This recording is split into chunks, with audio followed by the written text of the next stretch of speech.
the south side part of Compton as it relates to drug trafficking? When you say he, you're referring to Mr. Davis, sorry. That Mr. Davis had that side of Compton handled as far as the drugs. And did he talk to you about who handled the north side of Compton? Yes, he did. It was an individual who was a former Compton PD officer by the name of Reggie Wright Jr. I'm going to drop down a little bit here to the part where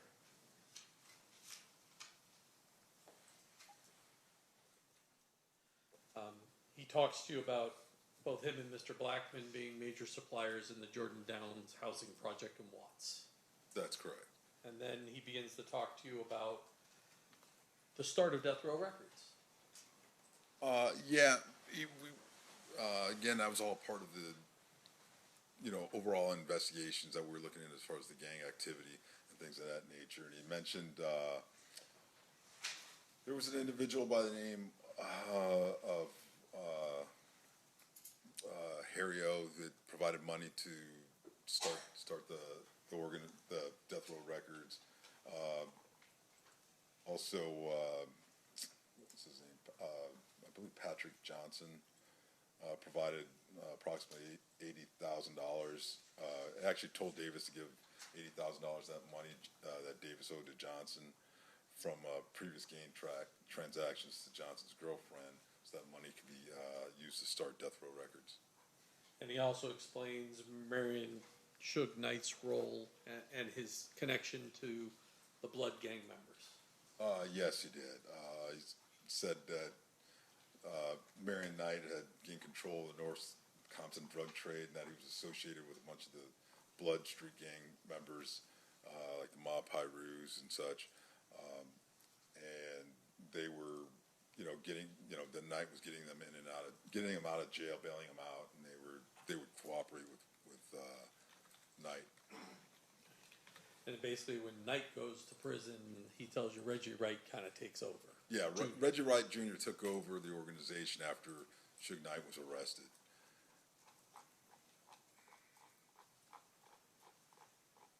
You already mentioned Harry O, but Davis claims to actually be involved in the delivery of some of the money associated with the startup of Death Row Records. Yes.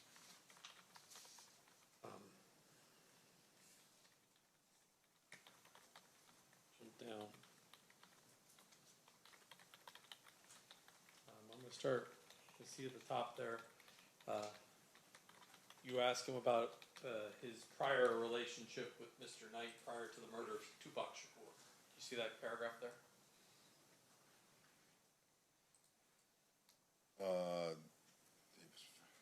Yeah. I mean, Davis said that he told us that he never had any issues with Suge Knight or any of those individuals prior to the incident in Vegas with the killing of Mr. Shakur.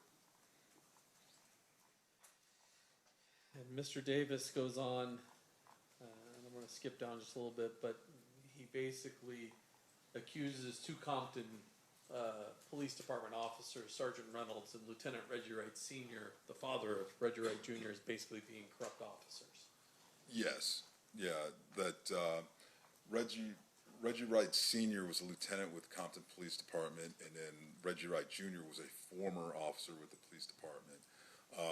He had then started a company called Rightway Security, and then he was working with Suge Knight and Blood, doing security, although some claimed it wasn't on an official capacity, for Death Row Records, looking at their parties and such and things like that. And they would, Rightway Security, they would employ Compton PD officers and things of that nature to conduct their business for Mr. Knight. And he also mentions Omar Bradley. Who's Omar Bradley? Omar Bradley's former mayor of Compton, the city of Compton. He mentions Mr. Bradley saying that he was associated with Knight and the other Blood Pirate gang members.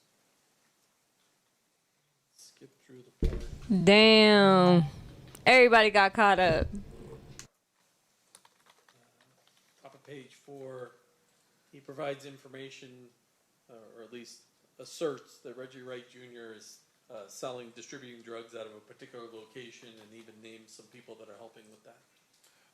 Yes, he stated that Reggie Wright Jr.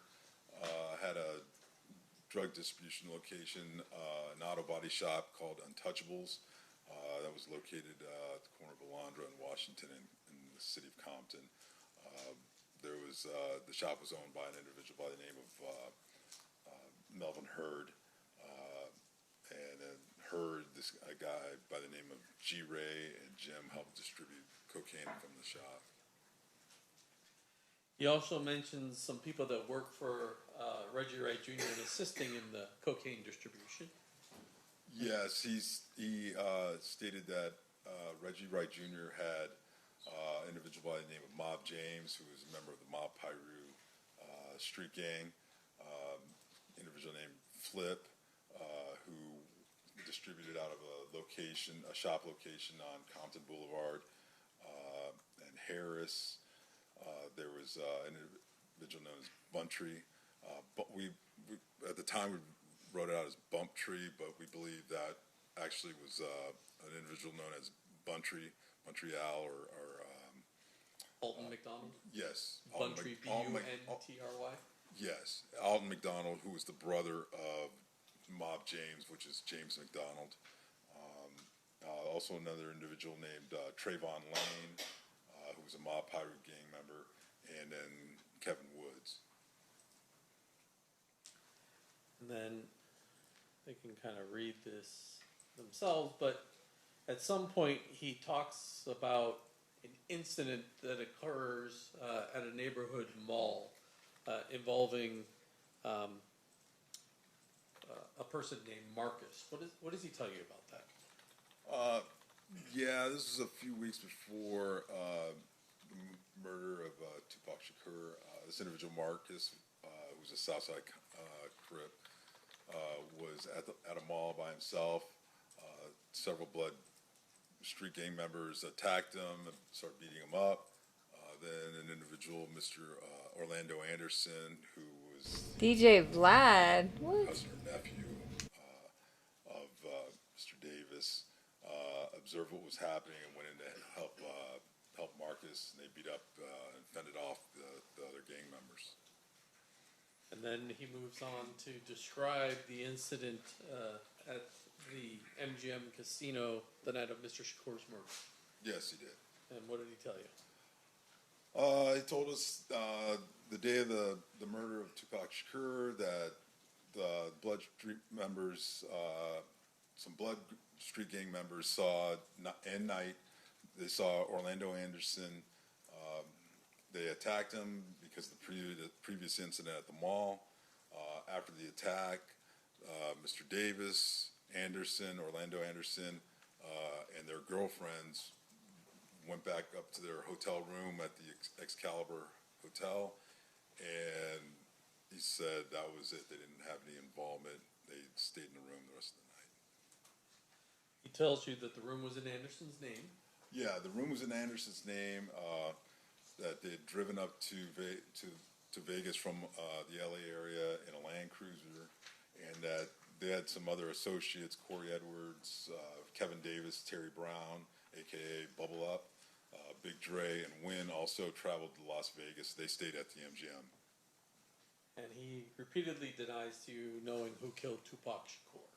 Yeah, he said they didn't have any knowledge of what happened, that they weren't involved. He did later speculate that maybe it was some Compton police officers that were working for Suge Knight, and that maybe it was because he had heard that Tupac was talking about possibly leaving Death Row Records or something to that effect. But his suggestion was that perhaps Knight, who's driving the car, had Compton police officers shoot Tupac in the car Suge's driving. yes, something to that effect. Okay. I'm going to keep rolling down here. He gets I'd be back trying to into zoom in, right? Sorry. talking about Zip. So how does he tell you? Well, he talks about Zip and how he becomes associated with the notorious B.I.G. Yeah, he said that back in 93, 94, Zip introduced Davis to Notorious B.I.G. at Summer Jam concert, and Davis would associate with Notorious B.I.G. when he was in L.A. area, but they never had any like drug connections or anything like that. He tells you that he was actually at the Peterson Automotive Museum the night Mr. Wallace was killed. That's correct, yes. And that he saw some, at least people associated with Death Row Records, at that location. Yeah, he told us that prior to that, the night of the murder, Davis observed some females associated with Death Row Records at the party. He said, what, like Jewel, a singer, Lachelle, a comedian for Death Row, and Davis believes that they saw Mr. Wallace at the event, and then called Blood gang members to come. Davis did say he observed Reggie Wright Jr., DJ Quick, who was a performer for Death Row, Theo, a local disc jockey, and about 10 or 11 other Treetop, Fruitown Blood gang members arrived at the event. Davis told Mr. Wallace that they were to watch, that they were there and they should watch out. And then shortly thereafter, Mr. Wallace was shot. But Davis wasn't there; he didn't see who actually shot him. But once again, he tells you that he believes that Reggie Wright Jr. and Blood gang members are the people that killed Mr. Wallace. Yes, he said he believed that Reggie Wright Jr. and the Blood gang members associated with him were the ones responsible for killing Notorious B.I.G. When asked who the individual was who actually killed him, based off of there was a composite drawing that was that had been provided and was kind of passed around, so we showed him that. Davis responded that the composite looked just like Reggie Wright Jr.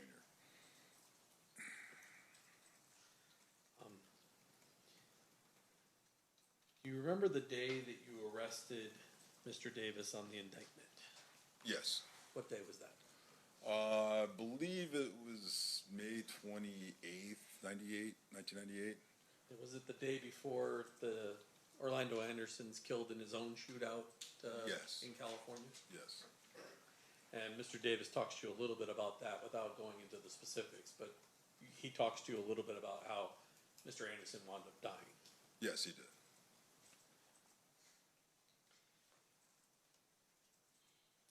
And thereafter, and I'm not going to go through all of these, he initially denies distribution out of state, but eventually talks to you about a lot of different locations engaged in distributing cocaine. Yeah, I mean, we asked him to discuss all the individuals out of state who he supplied cocaine to, and all the local individuals he supplied and distributed to. He initially said that he hadn't distributed out of state to anyone or knew of anyone who did it within the last 3 years, but then he went through and we started asking about specific individuals, and he would provide more details and information about who he had supplied and what he had supplied and sort of the details.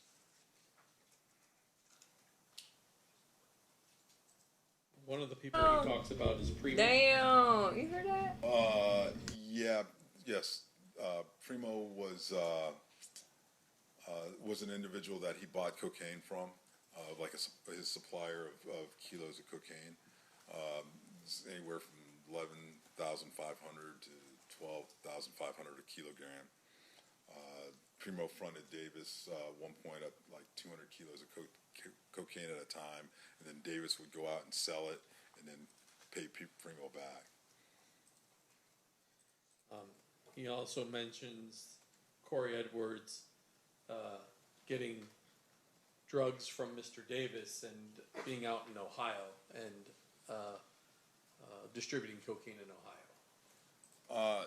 Yes, Davis said that at that time, back when we were interviewing him in '98, up until about 3 years prior, that he was supplying Corey Edwards, who was selling cocaine all over Ohio. but I guess Edwards got into, he said at one point Edwards got into some trouble with his Cleveland drug contact, and that Edwards started coming out to acquire cocaine directly from Davis. That was an individual named Bubs who resided in Cleveland. Eventually, he describes how Primo goes back to Colombia and he gets a new supplier by the name of Samuel Lopez. So Primo, I guess, departed the U.S. So we had to start selling cocaine in smaller quantities, and he came across a supplier by the name of Samuel Lopez, whose brother was actually in federal custody. Then Davis had heard that Samuel Lopez went back to Mexico after the FBI attempted to arrest him. And I guess there was a younger brother or another Lopez, George Lopez, used to answer the phone for Samuel Lopez at the time. And I'm not going to go into this, but there was a discussion of someone named Dupree, but that guy's full name was Azel Dupree Hall III, correct? Yes, that's correct.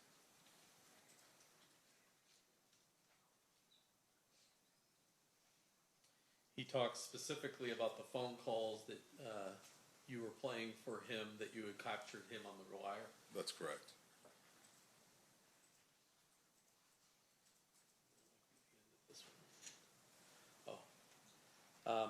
At the very end, he denies that he's the leader of the Southside Crips and claims Darnell Brim is actually the leader of the gang. Yes, he's even though he had said that he was large scale, basically a drug trafficker on that south side of Compton, that Darnell Brim was actually the head of the gang, if you will. Okay. Now I want to move on. Shortly after that conversation that you had with Mr. Davis, did he enter a guilty plea to some charges and get sentenced to 70 months in federal prison? Yes, he did. That's a little less than 6 years. So he got some benefit from talking to you from what the... Yeah, I don't know if it was 70 months. It might have been 77 months, 70 or 77 months. I don't recall specifically. Judge, I have in my hand, it says it's admitted, but I don't remember offering it, a certified copy of the indictment, the plea, and the judgments of conviction in United States District Court for the Central District of California, case CR-98537, evincing his... I have the parties approach.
That will be, apparently was admitted as 75, but it will be admitted formally as 75. Additionally, ladies and gentlemen, you have heard and will continue to hear testimony regarding drug trafficking, conspiracy, gang affiliation, as well as a federal conviction of Mr. Davis's. These are not offered to show that Mr. Davis has a propensity to commit crimes. Instead, they are offered to establish credibility of the statements made by defendant in relation to this case, as well as motive and identity. Mr. DiGiacomo, you may proceed. Thank you, Judge. Now, after Mr. Davis goes to federal prison, Hang on one second. They're not offered to show propensity to commit crime, and you are not to consider them for any propensity that Mr. Davis has any propensity to commit crime.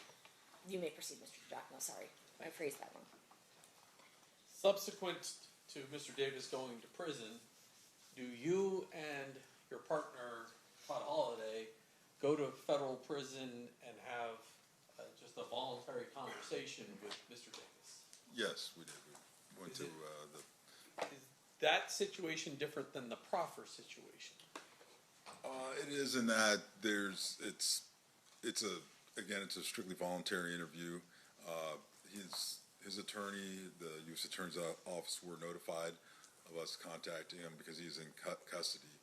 But the terms of the proffer, it's not the same as the proffer agreement. It's just a normal, regular interview. But once again, you do promise him confidentiality during that Yes. conversation. Yes, we did.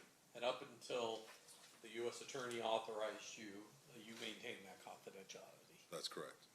I'm showing you what's been marked as State's Proposed Exhibit number 149. Is that the 302 that describes that particular conversation? Yes, it is. Move to admit 149. Any objection? No objection, Your Honor. So admit. And I'm going to put that one up on the screen. Can you tell me the date that occurred? The interview, let's see here, April 15th, 1999. Okay. And the report's generated on April 20th of 1999. That's correct. Okay.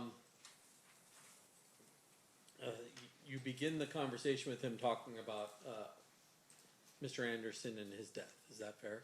Yes, that's correct. And then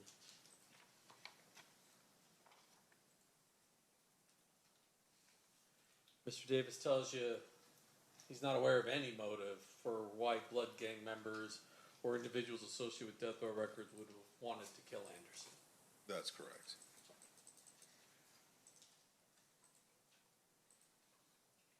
And then he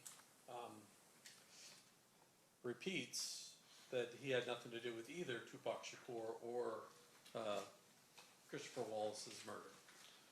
Yes, he said that himself and Mr. Orlando Anderson were not involved in the shooting death of Tupac Shakur, and as well as anybody else that he was associated with, and with Tupac or Mr. Christopher Wallace, Notorious B.I.G.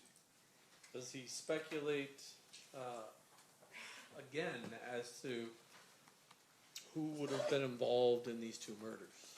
Well, he said, he told us he didn't know who killed the two rap stars, but that he believed individuals from New York associated with Puffy Combs or individuals associated with Death Row Records could have killed Shakur, and that individuals associated with Death Row Records killed Mr. Wallace. And then he talks a little bit of the gang war that occurs shortly after the murder of Tupac Shakur. Yes. Basically, he said that there was a conflict between Davis and Mr. Marion Knight that resulted, as a result of the shootings, that the conflict, there was basically a war going on between Southside Compton Crips and Compton Blood Pirate gang members, stemming from the mall altercation with Marcus Nunn and Orlando Anderson and other members of Southside Compton Crips, along with the Compton Blood gang members. And he claims the reason that people believe that Orlando Anderson is the killer is that he asserts the Compton police is telling people that.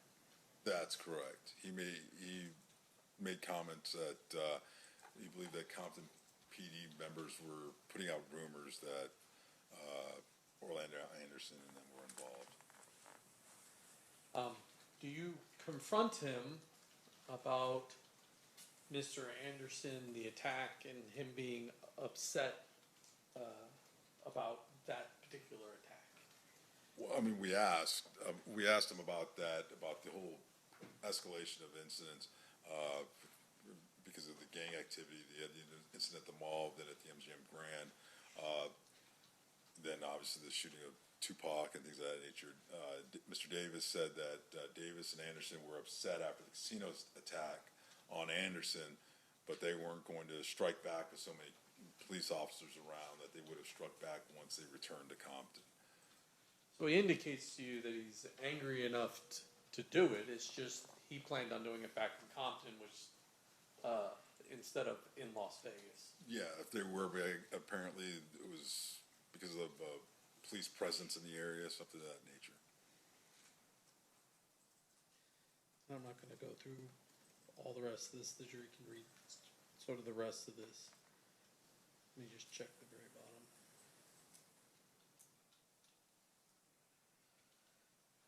Well, thank you, Agent. That completes my questions. Okay. Mr. Samp, cross-examination. Thank you, Honor.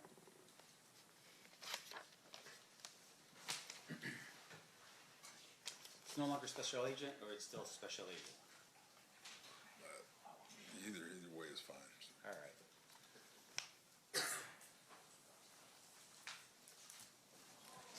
right. We'll stick with Special Agent Lee. Okay. All right.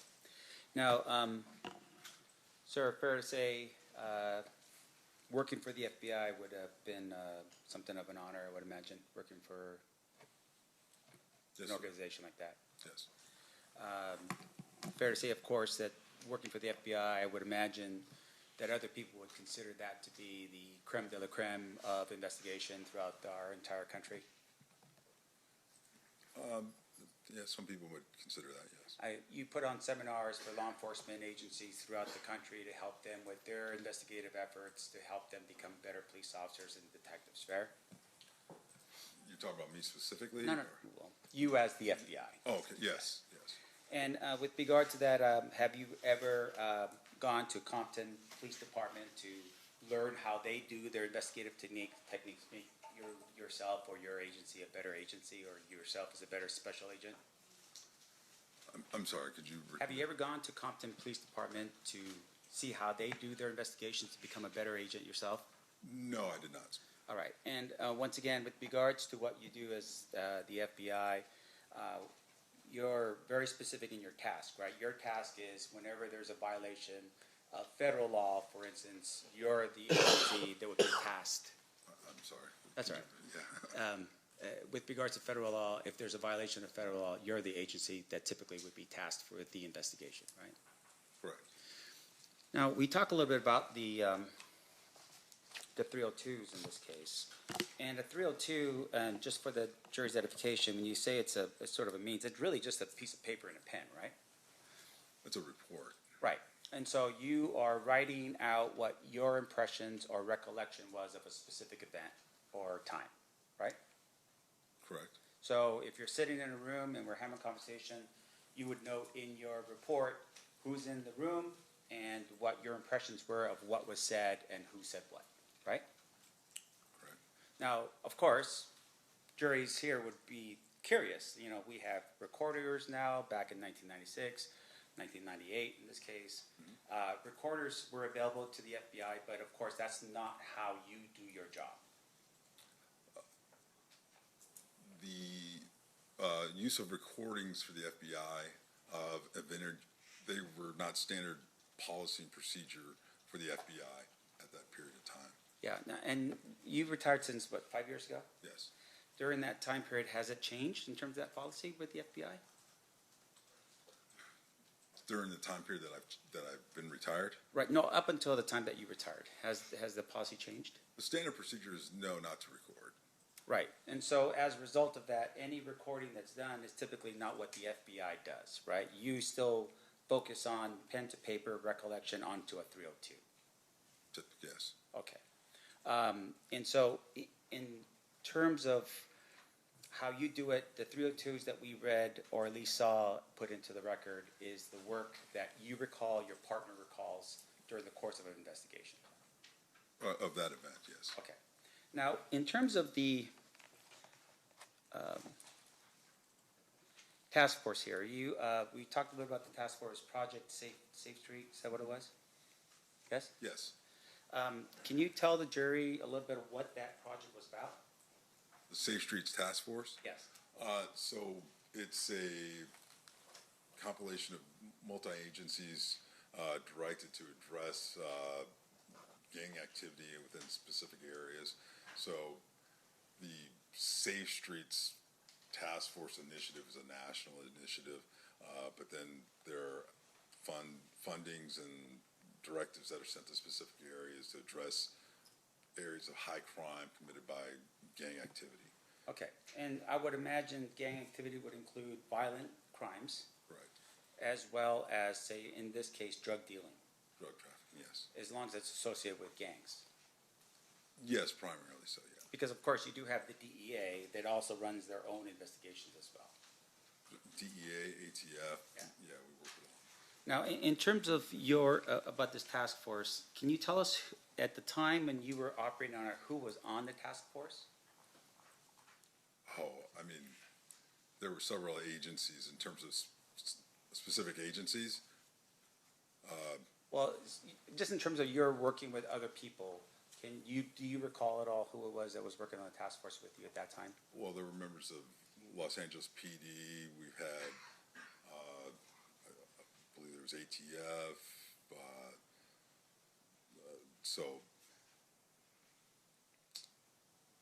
So there was multiple aspects of the task force.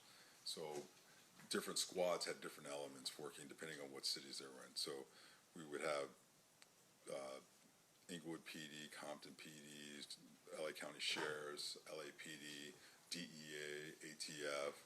I believe we even had postal inspectors that might be involved.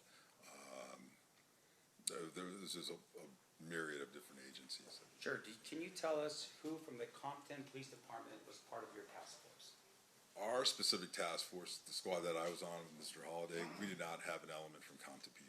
Why was that? We were working in an area that was in Watts, in South Central Los Angeles, so we had LAPD elements, LA County Sheriffs. So one of the things that we saw today was that one of the individuals that potentially was somebody of interest, I would imagine to you, was a police officer from Compton by the name of Reggie Wright Jr. Well, he was a former police officer. There was Reggie Wright Sr., who was his father.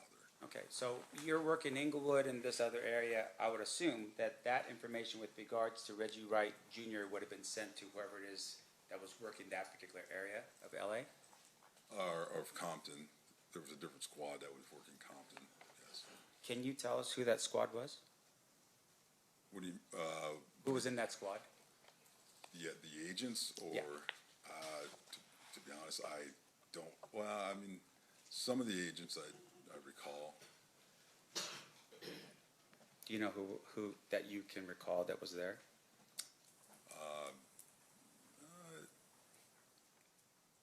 At that specific time, I'm not there was an agent, Elliot. What do I think is what I got in the chat? Hold on. Yeah, he worked down there, yes.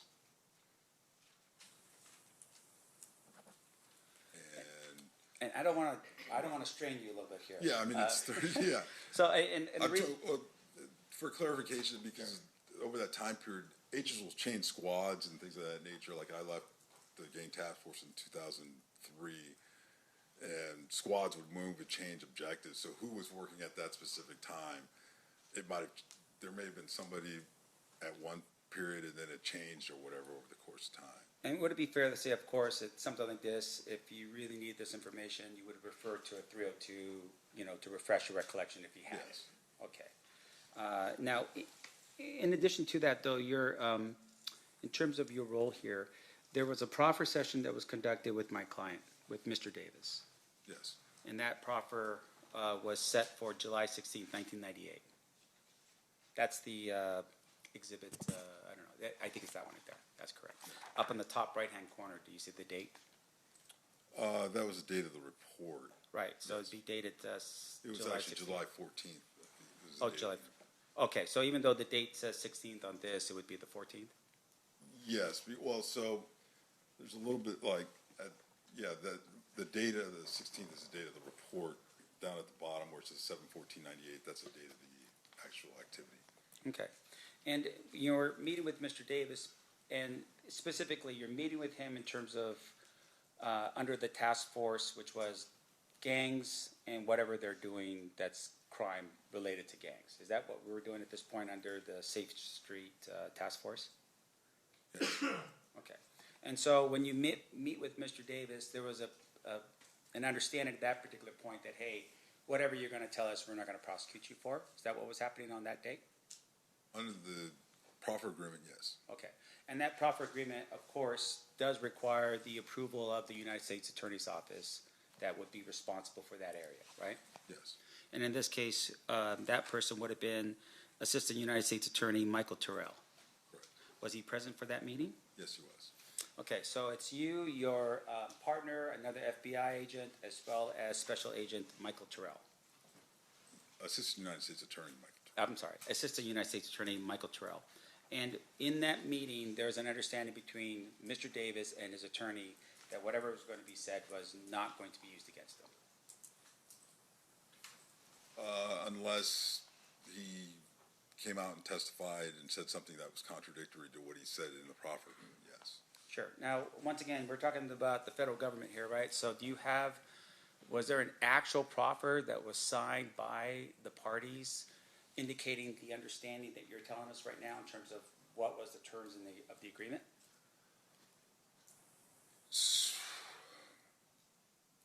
My recollection is that there is, but that's maintained by the United States Attorney's Office. Okay, and since we're talking about that particular proffer here today, fair to say that would be relevant information that we should be considering?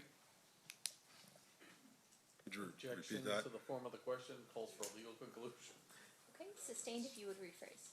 So I want to make sure I'm clear here. We are talking about a proffer. You're telling us that there is an actual writing, a contract of some sort between yourself and Mr. Davis with regards to that proffer. Do you have a copy of it here today? Yeah, after he did that deal, I'm like, It's not what? between myself and Mr. Davis, it was between Mr. Davis and the United States Attorney's Office. Okay. And once again, do you have a copy? Suge about to come out soon. Now, in I don't terms know. of, I don't know. I was just joking. Your understanding of this agreement, Mr. Davis gives an agreement, and in the agreement, I'm assuming, the idea behind it is that he has to give you truthful information, right? Correct. And if there's no truthful information, then he's exposing himself to a potential crime in which he's now freely admitted to it, right? I'm not sure I understand the question that So- you're asking. Here, I don't want to break it down for myself because maybe I don't understand. So a proffer agreement promises the person that you're interviewing that we're not going to prosecute you for what you're telling us. Right. If the person's lying and you catch them lying, then technically the proffer doesn't count anymore because they violated their terms of the agreement. Is that how that goes? If they lied during the agreement During the or proffer. during the proffer session. Right. So Ooh. that doesn't necessarily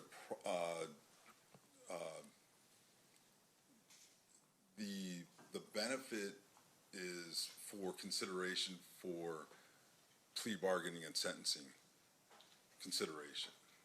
So if the individual who is being interviewed during the proffer session shows a lack of candor, lies, and things of that nature, then the consideration for a plea bargain, plea agreement will be considered by the United States Attorney's Office and what they will offer to that defendant. as far as using it against them, it's still the proffer agreement terms as far as using that information against them in that case in chief on that charge, we would still not use it. Does that make sense? Sure. I just want to make sure it makes sense. Right, okay. So one of the things about the proffer agreement is it's, as I said earlier, was to set up it's the beginning of a sort of plea negotiation period. So we go to Mr. Davis, we say, you come in, you tell us the truth, we won't use it against you in this case or whatever, regardless of what you say, and the United States Attorney's Office will take that information, determine how useful, how valuable it is.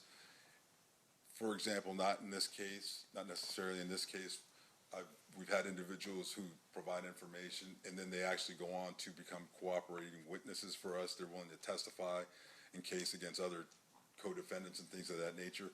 All of that gets utilized in determining the sentencing for that person and for reducing their sentence on that federal charge.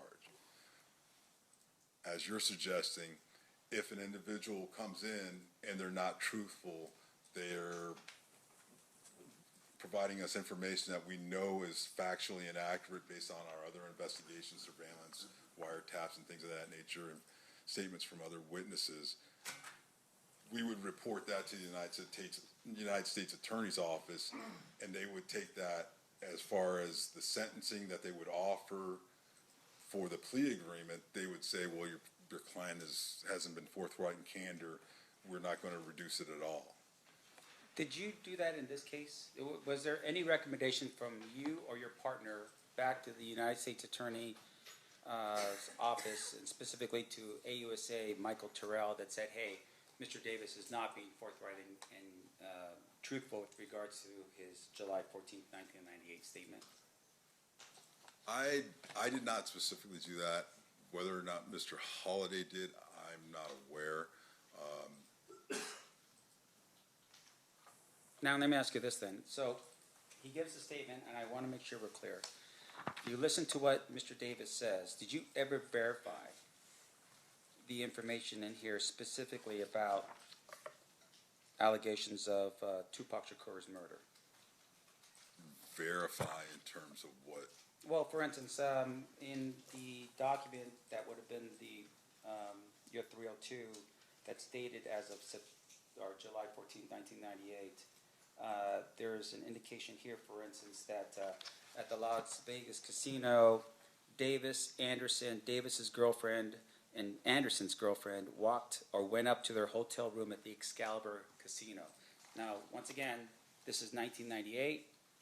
The death of Tupac Shakur was in September of 1996. Right. Did you ever verify that information with Las Vegas to see if either, and in this case, what the 302 indicates is that the room was in Anderson's name. Did you verify that to be true? I did not specifically, no. Okay. And then with regards to the way in which he describes, meaning Mr. Davis, how they got to Las Vegas, he says in here that they drove to Las Vegas in a Land Cruiser. Any particular reason? Did he have a Land Cruiser? Was there any verification of that information? I did not verify that, no. Now, in addition to that, he had indicated that Corey Edwards, Kevin Davis, Terry Brown, and Big Dre, or AKA Big Dre and Wynn had also traveled to Las Vegas. Did you ever verify if any of those individuals went to Las Vegas? No, I did not. And whether or not they stayed at the MGM Casino? No, I did not. Okay, so once again, for the jury's edification, shooting takes place in September of 1996. You're getting this information from Mr. Davis on July 1998, right? Yes. About a year and, Right. 8 months, 9 months, something like that.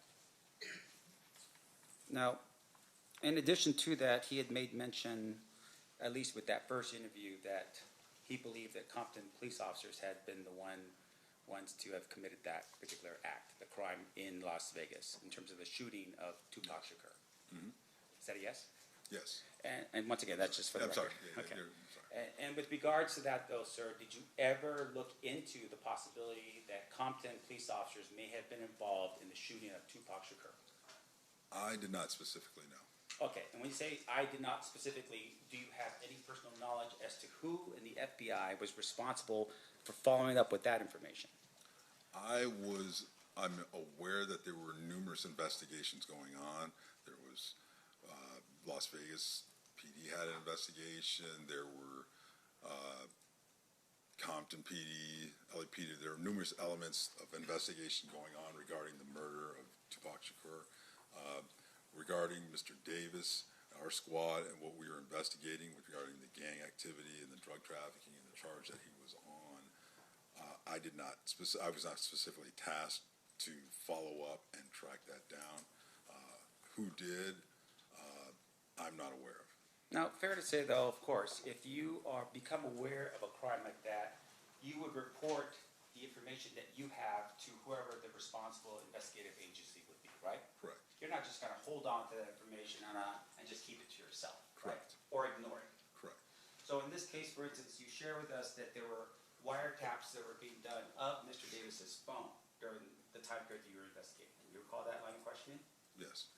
Now, wiretap is not the same as a pen register, right? Correct. And just for the ladies and gentlemen of the jury, pen register is just numbers that you that you keep recording in terms of what number is calling out, what number is being received. Correct. And then an actual wiretap is when you listen to phone calls where people are talking on the phone without you telling them that you're doing so, right? Correct.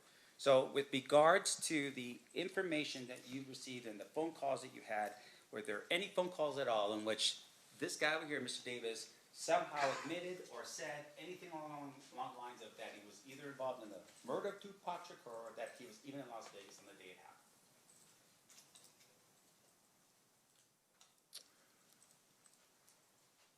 So the first part of the question, no, that would be, no, there was nothing.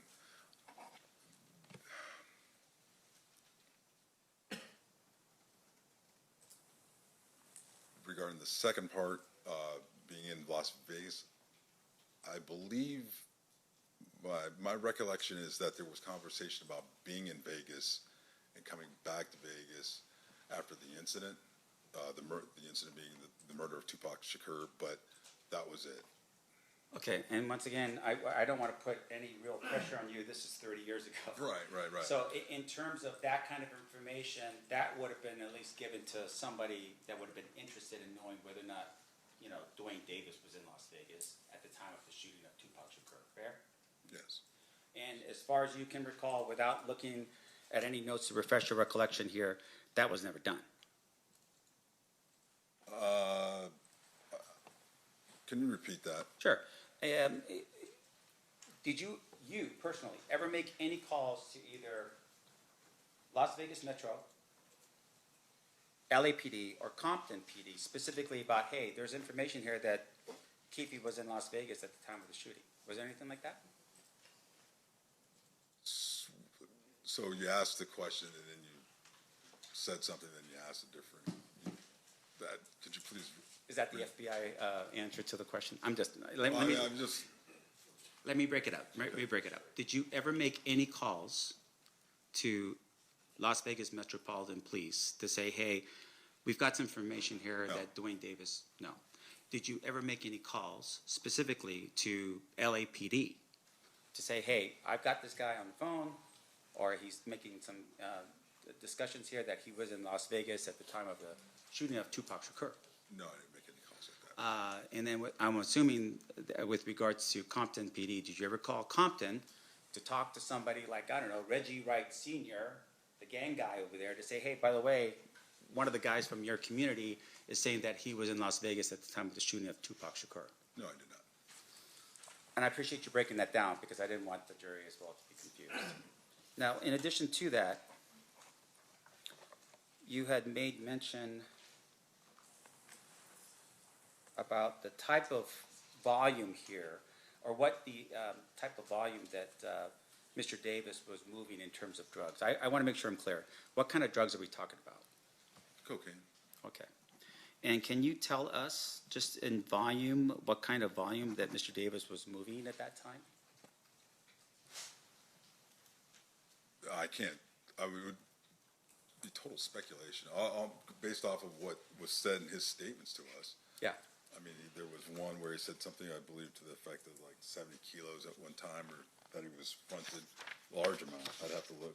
May I refer back to the report? Sure. Let's see here.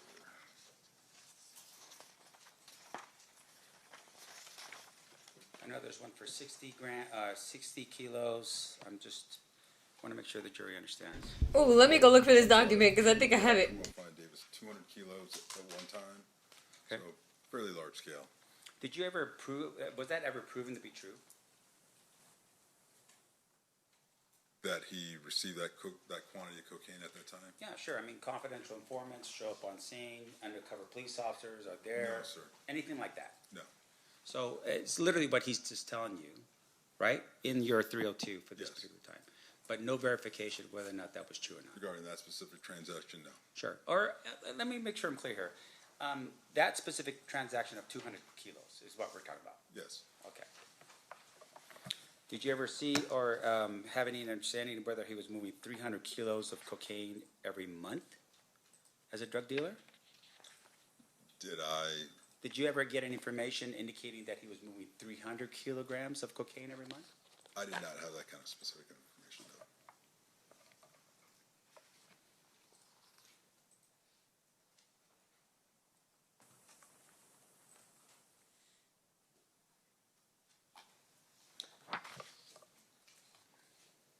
Now, in terms of Reggie Wright Jr., was there, I would assume that because it's not part of your area, did you refer that information to whoever it is that was part of the task force that would have covered the Compton area? That would be most likely, yes. Okay. And in terms of the Compton Police Department, fair to say that at some point they actually disbanded or they were shut down? Yes, that's accurate. And that would have been at what year? I Roughly? don't remember specifically. It was somewhere in the late 90s, I believe, or early 2000 period. Okay. And why did they get disbanded? I don't know these specifics. I know there was numerous allegations of corruption and such and things like that in the department, organizational, structural problem deficiencies. Okay. Your Honor, may I have a brief moment? Yeah.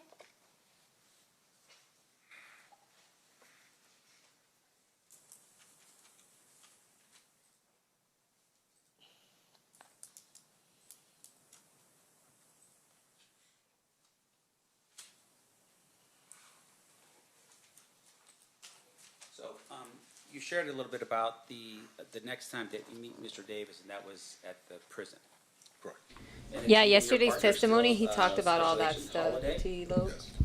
And you go to that meeting, and he's sitting down and having a conversation with you, right? Mr. Davis, yes. Yeah. And I want to make sure I'm clear. How much did you actually arrest him with in terms of the cocaine that he had? I mean, I'm assuming at some point he gets caught with cocaine, right? That's incorrect. No. Okay, so what happens? So, are you specific the specific case that we had him charged with Yes. and arrested? Actually, no, he was not caught with any actual cocaine. We intercepted conversations between him and another individual where they discussed a transaction before, the price, quantity, and then there were discussions after the delivery, and then there was even discussion. What kind of prompted more of the discussion? There was the two individuals had Mr. Davis and the other individual had a discrepancy over the quantity, the actual volume of the amount of cocaine. Okay. And outside of that, nothing to your recollection that was more specific about anything to do with cocaine. Like he never actually got caught with it. He was just having conversations about it. Yes, that's correct. Now, in addition to that, when you're part of the task force, you are looking for potential issues with regards to violence. Is that correct? Yes. And in this particular case, had you ever come across any information in your wiretaps or anything like that of Mr. Davis putting out a hit on someone or green lighting some type of violent act to be caused against somebody? No. No. And that would have been part of it would have been maybe an enhancement under the sentencing guidelines in terms of if you're looking at increasing his amount of time is that, hey, he's also doing something in furtherance of, his self. Violent activity and things of that nature, we would definitely be looking for, yes. Right, and in this particular case, you don't have any proof of that at all? No facts to that? Of him being violent? Yeah. That's correct. Now, there's a discussion here that Darnell Brim was identified as potentially the leader of the Southside Crips. You recall that? It should be at Yes. the end of the second 302 that you have. Yes.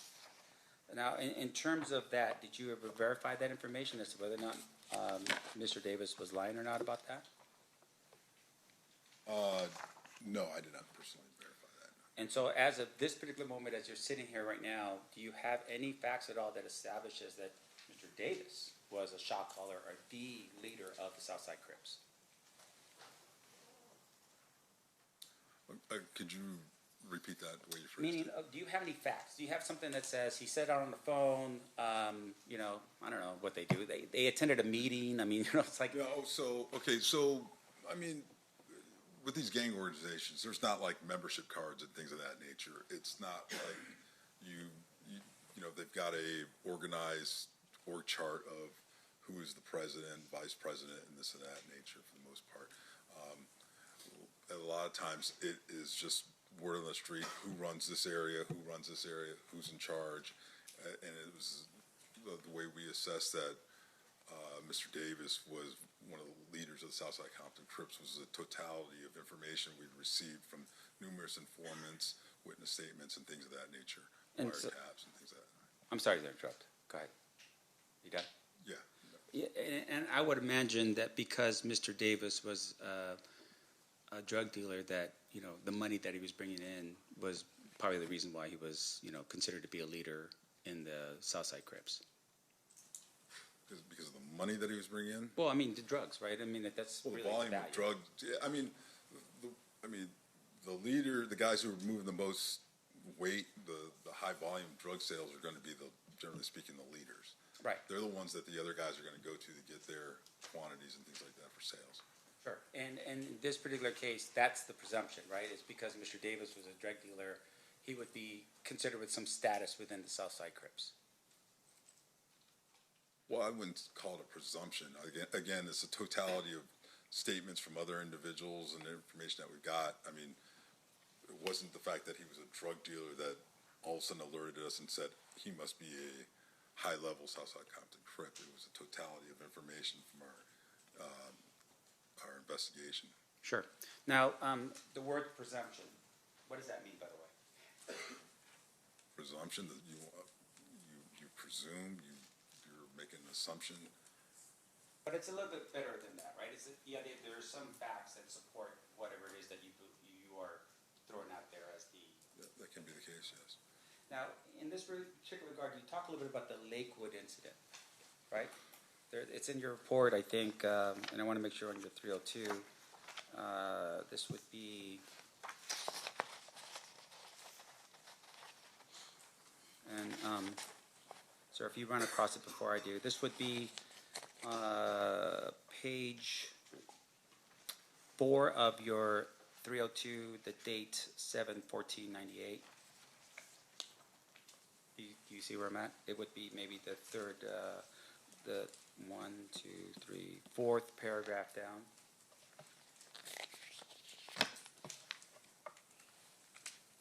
The Lakewood, are you referring to at the mall? Yes, sir. Okay, I'm sorry, yeah. That's right. Okay. In terms of your presumption, the idea of the presumption, you're telling us that there is some facts that help you to have that presumption, right? Some facts. Can you tell us what facts you have to support that there was even a Lakewood incident that occurred? I'm sorry, you're asking what facts? Sure. We have several witness statements. Okay, so you have several witness statements. You are aware that there's allegedly, and according to what you write yourself, this was a couple weeks before the murder of Tupac Shakur. Marcus, who lived at the Southside Crip neighborhood, was in a mall by himself. A number of Blood Street gang members attacked Marcus and began beating him. Orlando Anderson and then others approached the situation, observed what was happening, then went to the aid of Marcus. They beat up the Blood gang members. That's what you wrote in your 302, right? That's for true, man. Yeah. Now, in terms of that information, did you ever go to the mall to verify that there was this thing that happened a couple weeks before the murder of Tupac Shakur, which would have been sometime in August of 1996? Did you ever do that? No, I did not. Now, in fairness to you, sir, Lakewood Mall and that area is governed by a police department. I don't know, is it Compton or is it the next one over? I'm not sure. Yeah, it wouldn't have been Compton. Okay. So whoever's the next one, did you ever, at any point, reach out to that police department to say, hey, can you get us the information on this so we can verify it before we put it into our 302 that the, a couple of weeks before the murder of Tupac Shakur, there was a beating that took place? Did you ever do that? Okay, so your statement regarding doing it before we put in that was information that was provided to us by Mr. Davis. So at that time, we were just recording what Mr. Davis is telling us. Sure. So this is a follow-up investigation upon that. Sure, but the state has now introduced this document in as an exhibit for the jury to consider. So you're telling us that you can't verify the information in it? I'm telling you what Mr. Davis told us. Okay, but you cannot verify that information. You're telling us right now you didn't verify the information that he told you. I didn't verify that specific event. Okay.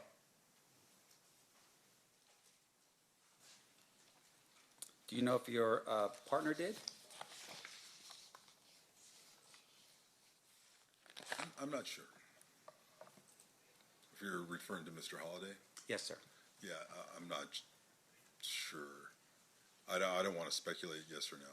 No, and I appreciate you doing that. I don't want you to do that either. Okay. Now, Mr. Davis is in prison during this time. At some point in the future, you had mentioned that he was in there April 20th, 1999, something like that? During the second interview, yes. Right. Now, did you at any point ever look at his, while he was in there, how he was doing, anything like that? Any write-ups he might have had while he was in there, anything like that? From the penitentiary? Yeah. No, I did not.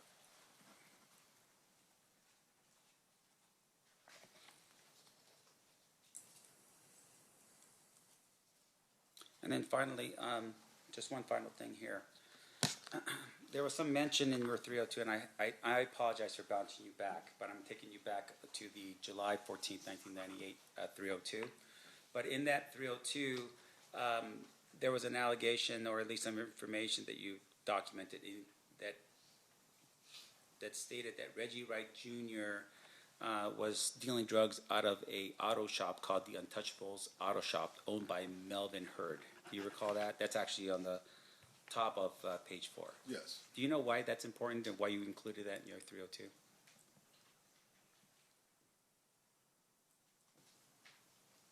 Well, activity regarding Reggie Wright Jr., Reggie Wright Sr., these individuals in Compton and things like that would have been important. They would have been documented.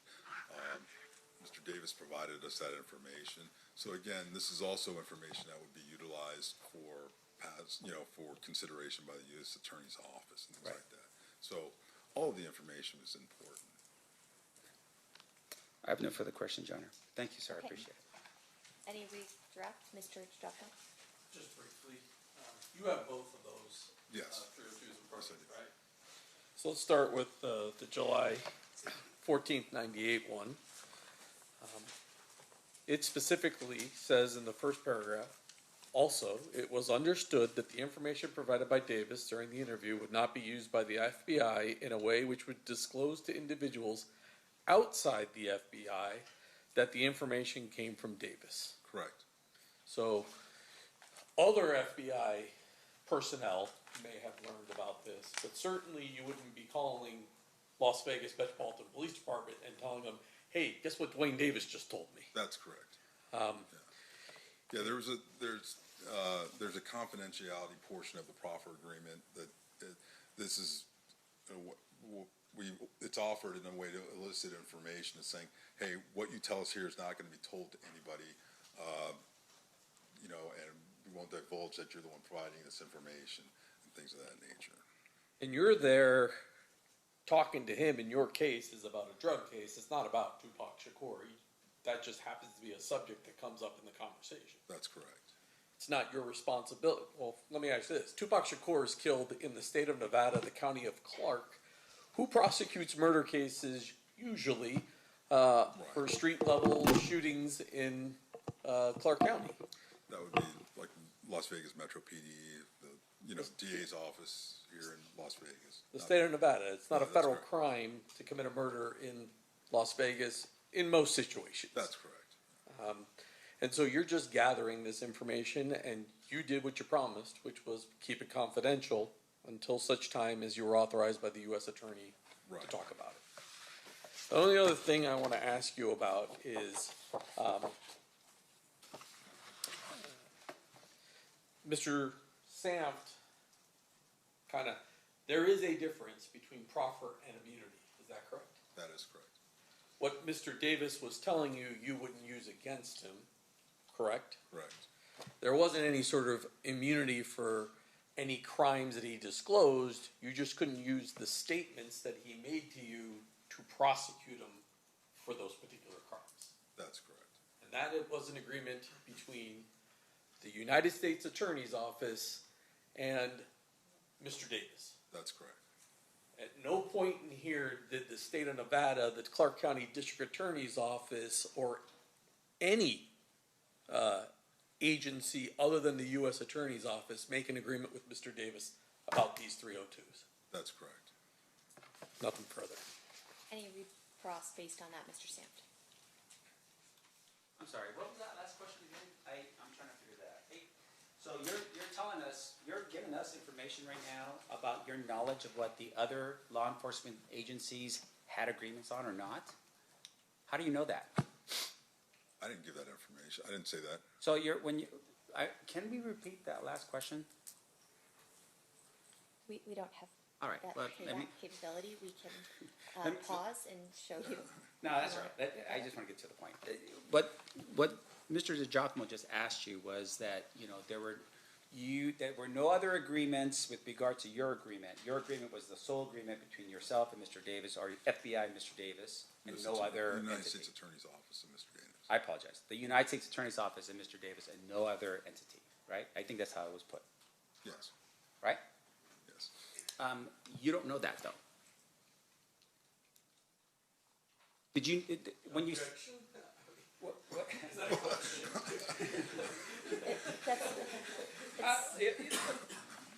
Sustained stricken, you can ask a question. You are not aware of any agreements with other agencies because you just don't know. You are just here on behalf of the federal government and the FBI, right?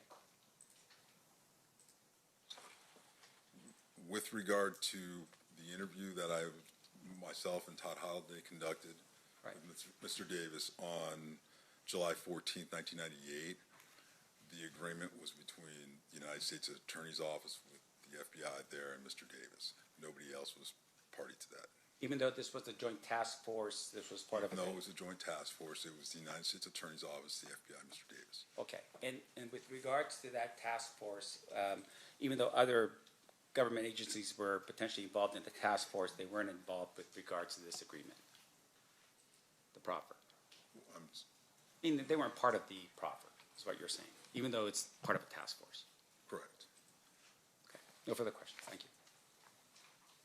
Anything further, Mr. DiGiacomo? No. Ladies and gentlemen of the jury, any questions for this witness? We do have some. Okay.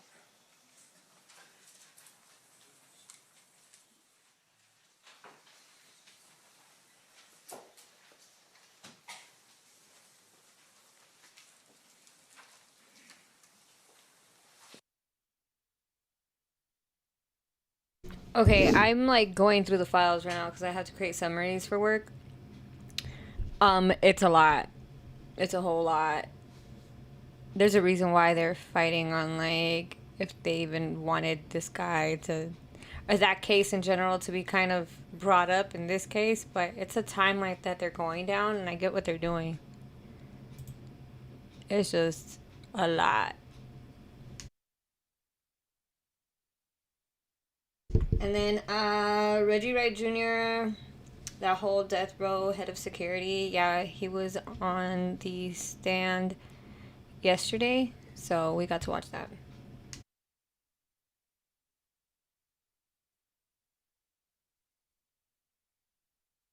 When they go quiet, it's because it's supposed to be off the record.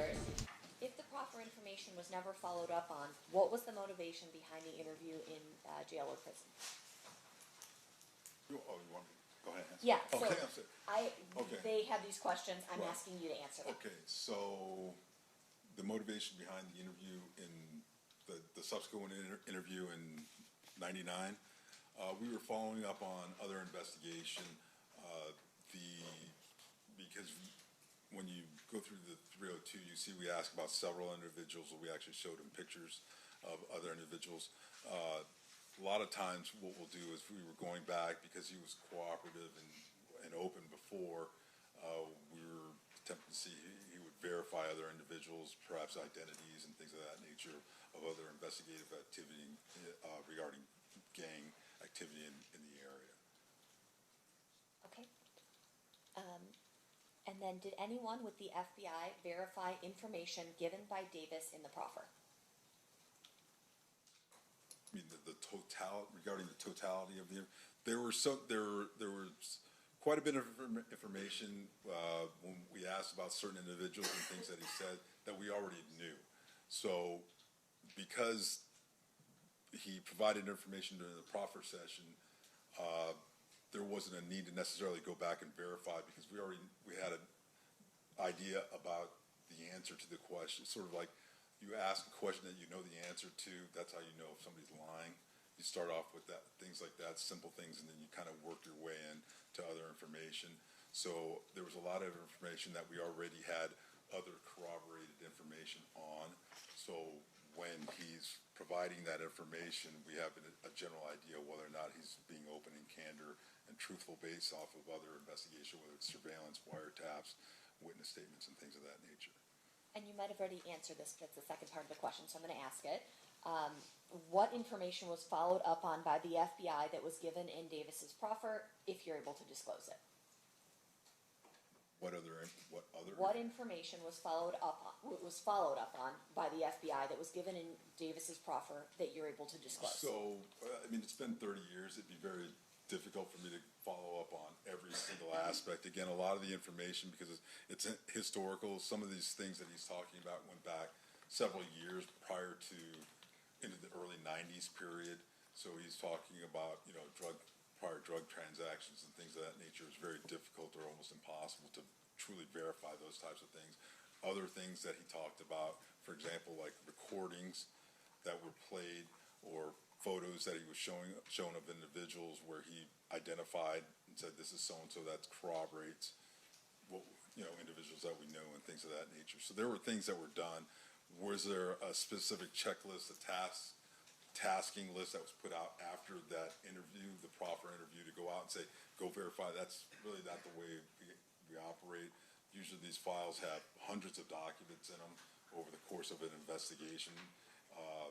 There's hours and hours, countless hours of wiretaps and things of that nature. So we've got a very voluminous amount of information to go back and check and things that along the way.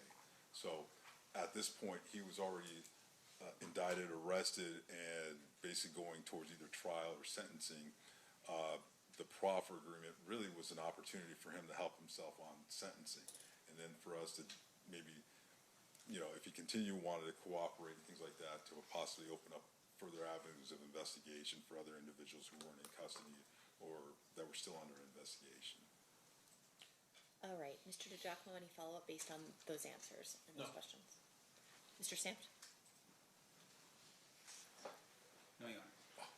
Okay, all right. You are free to go. Thank you so much. Sorry. Yeah, the two exhibits. Just leave them right there. Mr. DiGiacomo will pick them up. I'll grab them from you. Thank you. Are those our exhibits? Okay, perfect. I'll give them a quick. Yeah, for sure. All right, state may call their next witness. Darren Dupree. Your Honor, before we do that, may we approach? Sure.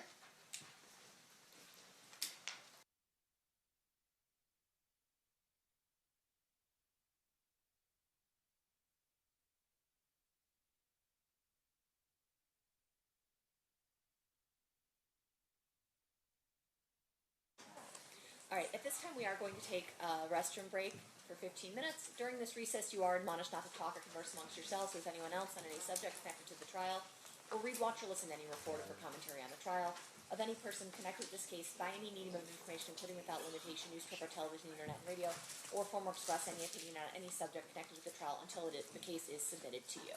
We'll have you guys back here at 3:15. Please rise for the jury.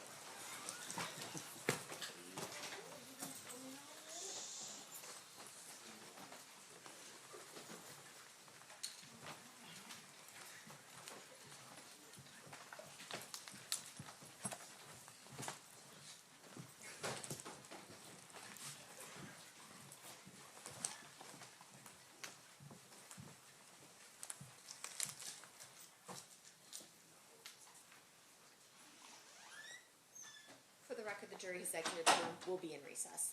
Thank you. Oh snap! Okay, this is interesting and stupid interesting because I'm over here. I'm over here going through the files and I found some. And I'm like, damn. I guess they've been just back and forth this whole time. I can't release I mean, I can because it's going to be uploaded on our Nevada Judges. That's the way that it's going to be released, but it's just so much information, a ton of information.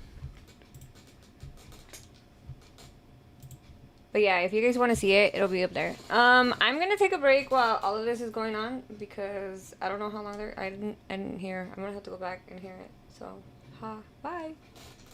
Give me a moment. I'll be right back.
In my opinion, I got a problem with that. Well, yeah, but once a piece of evidence is admitted, it's our choice as to when to play it and how to play it. And so, I'm not getting dictated how we do that. If he's done with cross, if he's going to delay cross and keep him on the stand long enough, he's free to play it during this cross-examination if he wants to. Once a piece of evidence is admitted, it's admitted, right? And Right. so I'm going to lay if the you're going to have foundation. him verify it and then not play it until closings or something, that's your prerogative. Or I could just, on Friday decide we're going to play, because we have hours and hours and hours of audio to play, and just having somebody sitting on the stand for audio is not necessary. Okay. I can present it in any manner I want to. It doesn't require the witness to be here to listen to it. And once so it it's sounds admitted. like what Mr. Samp is saying is he has no objection to you doing your direct and then playing it without him being here, and then he would like to do his cross tomorrow. So I was just going to see if. I just don't think we'll be through it by tomorrow. Quite a lot of back and forth there. A little heat there over a scheduling issue. Yes, bit. and I don't believe we've heard that officer's involvement yet because we were spent the majority of today on FBI Special Agent Wade Lee, who was involved in this investigation into Keefe D and the ongoing the goings on of the Crips gang in Los Angeles. But look, those two attorneys are consummate professionals, but they have a job to do. Mm-hmm. And if things get a little bit testy, that's why the judge is there. She's got to make a decision. But normally, except for, extenuating circumstances where someone might say, hey, I can testify Wednesday and Friday, but I can't testify on Thursday. Mm-hmm. Usually that's okay. But you heard Michael Samp say, I don't trust anyone in this case to come back. And his concern is, it seems, is that someone would testify against Keefe D, his client, Duane Davis, accused of orchestrating the murder of Tupac Shakur, a confessed gangster, and say, you know, all these bad things, do all the, he did this, he did that, we have this against him, we have that against him, and then say, gotta go. And and actually, you know what? I'm not available for the next few weeks. I'm on a cruise. And this is nothing about the this is just hypothetical. In general, yes, of course. But you know, he says he wouldn't put it past anyone in this case. Well, I don't blame him. Everyone in this case is dead for the most part, and it's been 30 years. And good luck finding someone who's not interested in coming back, which is why they have you stay. You know, they say, okay, we expect you back here tomorrow at 9 a.m. Well, if the guy tells you he's not coming in at 9 a.m., when's he going to come back? Yeah. You need to know that if you're the defense attorney. So that's why, you know, that was a pretty normal back and forth between two attorneys whose job it is, whose lives it is to argue. But the thing that caught my attention was when Michael Sanft, the defense attorney, said, well, if you want to play that game. Yeah. Because then it gets a That little got a tit little for tat. spicy. Yes. Yeah. It did. Yeah, exactly. Well, and digging too into the, you know, nearly 2-hour testimony of that former FBI agent, talking about a myriad of things, how Duane Keefe D. Davis was arrested on a drug charge, talking about the murder of Biggie Smalls. It was, of course, just a short time after Tupac Shakur's murder.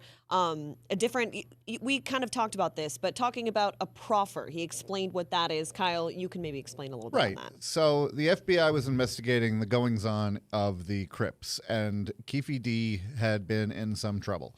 It was reported on the testimony, and even in Keefe D's own book, he got busted for selling drugs. And the FBI agent Wade Lee, who did it for 25 years and has been retired for 6, said that you know, he even went through the types of drugs. There's crack and there's rock and there's powder. I guess Duane Davis was arrested for enough powder to get him a sentence of 70 months in prison. And Hey, he straight that's a up stretch like that. right there. That's a long period of time, in my opinion. And so on drugs and the inner workings of the Crips, the FBI says to Duane Davis, look, we're involved in an investigation here, and you come up, and if you want to cooperate, you know, anything you tell us, we won't use it against you, but we will be able to further our investigation. And so it sounds like they met on several occasions, and that Duane Davis gave a lot of information. One thing we've learned about Keefe D is he likes to talk. Yes. He will tell. He is quite chatty. Yes, he's spoken Yes. to, it seems, more than one law enforcement agency about what goes on in the gangland. And, of course, he wrote a book where he explained from beginning to end of his gang career how it went, how big he says he was in the hierarchy of the Crip gang, but even Vanessa Murphy, who was in the courthouse, pointing out that the FBI agent saying that, well, in testimony, he said, you know, do you have any proof that Keefe D was atop the gang of the Crips? And he said, well, they don't have membership cards. They don't have, you know, a written hierarchy like the kind you would see in The Sopranos, where like he's on top and he's the top lieutenant. So, you know, look, but in my opinion, they know. They know who's who, and they weren't keeping Keefe D there for hours on end interviewing him because he didn't know anything. And then there was a lot of involvement with, you know, well, do you tell Metro that he said this? Do you tell the LAPD that he spoke about another crime? And the general answer was, no, not really. We make a promise when someone signs one of these proffers that then we're not going to go and investigate the crimes that they say that they were a part of. But that is an immunity. It's not. It's a different thing.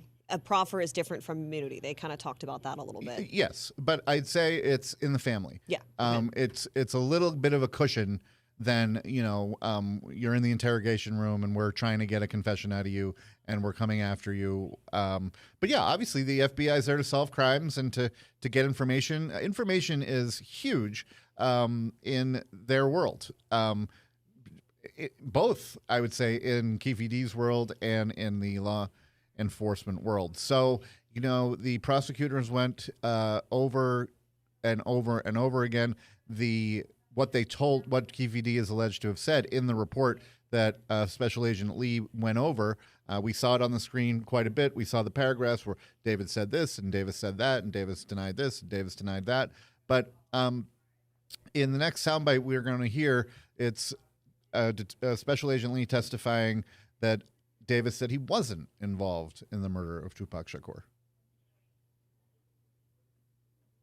Mr. Davis, Orlando Anderson, and their girlfriends went back up to their hotel room at the Excalibur Hotel, and he said that was it. They didn't have any involvement. They stayed in the room the rest of the night. He tells you that the room was in Anderson's name. Yeah, the room was in Anderson's name. That they had driven up to Vegas from the LA area in a Land Cruiser, and that they had some other associates, Corey Edwards, Kevin Davis, Terry Brown, aka Bubble Up, Big Dre, and Wynn also traveled to Las Vegas. They stayed at the MGM. And he repeatedly denies to you knowing who killed Tupac Shakur. Yeah, he said they didn't have any knowledge of what happened, that they weren't involved. He did later speculate that maybe it was some Compton police officers that were working for Suge Knight, and that maybe it was because he had heard that Tupac was talking about possibly leaving Death Row Records or something to that effect. But his suggestion was that perhaps Knight, who's driving the car, had Compton police officers shoot Tupac in the car Suge's driving. yes, something to that effect. Talking about who, again, Duane Davis kind of pointing the finger to another person, and again, for that murder. You know who continues to be spoken of in every testimony the last couple of days is Suge Knight. Mm-hmm. And we thought we might see Suge Knight today. Instead, what we found out is that the witness that they argued about in the beginning sounds like there's hours and hours of audio recordings that we're going to have to listen to, which if the first day was any guide, it's going to be painstakingly boring testimony for the jurors to have to sit and listen to, because remember, it's 30 years ago. The audio is not clear like it is today. It's not. We're not going to be sitting back and watching an interrogation, which can be, somewhat entertaining. We're going to be listening and probably reading the testimony over the course of several hours. And we don't know what that testimony is exactly, but I would imagine it's along the same lines as what these prior law enforcement agents have talked about, which is just what Keefe D told people along the lengthy 30 years since the rap icon Tupac Shakur was killed here in the streets of Las Vegas almost 30 years ago. And as we've said, this comes with a 30-year-old case, right? The evidence is going to be much different in this case than it is, say, another big trial case of something that happened 4 or 5 years ago, or even a year or two ago, even 10 years ago. No. Very different. This could be a college course in culture, in a certain culture from a certain time, because what you have is really a 101 guide to gang activity and the hierarchy and how the inner workings of a really serious gang worked. The complicated inner workings. Yes. It's very much, you really have to pay attention to, who was on what side and who had beef with whom, and very, very complicated that I think it's taken a few people to explain even remotely. Yes, well, because they're getting into the key players who were in that fight at the MGM, who might have been in the car, what motives they might have had. But in addition to, the complicated, there was a pecking order, but it was seemingly informal, but they knew what it was, according to this testimony. But we're also learning about the music world and about some tremendously huge celebrities at the time, including another celebrity who died, Biggie Smalls, Christopher Wallace. And that is some of the subject of how Keefe D may have discussed that with the FBI in number C, or letter C. He repeats that he had nothing to do with either Tupac Shakur or Christopher Wallace's murder. Yes, he actually, he said that himself and Mr. Orlando Anderson were not involved in the shooting death of Tupac Shakur, and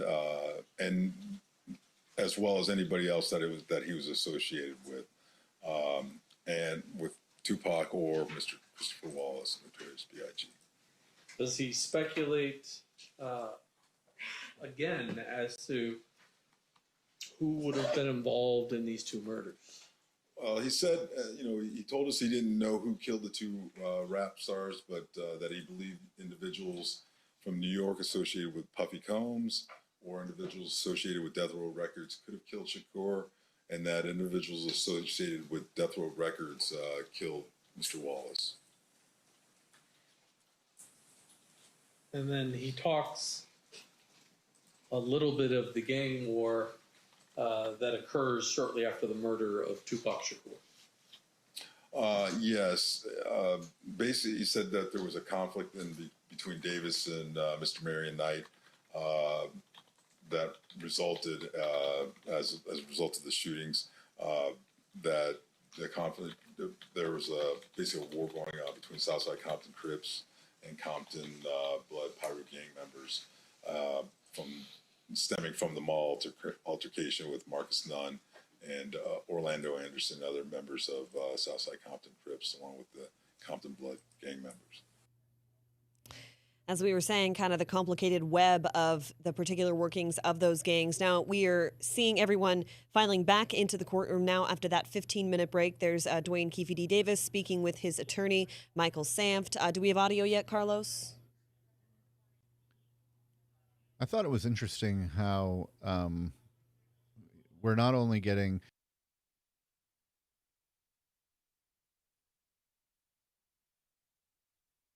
soundbite, that 2 minutes from the FBI special agent dealt with both. So we're talking about Crips and Pyru, and we're talking about Puffy, and we're talking about Biggie, and of course we're talking about Tupac, and we're talking about Keefe D. Then at the end, we got some names that we start to recognize, including Orlando Anderson, Baby Lane, who he was right in the middle of this. And earlier today, they were talking about his being in Las Vegas, and yesterday they were talking about his being at the center of that fight after the Mike Tyson fight in the MGM. And now we have some audio. So as we take the final turn towards the last 2 hours of court on 407, anything we need to address before bringing the jury in? No, Your Honor. Okay, bring them in. Stand for the jury.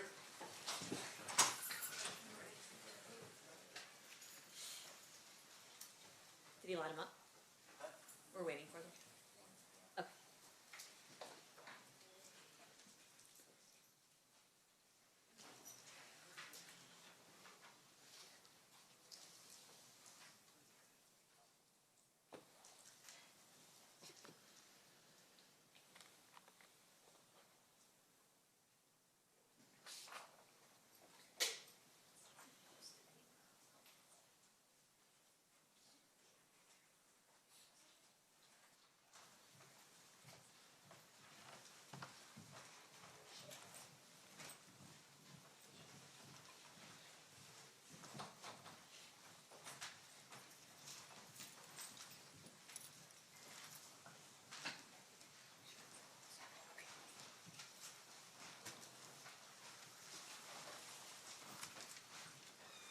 The party stipulates the presence of the jury. Yes, Your Honor. Yes, Your Honor. You may be seated. All right, now the state can call their next witness. Darren Dupree.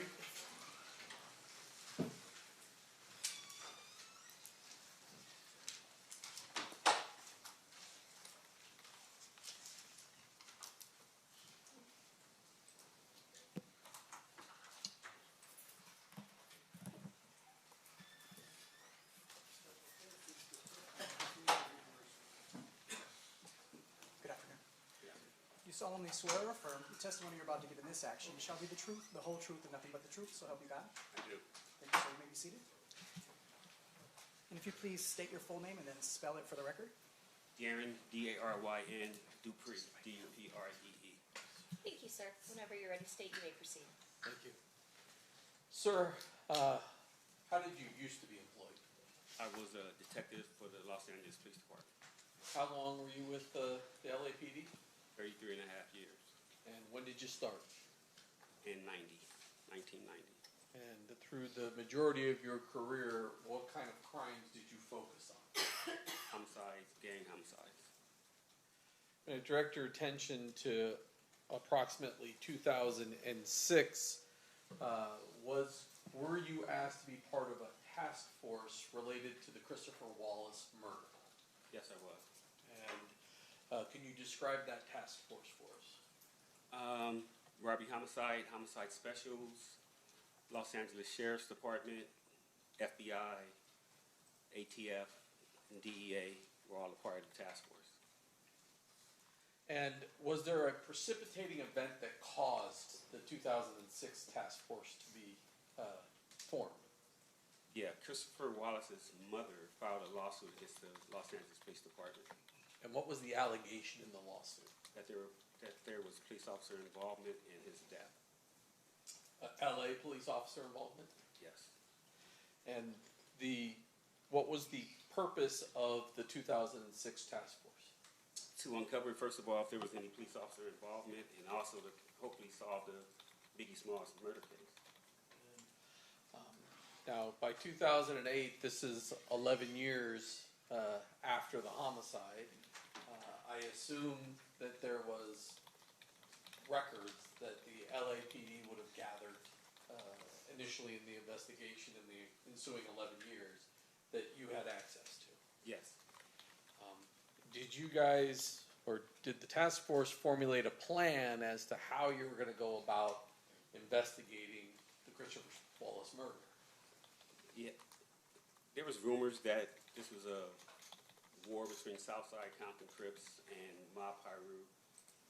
Puffy Combs labeled Bad Boy and Death Row Records. So we started there, and that consisted of coming to Vegas, getting all their files, getting up to speed on the Tupac murder. Although we weren't investigating it, we just wanted to get up to speed on it. And then starting there, everybody was a suspect at that time in the Biggie Smalls murder. At the time you come to Vegas and learn what information the Las Vegas Metropolitan Police Department is, who is the detective that you're having the contact with from Metro? Detective Dan Long. At some point, you go back, you begin investigating. Did you have any suspects that you identified and wanted to potentially look at? From the initial investigation, Southside Compton Crips possibly had something to do with the murder because they weren't paid for the Tupac murder, and then also Death Row Records, that they were involved because of the retaliation for the Tupac murder. So, like I said, everybody was a suspect at that time. During the course of the investigation, did you at some point focus on a person identified as Duane Davis? Yes. Do you see Mr. Davis here in court today? Yes. You point him out, describe something he's wearing. He's at the defense table with a blue shirt and a multicolored tie. May the record reflect the identification of the defendant. Is he wearing a jacket or no jacket? No jacket. So reflected. How is it that, how is it that you target Mr. Davis? The vehicle used in the Christopher Wallace murder was a Impala. Mr. Davis had an Impala, and they had impounded it early on in the investigation. So we started with him. And did you have information related to what his position was in the Southside Crips? I mean, we knew that Mr. Davis was the man with all the money in their hood, in their neighborhood. Now, you said that you, what was your role in the task force? I was the lowest level, bottom of the food chain detective. I was a gang expert, and I knew a little bit about the rap industry. So that was That's how you got brought in? yes. The Southside Crips, did they have kind of two crews associated with them? As far as I know, yes. And one of those crews, the Burris Street crew, who was that sort of generally headed by? It was Keefe D, amongst others. The Glencoe crew, who was sort of the leader of that group? From what we gathered, Darnell Green. How is it that you're going to go about investigating Mr. Davis for the Biggie Smalls murder? What's your plan? I had never worked with the DEA, FBI. I was a homicide investigator coming in. So above my pay grade, they tried to figure out a way to get leverage on Mr. Davis through narcotic sales. We would bring him in after we caught him with narcotics and see if he would work with us and give us information on the Biggie Smalls case. And were you able to gather enough information to potentially arrest and charge him with narcotics? Yes. And how much narcotics are we talking about here? From what I remember, it was PCP, a gallon, and a kilo of cocaine, if I'm not mistaken. And with Mr. Davis' Damn! past criminal history as well as that amount or weight of drugs, what kind of sentence was he looking at for that type of drugs? As I said, I wasn't familiar with the Fed system. From what I was told, though, that was a life sentence with the amount of drugs that were confiscated. So once you've gathered all this evidence, do you do anything to indicate to Mr. Davis that you've got your leverage? We met with him, And who's we? me and Detective Greg Cady. And where did that meeting take place? If I recall, it was at Mr. Davis's residence, maybe in Rancho Cucamonga or Corona. I forget the location. And we sat in his garage and we advised him of what we had. And we get an attorney and we'll meet with you a couple days later in LA at the Fed building and we'll discuss it more. Now, was there a suggestion to Mr. Davis that he shouldn't use the lawyer by the name of Edie Fall? I don't know anything about that. Does there come a point in time when you wind up at a meeting with Mr. Davis and his lawyer? Yes. And that first meeting, what are you there to talk to Mr. Davis about? To show him the evidence that we had against him, the video surveillance that we had, we did a lot of surveillance on him, to show him everything we had and what he was looking, to receive as a case against him. And so do you eventually wind up in a meeting with his lawyer in either the lawyer's office or a police station to talk to him about that? I think that first meeting was at the AUSA's office in downtown Los Angeles with him and his attorney and about 4 or 5 people from the task force. And was there your understanding as to what the circumstances of what you could and couldn't use against Mr. Davis about what he's talking to you about? Yes, and again, I'm just in the room. I never even been in the AUSA's office at that time, so I'm just observing what's going on. Did anyone use the term, this is a proffer? Yes. And was that agreement between the AUSA, do you remember that AUSA's name? Timothy Seawright. And do you remember the attorney for Mr. Davis, his name? Wayne Higgins. And so there was an agreement in that first meeting that this would be a proffer. Yes. And during the course of that, do you ask Mr. Davis about his involvement in the Biggie Smalls murder? Yes. And what is his response? At that time, he said, no, we didn't have anything to do with that one. When he said, we didn't have anything to do with that one, did that trigger anything in your mind as to what he was saying? When I recall, yes, we were like, that one, what do you mean? And then he said, we did the other one. He said, we did the other one. And so, at that point, what did you think he was talking about? Me personally, the only other one was Tupac. But we had nothing, we didn't think we were talking about Christopher Wallace. We didn't ask him any questions about Tupac. He offered that on his own. And so when he does that, is there some discussion then of maybe maybe having a conversation about Tupac? It was a surprise to us. Number one, we were shook. We were surprised.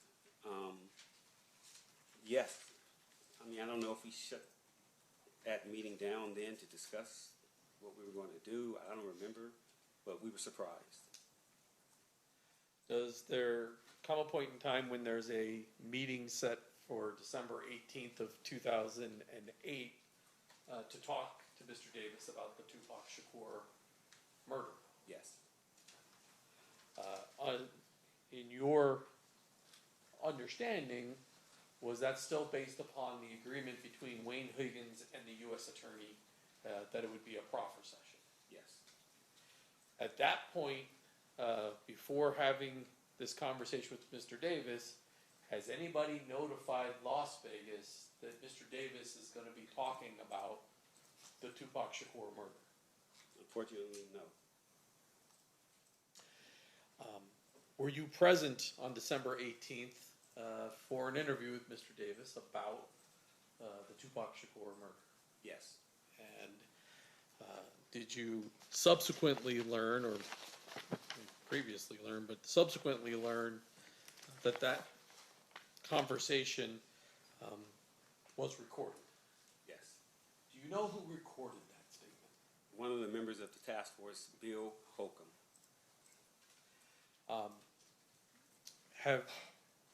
Did there come a point in time where you heard that recording? Yes. And Judge, I have marked as State's Proposed Exhibit 117, which is the actual recording, and 110, which is the transcript of that recording, on offer at this time. Any objection? I think at this point, we're still lacking foundation with regards to that. The answer, the question that was asked was like, do you recognize the recording? Okay, do you want to play I can play part of Maybe that the recording first for Detective. a couple seconds and see if he recognizes it? Yeah, there's some Authenticate. walking in time, so we'll just Well, have to pull it when forward. people a little actually bit. talk. Yeah.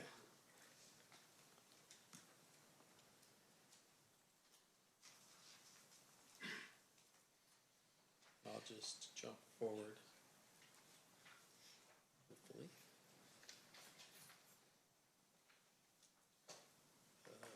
My volume off? People or his associates, that's not a concern to us. Yeah. If you had told Mike, we would have talked to him. We wouldn't want to talk to him. Okay, another. Does that sound like the conversation that was happening on December 18th, 2008 with Mr. Davis? Yes. And who was present at this besides yourself that you recall? The lead detective, Detective Greg Kading, he was mostly in charge. Bill Holcomb and me. That's all I can remember. Was Wayne Higgins present as well? Wayne Higgins was there, and I'm sorry, so was Mr. Davis, of course. And do you recall where this conversation took place?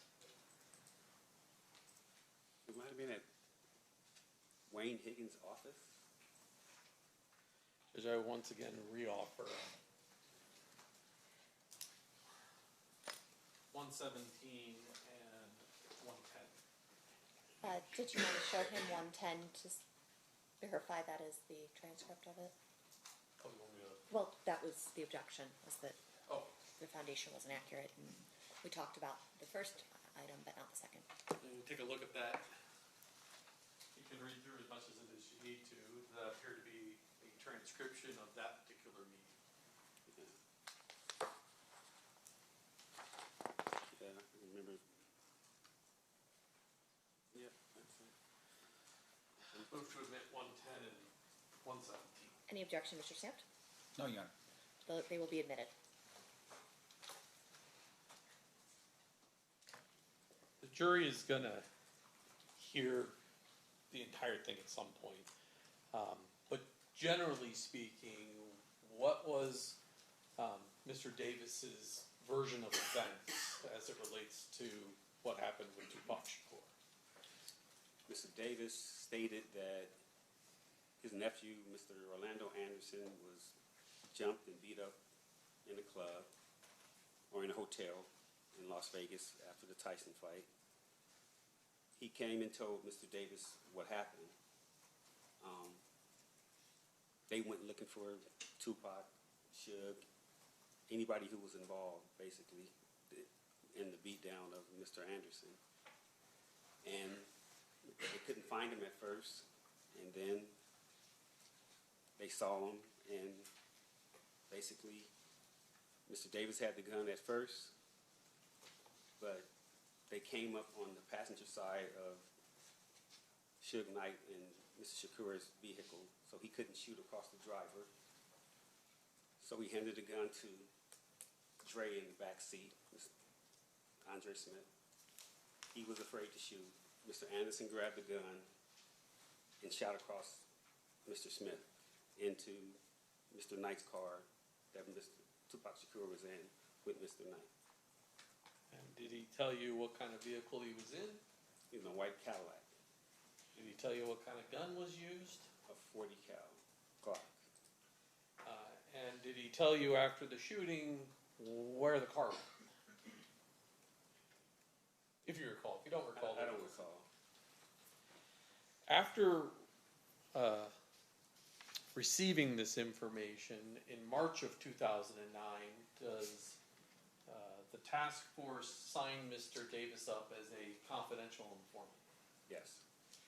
And once you sign him up as a confidential informant, what is it that you want to do with Mr. Davis? Figure out ways to see if he's telling the truth about his story about what happened. And so what do you do? Mr. Davis had a narcotics friend in New York by the name of Equan Williams, Zip. He said he could, this is a lot deeper than that. Sean Puffy Combs was supposed to have given money to Zip Martin to give to Mr. Davis. Ooh. Payment for Tupac murder. Ooh. Fast forward, we go to Mr. Davis. He says he can rekindle that relationship with Mr. Zip Martin and get him to talk about the money that was given from Sean Puffy Combs to Mr. Martin that never got to Mr. Davis. And did you guys or Mr. Davis come up with a Whoa. plan to get leverage on Mr. Williams, Zip? What was the idea? Me, Detective Kading, ATF Jim Black, and Keefe D, Mr. Davis, flew to New York so Mr. Davis can work undercover to try to rekindle that friendship and business relationship with Zip. And when Mr. Davis goes in to, do you remember the name of the club? It's called the Zip Code in Harlem. Does he in fact meet with Zip? Zip, he did, but from what we gathered from Mr. Davis told us, he passed him off to his nephew, meaning Zip passed him off to his nephew to do business with him. Zip had cancer or something like that. He was sickly. He said he wasn't in the business no more, something like that. So it didn't work. So he was unable to reestablish a business relationship and do a drug deal with Zip so that you would have leverage to then talk to Zip about what he, Mr. Davis, told him. I'm just confirming the information Your you just response? provided. What? You're just confirming that the information that you just were provided is what? I'm just confirming the information that he just testified to. So then, overruled. You may answer. Yes, he couldn't rekindle the relationship. And so you come back from New York. Yes. At some point, does the LAPD establish whether or not LAPD officers were involved in the murder of Mr. Wallace? We found out that there was not any police officer involved. And eventually, Mrs. Wallace's lawsuit is resolved. Yes, it does. at some point, are you directed to attend a meeting involving Wayne Higgins, Duane Davis, and Dan Long, the Las Vegas Metropolitan Police Department investigator on Tupac Shakur? Yes. And on September 9th of 2009, did you in fact attend that interview? Yes. And was that recorded? Yes. This morning, did you listen to portions of that to confirm that is in fact a copy of the 2009 audio recording? Yes. And if I approach you, I forgot this one. I'll get back to it. Showing you 111, if you flip that over, take a look at it. Does that appear to be a transcript of that 2009 interview?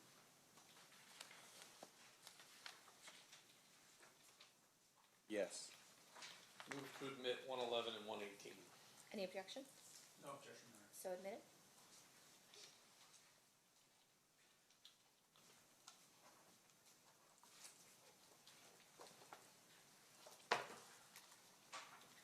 Finally, and I forgot to do this, during the conversation on December 18th of 2008, did you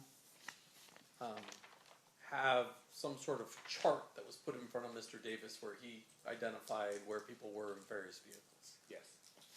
I'm showing you what's been marked as state's proposed exhibit number 147. Is that the copy of the chart that you had prior to the December 18th, 2008? Yes. Move to admit. Any objection? No objection. So admitted.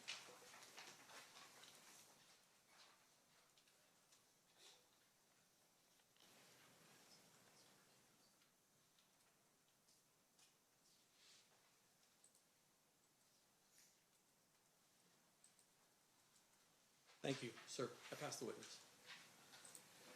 Cross-examination, Mr. Stamps.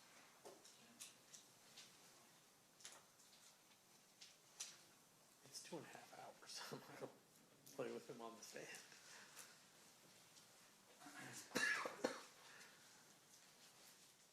Mr. Dupree, we had some conversations here about what you did on this case. Did you ever write any reports on this? Sure I did, yeah. When you say you're sure did you review any reports in preparation for your testimony here today? I think I reviewed one report. Which report did you review? It was a DEA 6 passing the case over to Las Vegas Metro. And with regard to that report, did you draft that report yourself? Yes. When you say it's a DEA 6, is that a form? Yes. Is that a form used by the DEA agency, I guess would be the Drug Enforcement Agency? Yes. Did you write any reports on your own with regards to what you did within the LAPD, umbrella or report writing? I'm sure I did. When you say you're sure did, are you telling us today that you don't know for sure what reports you wrote? I'm saying that when you have a cold case, a lot of reports are already written. So you interview people and you do a statement on it, but the majority, this was 2006 when we started, the murders happened in 1996 and 97. So a lot of the reports were already written. So with regards to, you're classifying this as a cold case? Yes. And what is a cold case to you? It's a case that takes a long time to solve. And with regard to the cold case, are you talking specifically about the murder here, the murder investigation of Tupac Shakur? I'm talking about what we classified Christopher Wallace's case. I don't know if they classified Tupac a cold case at that time. I see. So you were part of the task force specifically on Biggie Smalls, we'll just call it Biggie Smalls. That's why we started the task force, because of the lawsuit. All right, and you are classifying that as the cold case. Yes. So all your work would have been under the Biggie Smalls investigation, not necessarily under the Tupac case that we're here for today. Yes. And so with regard to your actions on the Biggie Smalls case, a lot of what you're doing sort of blends into, at least some of it blends into the Tupac investigation, but that wasn't your investigation. No. That was Metro's investigation. Yes. Now, on the day that we're talking about here, and this would be under the recordings that you had from the 2008 proffer, did you set those up? No. Who set them up?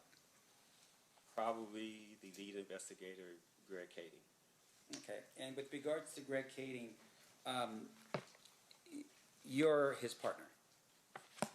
In a task force configuration, you might peel off with one person more than the other, so I would say me and him did a lot of work together. And with regards to what he is that he's also a fellow LAPD detective. Yes. All right. And so with regards to your being, let's say not part of the task force, were you ever his partner outside of the task force? I met Detective Kading at Wilshire Homicide. Wilshire Homicide is the area that Christopher Wallace was actually killed in. Robbie Homicide inherited the case or took the case because they had more resources to work. Me and Greg worked together at Wilshire Homicide. Greg Kading started this task force, and he brought me over years later to this task force. I see. So up until that point when he brought you over, you guys weren't partners? No, he was working narcotics. Greg knows the narcotics FBI DEA system very well. I didn't. All right. And so in terms of your awareness about the Tupac investigation, when were you first made aware of the Tupac investigation? Through the media, as soon as it happened. Right. I mean, everybody knew about that. And in terms of, though, your involvement or the official, are you telling us it's at the time of the proffer that you become sort of more involved in the Tupac? At the time that Mr. Davis offered the information that he offered is when we even thought about doing anything with Tupac. But isn't it true, though, that you actually were more aware, that Detective Long was the Metro detective on this case as early as 2004? I didn't start until 2006, so I just knew he was the investigator assigned to the case when I got there. I see. So as of 2006, you would have been aware that Detective Long was the investigator from Metro? Maybe 2006, 2007, when we decided to come out to Vegas and gather intel on the Tupac case, investigative reasons. Okay. And with regards to your participation in the task force, was there a name for the task force? Christopher Wallace Task Force. Okay, so it's Christopher Wallace Task Force. And you first contact Mr. Davis on, looks like November 21st, 2008. Is that about right? I don't remember the dates, but... Okay. Now, in terms of your, you're saying, though, that your review of the evidence in preparation for today's, or your reports in preparation for today's testimony just consisted of the DEA 6 form? Yes. Now, at the time of November 21st, 2008, you and Greg Kading are the ones who initially contacted Mr. Davis, right? You didn't do it by yourself. No, me and Mr. Kading. Okay, and you basically advised him at that particular point that, he was potentially looking at an indictment for narcotics. Is that right?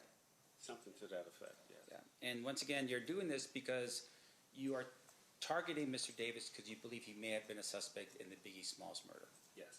Okay. Now, at some point, I would assume in the future, you're going to tell all of us that he was no longer a suspect in that murder, right? That is correct. You found information that were indicating that the car that was potentially the car used in the Biggie Smalls murder was not his vehicle, maybe somebody else was there.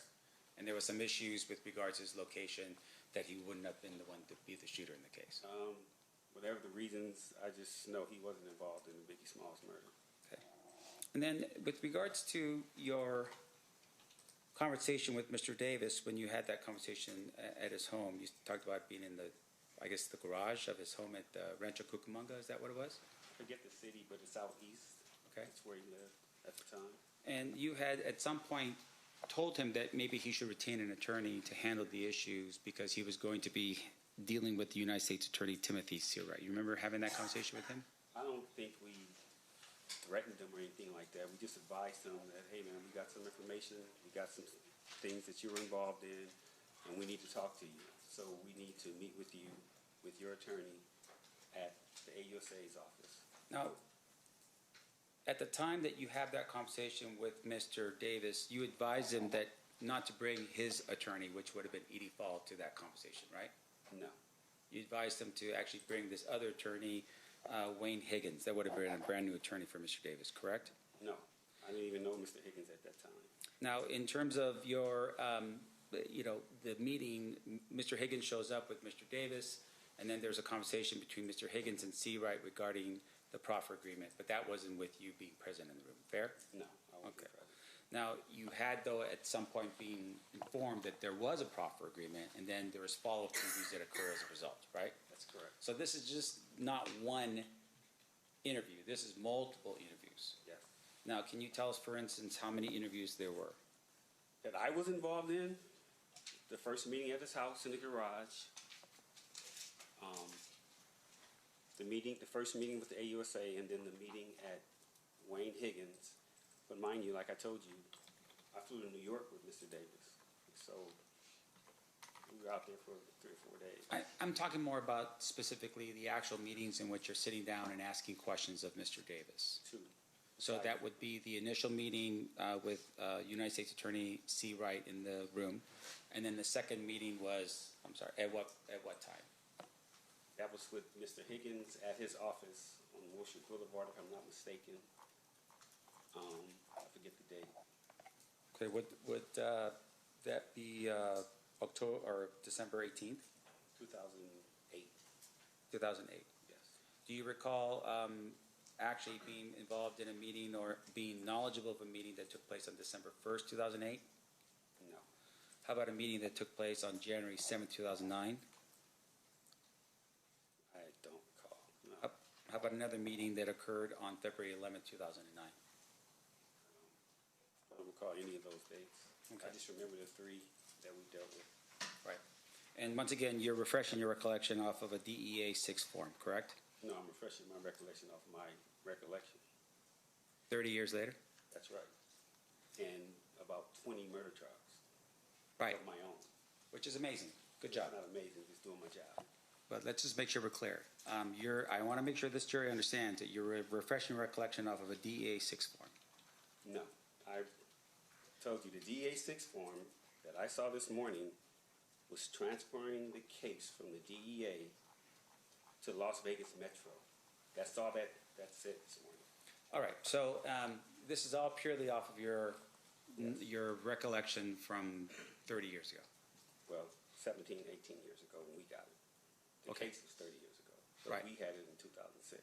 And 20 murder trials later, That's right. you're refreshed. Okay. That's right. So let's keep going through it. So your testimony here is that at the time of the meeting on December 18th, 2008, you were present for that meeting. Yes. And the other people that were present for that meeting was Detective Katie, Yes. LAPD Detective William Holcomb, Yes. FBI Special Agent Bennett, Yes. I didn't mention him, but he was there. Yes. okay, and then was anybody else there present? Mr. Davis and Mr. Higgins. And then outside of those, was anybody from the United States Attorney's Office present? At the first one in 2008, I think, not in 2009. For sure, not 2009. I can say that. Okay, but I want to make sure we're precise for this jury. On December 18, 2008, was the United States Attorney present for that meeting? Yes. Now, in addition to that, the recording that had occurred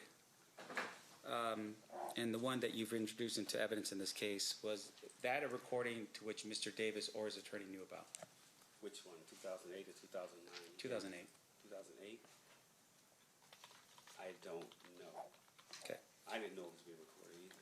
Sure. And with regard to the FBI special agent that was there, are you aware of what's called a 302?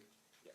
What is a 302? It's a information report that they write out, kind of like the DEA 6, kind of. Yeah. And then in terms of how the 302 works is they don't actually record information with a recorder. They actually just write things down into the 302, right? That's correct. In this particular case, was Special Agent Bennett aware that there was a recording? I have no idea. Now, in addition to that, on March 9th, you had said that something that he was, I guess, activated as a confidential informant. So I think it's around that time period, right, of 2009. Between what time periods did Mr. Davis give information to LAPD as a confidential informant? Do you remember? I don't remember how many times we met or how many times I was involved in speaking to him. But it's just those 3 times, the first time in his garage, 2008, 2009, and then when we went to New York. That's all my dealings with Mr. Davis was, that I can remember. Okay. Now, the December 2008 proffer that you were part of, did you verify any of the information? That Mr. Davis told us? Yeah. We were trying to verify as much as we could. Okay. That's Well, why we tell us flew to the New York. efforts. No, I'm sorry. Can you tell this jury the efforts that you made to verify the information that he gave you in 2008? Flying to New York to try to get the relationship with Zip, Mr. Martin, because he was involved here in Vegas with the murder and the large sum of money that was supposed to be given to Mr. Martin to give to Mr. Davis. So that's why we flew to New York, to try to get that whole thing going. Right. And based upon your efforts in New York, were you able to verify that any of that information to be true? No. Now, in addition to that, there was other information that Mr. Davis gave up in 2008 in December. Did you verify any of that other information to be true? I don't think any other information that he gave us was anything except the murder of Tupac. Sure. Did you at any point verify, for instance, the people that he identified in the vehicle? No. You are aware, of course, that some of the people that he had identified in the vehicle were still alive in 2008, right? One was. Who was that? That was Terrence Brown. Okay. Did you ever verify that Terrence Brown was in Las Vegas at the time of the murder? We never got a chance to. Why not? As I said, our first course of action was to tie in Mr. Combs, the money, and work back from there. So you fly to New York, it's a bust, you fly back, and then you never follow up on what happens with regards to Mr. Brown? No. I didn't. You're part of the task force. Yes.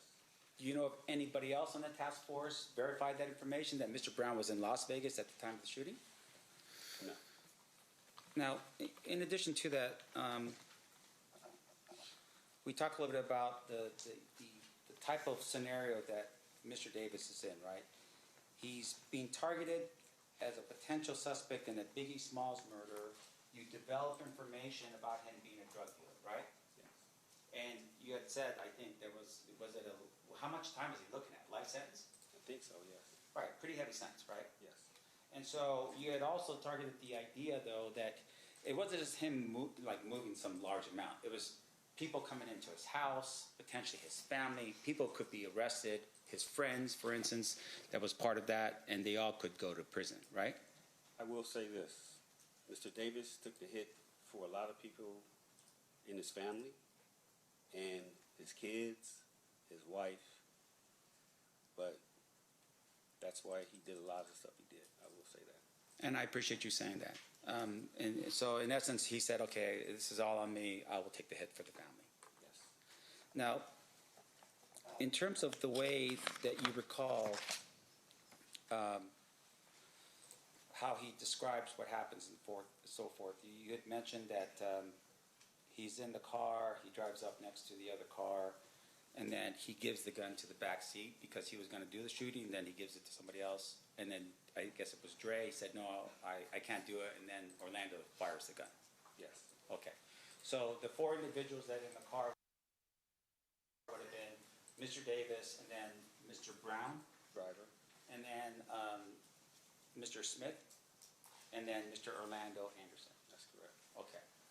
Do you, at some point, these people come back to Compton, right? Were there any, as far as you know, did anyone attempt to kill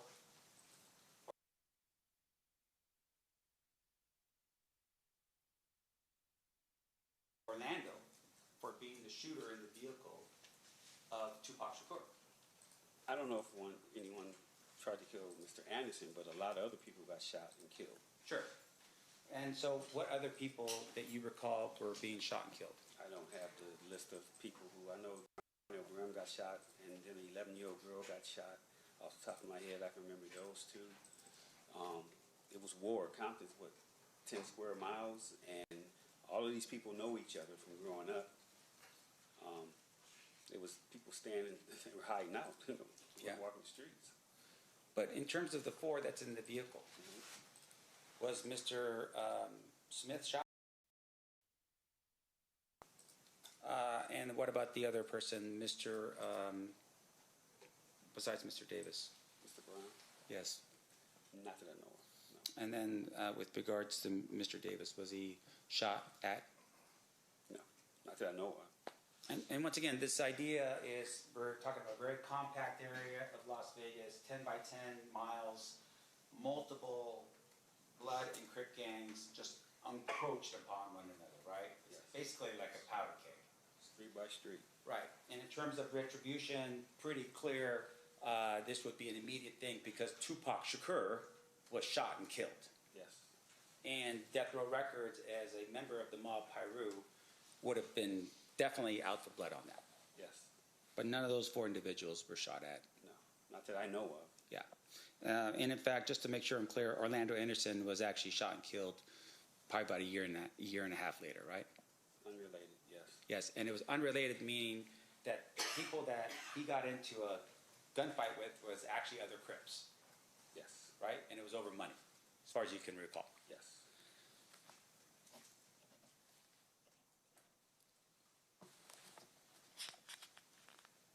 Now, there was some discussion, are you aware of a person by the name of Darnell Brim? Yes. Darnell Brim is, and I think there was some discussion about there was two different sets in the Southside Crips. Yes. One set was the Burr Street set, Correct? and that would be Burr Street where Mr. Davis lived on, Yes. as well as members of his family and so forth, right? Yes. The other set was the set that Darnell Brim was in charge of. From what I hear. I never worked Compton PD, but from what I hear, yes. Okay. And with regards to Mr. Brim, he was killed pretty much immediately after the shooting of Tupac Shakur. Mr. Brim is still alive as far as I know. Oh, you're right. He was shot, though, right? He was shot. And then he went to prison for some unrelated matter, something to do with drugs. Yes. Okay. Now, in terms of Mr. Brim, was there ever a conversation with Mr. Brim to determine or have questions asked with regards to Tupac Shakur? When we started, again, I started in 2006. Those questions would have been initially asked of Mr. Brim when he was shot in 96, 97. Those types of things we could have gotten to, but like I said, our first course of action was to solidify where the money came from. If Mr. Combs was involved, and was Mr. Davis telling the truth about being paid for the murder of Tupac Shakur. And outside of that, any additional sort of boots in the ground discussions or investigation in Compton was handled by somebody else? The initial, the preliminary, right? And if we would have gotten to that, we probably would have talked to people, but I'm sure that they were talked to already. This is on a Fed level trying to get a RICO case against people. Okay, this is a whole different level of Compton. Sure. This is FBI, ATF, DEA. This is trying to solidify that Death Row Records and was built on narcotics and Bad Boy Records. Now, you don't understand this, but I'm from the hood. Everybody knows what. Mm-hmm. Everybody knows that those record companies were started with the sales of narcotics. So the feds were looking at a RICO. We cared about the murders.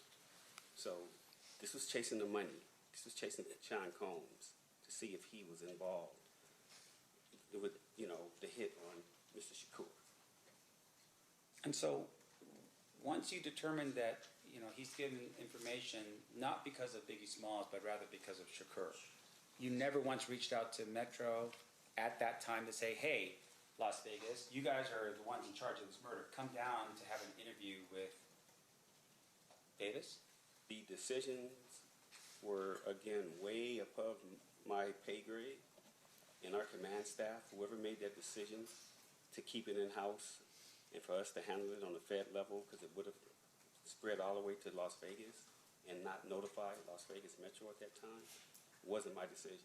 I see. So, had to been somebody up the chain, maybe even the United States Attorney. Whoever. See, right. Yeah. Okay. That's not your call to make. No, I'm just a soldier, okay? Right. I appreciate that. Now, in addition to that, sir, your in terms of the information we're talking about here, at some point your other LAPD detective leaves the LAPD.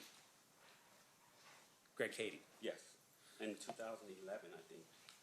And in 2011, I believe he publishes a book. Yes, And that book is called Murder Rap. yes, Did you read that book?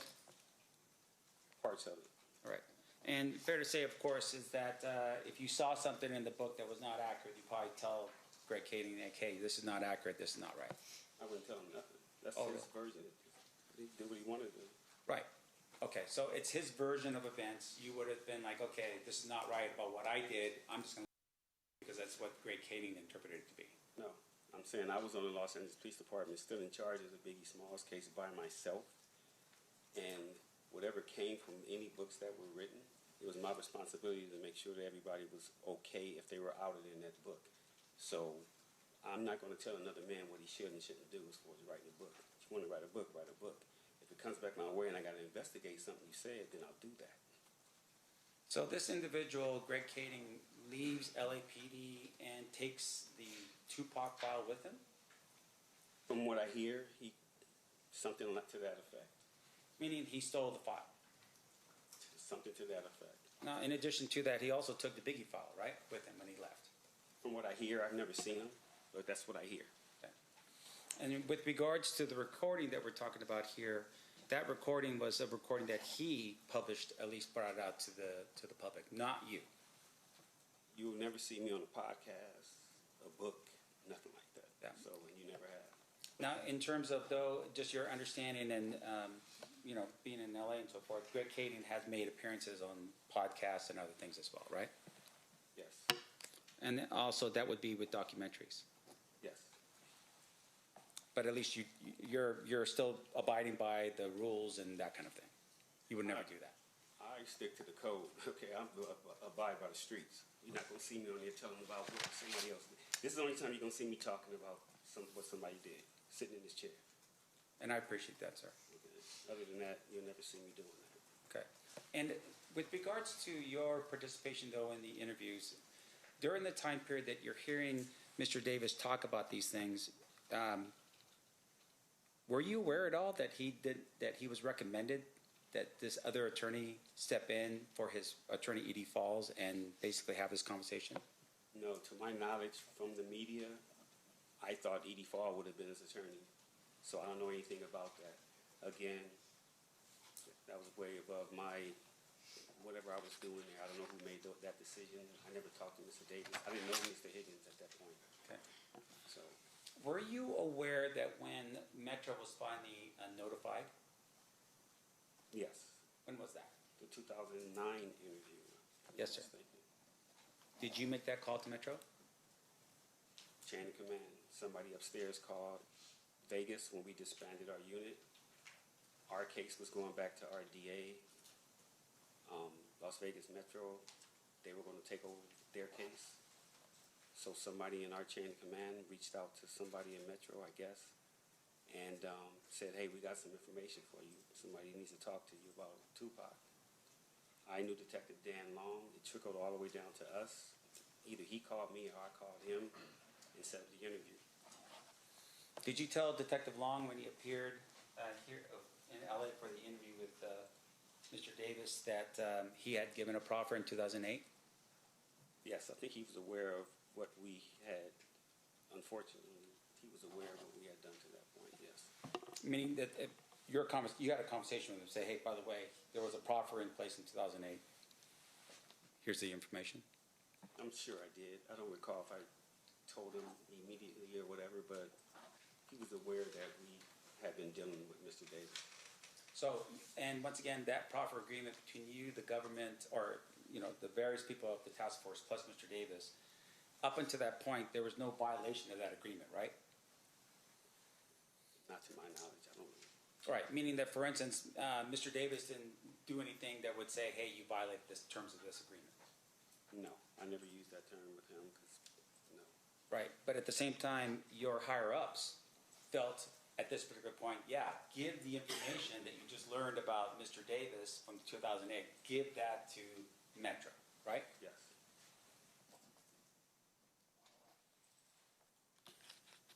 And once again, and I want to make sure I'm clear because I don't want to forget this question, you didn't verify anything outside of the P. Diddy potential payment that was the part of that you were looking at? Yes.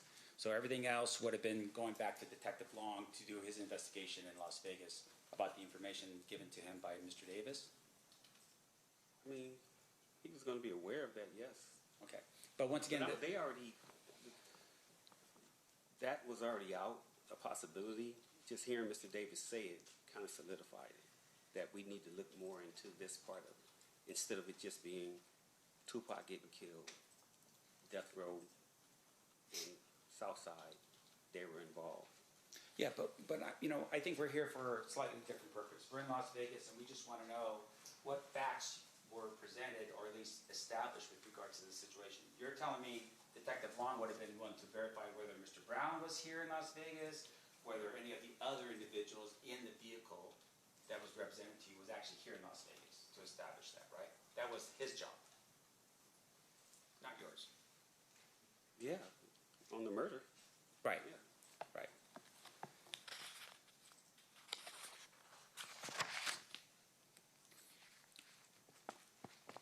Now, there were some activity that happened in Compton. I just want to make sure I'm clear. You weren't part of any of the investigations in Compton with regards to the gang issues and so forth.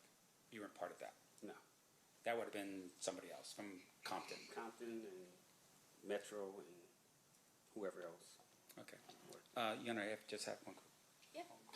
Court's indulgence, sure.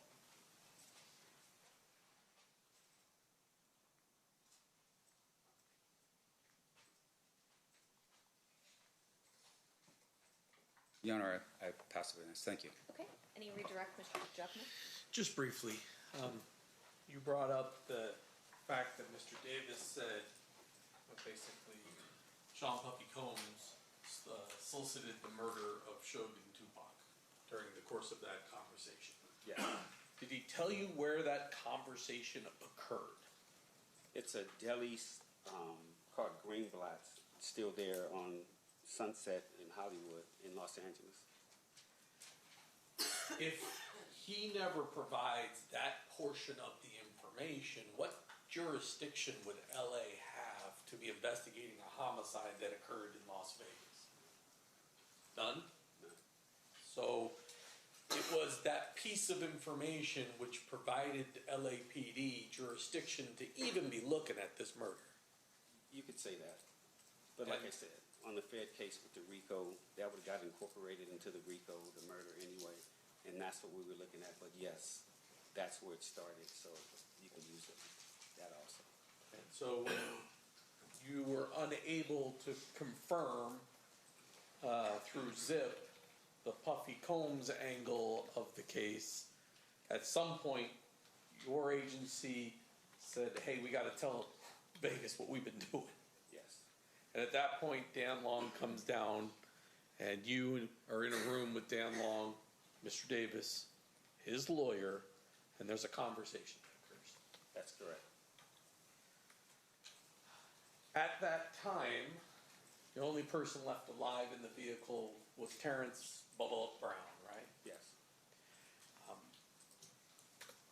Mr. Brown was a resident of LA, correct? Correct. And was there at least a discussion between you and Dan, hey, if Mr. Brown ever gets himself into some real trouble, maybe we'll have some leverage to talk to Mr. Brown? Yes. And then unfortunately, Mr. Brown got killed as well. Yes. And so the last person alive in the vehicle is Mr. Davis. That's correct. Nothing further.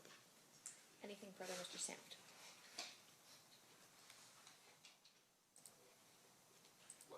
Okay, so what investigation with Mr. Brown have we talked about? You wouldn't be able to verify information about where he was, whether or not he was in Las Vegas, right? You're saying. You, with Mr. Brown. We wouldn't be able to? Yeah. We could have, I guess. Right. We would have got to that, yeah. Sure. And with regard to that, you didn't make that effort while he was still alive. And would it be fair to say, of course, that even if someone had passed, that you would still need to verify what Mr. Davis said to you, regardless of whether or not the person's passed or not? We'd have to verify everything. Right. And like I said, start of it was Sean Puffy Combs, so that's where we started. And Sure. that's it. And your focus is a little different, but in terms of the actual murder of Tupac Shakur, information with regards to, you know, these other individuals in the car, that would have been given to Metro to handle here in Las Vegas. Yes. Okay. No further questions. State, anything further? Of course you will.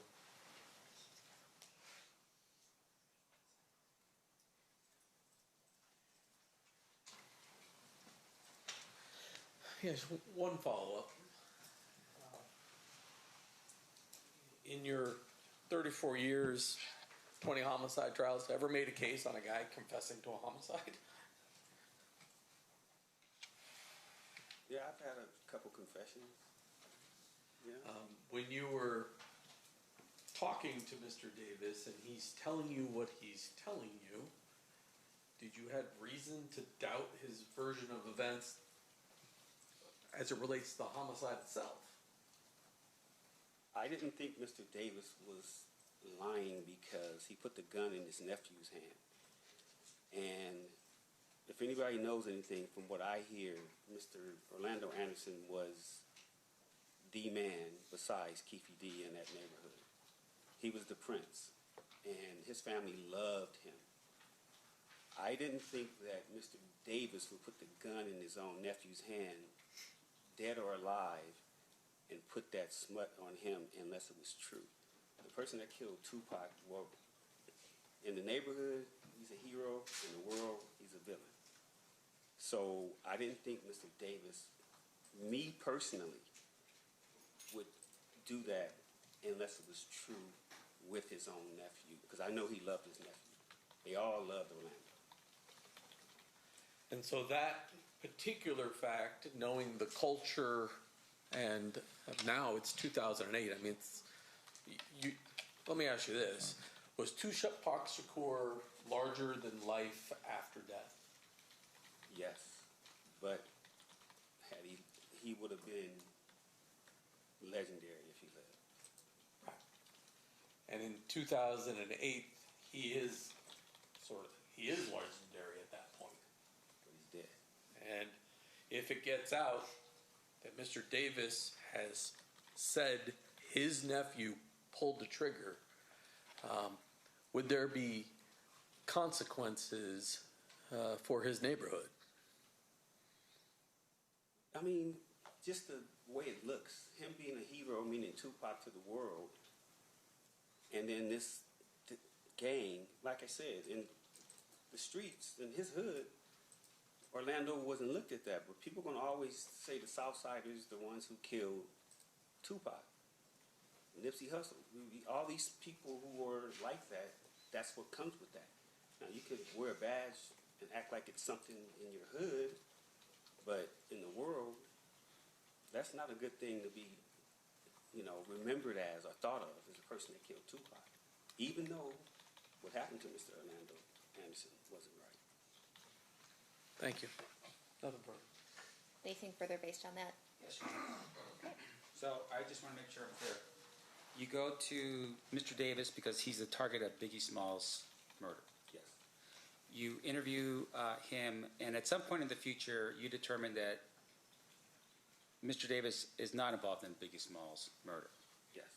While you're in the room showing him the information that you have about the drug aspect of it, a life sentence potentially, and everyone in his family or people in his family and friends potentially getting all in the middle of that with all kinds of problems, right?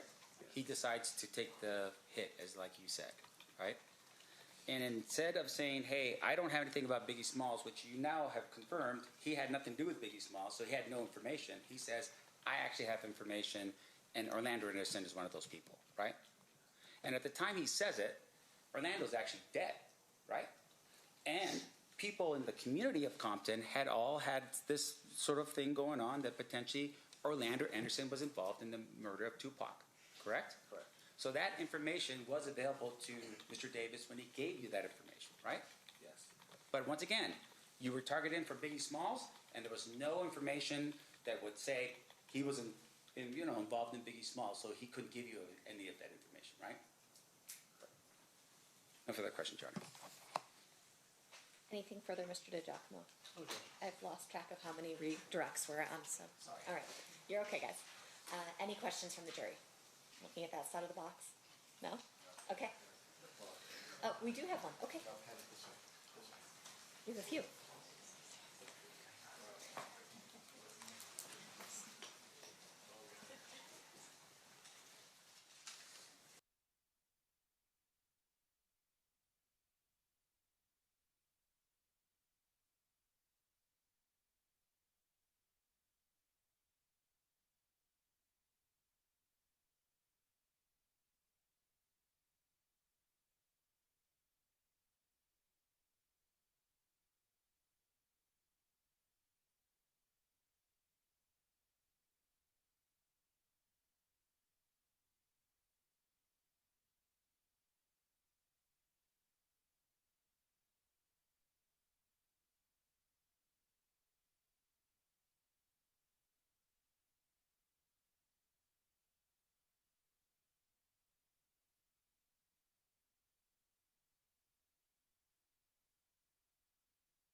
All right, a question from one of our jurors for you. For clarity, would you say the feds were more worried about the bigger fish and the whole puzzle rather than the pieces, being you had the information from Keefe and didn't need to put it together? Yes, they were worried about the bigger picture, but this is 2006, and the smaller types of investigations on both cases had already been run to ground. You needed to come with a different type of investigation to try to see if you can get it. So that's why Detective Kading, the LAPD, that's why he brought in the FBI, ATF, DEA, other agencies to all help to try to solve both cases. Once we found out what Mr. Davis had said, it was Biggie Smalls at first, and then it went to Tupac Shakur. Okay. Any follow-up questions based on that, Mr. DiGiacomo? No. Any follow-up questions based on that, Mr. Sanft? No. Okay, you've faked us out again. All right, you are free to go. Thank you so much, Mr. Dupree.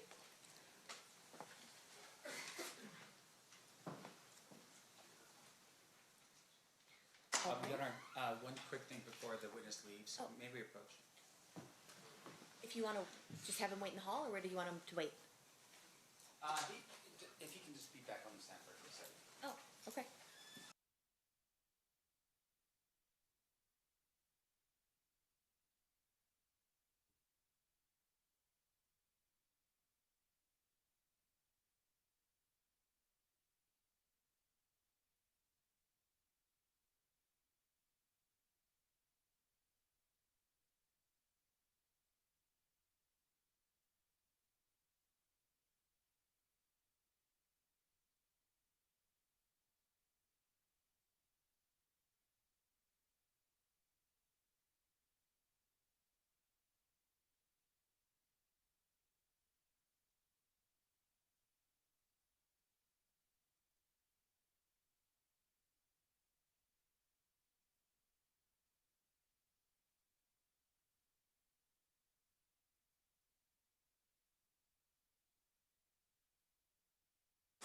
Mr. Dupree, as you discussed earlier with the parties, you may be subject to recall in this case, but it would be okay to do it via Zoom. If you could refrain from, you're ordered not to discuss your testimony with anyone else in this case until you are released from that potential recall. Okay, thank you. You are now free to go. All right, State, what did you want to present next? Well, we're going to start the 2008 statement, so we fill up the rest of the day. Okay. But we have at least one witness tomorrow, so we'll call that witness tomorrow and then probably continue on the rest of the day with the rest of the statement. Does it make sense then? All right. Does it make, I mean, Go ahead. unless the court wants us to call the witness tomorrow at 1 and then start the statements. I think that might make the most sense. There's just more time in the statements than there is in the day tomorrow. So we still don't If we finish play it. the half hour today, will that finish it out tomorrow? It all depends on Mr. Sam's cross of the witness. Well, Your Honor, Your Honor, there's two statements, right? I think we can definitely play one of the statements after the witness tomorrow. Okay. And then we have a subsequent statement. We're also playing that we introduced through Mr. Dupree. So. And none of them will finish in the half hour. That's 35 minutes we have left. That's correct. That is correct. All right, I'm gonna have the jury, I'm just gonna have the jury leave a little bit early today. We'll have them back at 1 o'clock tomorrow. All right, during this recess, you are admonished not to talk or converse amongst yourselves or with anyone else on any subject connected to the trial, or read, watch, or listen to any report or commentary on the trial of any person connected to this case by any medium of information, including without limitation, newspaper, television, the internet, and radio, or form or express any opinion on any subject connected with the trial until the case is submitted to you. We'll see you guys back here at 1 o'clock tomorrow. Thank you. Stand for jury.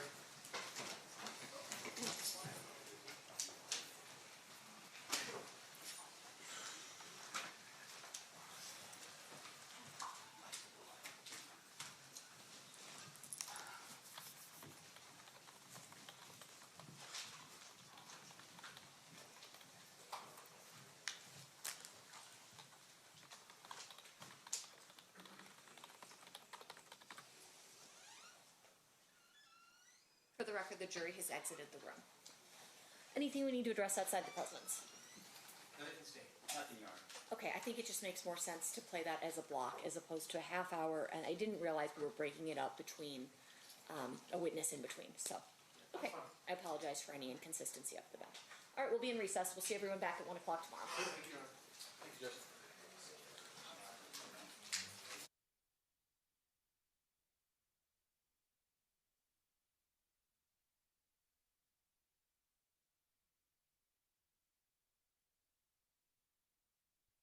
Damn. Yeah, they're playing like a whole bunch of shit. I'm not even joking. Like, I'm so like, what the hell is going on? It's crazy. I'm doing these this document, and man, there's so much to it. It talks about like I guess there's like documents of like the medical examiner, shooting evidence, witness testimony, and this is for the grand jury proceedings. And there's an indictment.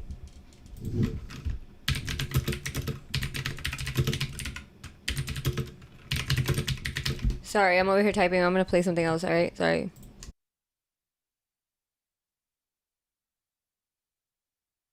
Mike Tyson had just gotten out of prison recently, going back now 30 years, September 7th, 1996. So we got the anniversary coming up before too long of that night here in Las Vegas at MGM Grand Garden.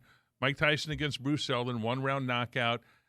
Tyson was a beast at times still in the ring after he got out of Japan after that loss to Buster Douglas in Japan. And then so he was on a mission. And wasn't much to the fight, but every time Mike Tyson fought, it was a, how can you best say, there were gangs. It was East Coast, West Coast. It was a mess. It was tough for Metro. It was difficult. That night in particular, there was a brawl. You've probably seen it, shown it, a brawl at the entrance to the MGM casino right there at the Valet as you go in the entrance. And there was that a big brawl there. A fight broke out.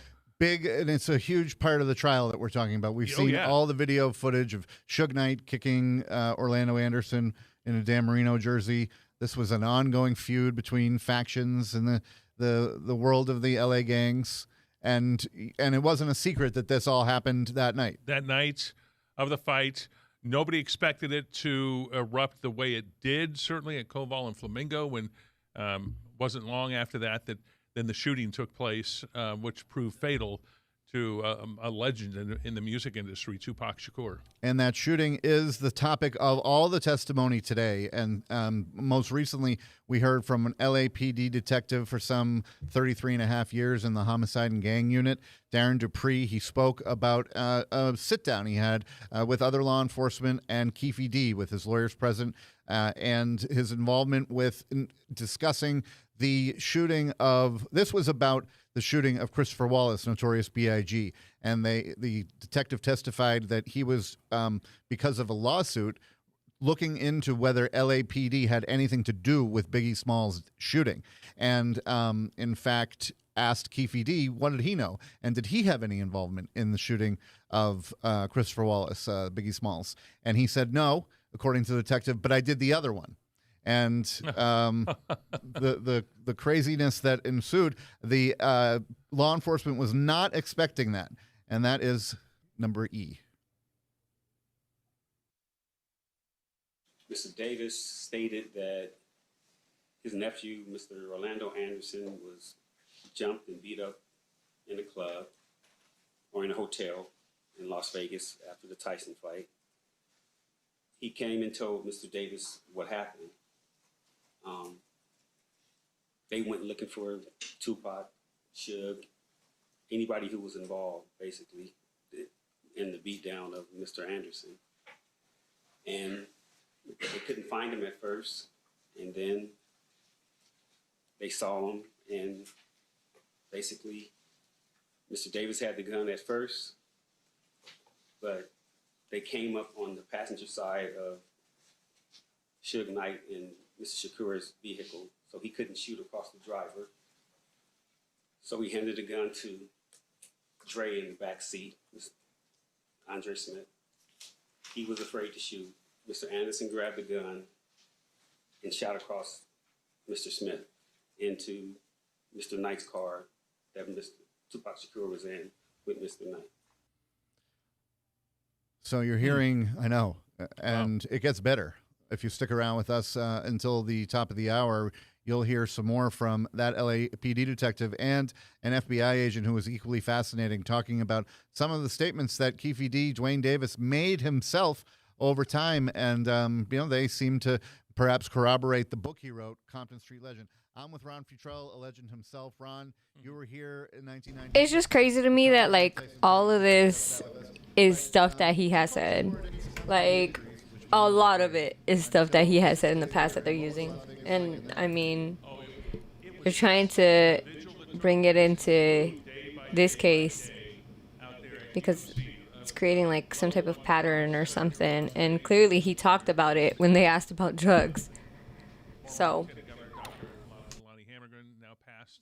He was there for many years. A guy named Dale Carrison was also there, and Dale was on duty that night, and I've talked to him since, and this was years ago that we had this conversation, and he said when they brought in Tupac that he was still alive, barely, and he asked Tupac, asked Dr. Carrison, am I going to make it, Doc? Am I going to be okay? And as Dale Carrison tells me the story, he said he knew he wasn't going to make it, that he wasn't going to survive these injuries, but he told him something else. He told him basically, hang in there, we're going to work hard, we're going to try to get everything together, you just hang in there, and we're fighting to help you through this. A short time after that, he slipped into a coma and never regained consciousness. But yeah, the vigils outside just were in a grew day by day of people hoping that Tupac could somehow survive those injuries, which he did. He clearly did not, obviously. And that a tragic shooting that night, and the role that Suge Knight played in that, being in the driver's seat, is not forgotten on anybody too. With No, all and this, he's still in prison. Yes, and it's not forgotten in this trial. His name comes up with almost every witness. The relations between Suge Knight and Tupac Shakur and Suge Knight and Duane Keefe D. Davis on trial for orchestrating the murder of the rap icon. And to your point about succumbing to his injuries, the medical examiner testified to how the bullets ravaged his abdomen, how they had to take his lung out to try and save him, how the trauma that even the life-saving measures took on him, and then evidence of prior shootings. Tupac had a past. And additionally, as far as what you're saying about the gangs and that stuff, we had a first responder yesterday testify about being in the ambulance with Tupac Shakur when he was alert after the shooting, saying, the streets will handle this. We will do this ourselves. I'm not telling you who shot me. And we wouldn't be here if he had. So he didn't say, I don't know. No, he certainly didn't. That's important. Oh, he didn't say, I don't know. He just and said, I don't know either, but I think he knew. Yeah. Yeah. And so, to that point, what he knows, what people know is all of this trial so far has been based on what people say what people say Keefe D, Duane Davis said, not necessarily a smoking gun or direct evidence tying him to the crime, just what his own words were. And in the testimony of the LAPD detective who testified earlier today and ended the day, Darren Dupree, a 33-and-a-half-year homicide and gang detective, he talked about when Keefe D first mentioned on his own the shooting of Tupac Shakur. That's soundbite D. And so there was an agreement in that first meeting that this would be a proffer. Yes. And during the course of that, do you ask Mr. Davis about his involvement in the Biggie Smalls murder? Yes. And what is his response? At that time, he said, no, we didn't have anything to do with that. When he said, we didn't have anything to do with that one, did that trigger anything in your mind as to what he was saying? When I recall, yes, we were like, that one, what do you mean? And then he said, we did the other. He said, we did the other one. And so at that point, what did you think he was talking about? Me personally, the only other one was Tupac. But we had nothing, we didn't think we were talking about Christopher Wallace. We didn't ask him any questions about Tupac. He offered that on his own. And so when he does that, is there some discussion then of maybe having a conversation about Tupac? It was a surprise to us. Number one, we were shook. We were surprised. Yes. I mean, I don't know if we shut that meeting down then to discuss what we were going to do. I don't remember, but we were surprised. And the jury probably surprised to hear that Keefe D, Duane Davis, just said, hey, we didn't do that one, but we did this one. And in a long day of testimony by law enforcement, that was fascinating information.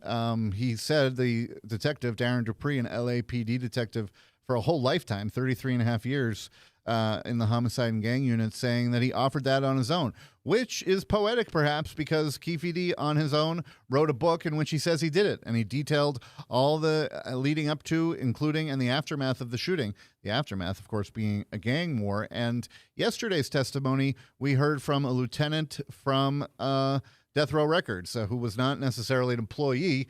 He was a gangster or a gangbanger, however you want to refer to it. He's an old man now, and it's a little different to what your image might be. But he says he solved problems for Suge. And then we met Reggie Wright Jr., who Keefe D told our Vanessa Murphy he thought did the shooting, and he apparently said that repeatedly to law enforcement.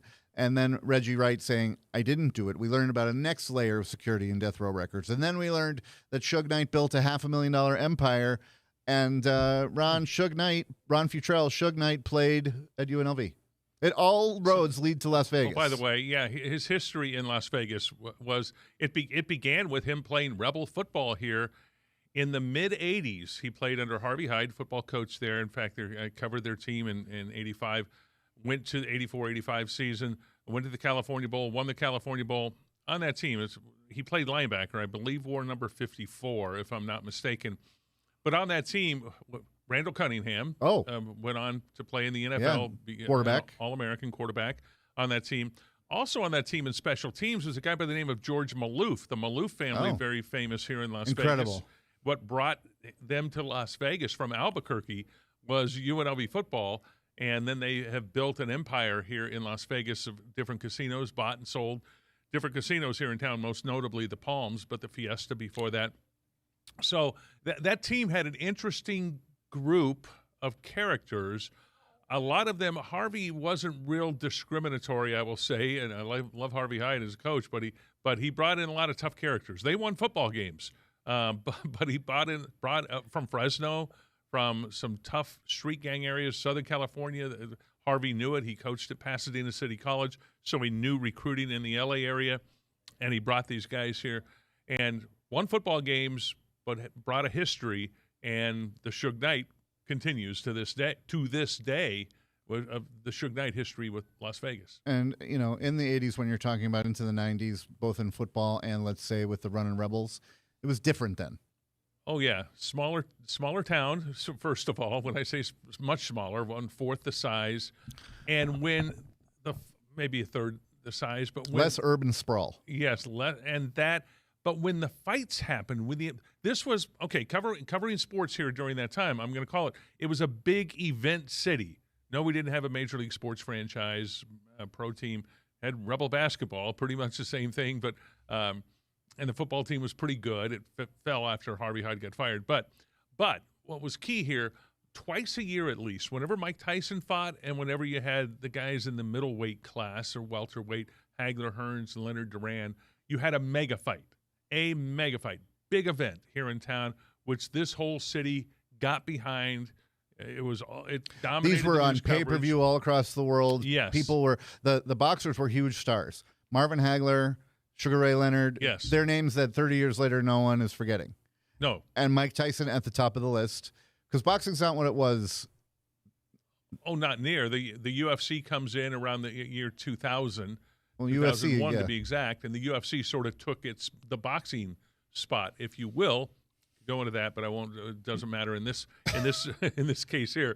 But it was. But you have to understand that when Mike Tyson fought, it lit up the city. It became anything. And we did full half-hour newscasts on the 11 o'clock news on the fight that night and what happened. The ear bite fight was after that was 97. Here, November 97, also at the MGM Grand when Mike Tyson took a chunk out of Evander Holyfield's ear. Mm-hmm. His skills had deteriorated to the point that he was not the boxer he was before he went to prison on that rape charge in Indiana.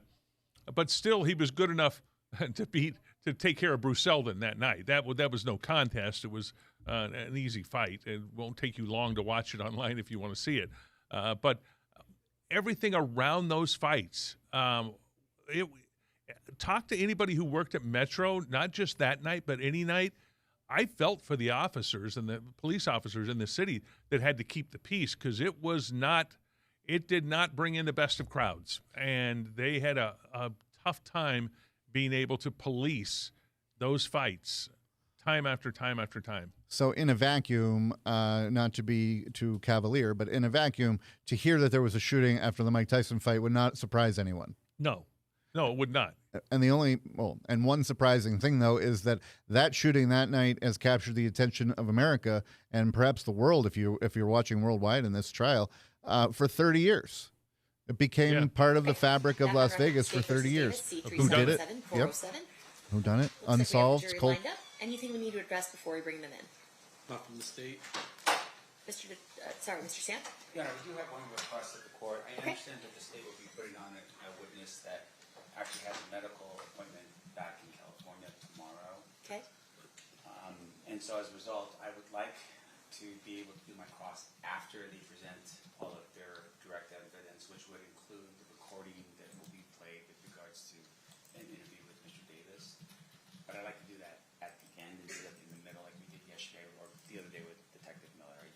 there were questions I wanted to ask Detective Miller that I just couldn't do after the recording had been played, and so I understand that this Detective Dupree, would be in California tomorrow for the appointment.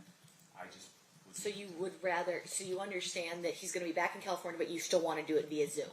Sure, yeah, because I don't want to mess with his appointment on. So no objection to him doing it via Zoom, but you want the state to present all of the information that they're presenting through him, and then you do your cross? Yes. Okay. I think we can accommodate that, right, State? Well, I mean, there is approximately 5 hours worth of recordings with him. Once it's into evidence, our choice to play it, whether he's on the stand or not, is when we decide to play it Okay.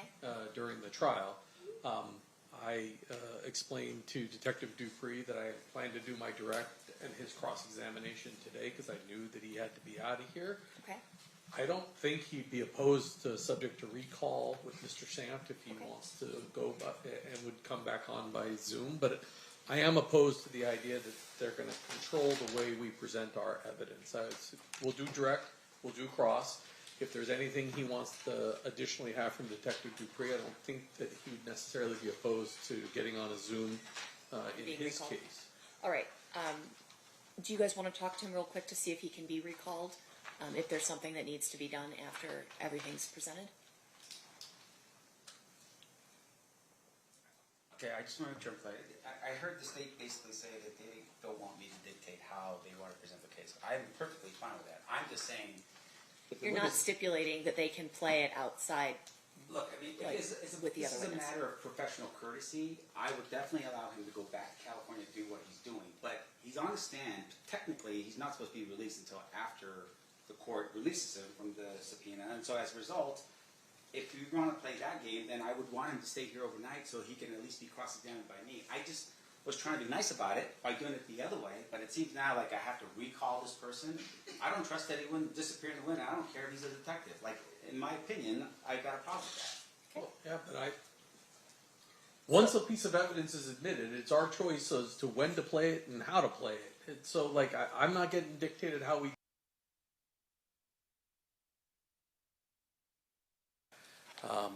Would there be consequences for his neighborhood?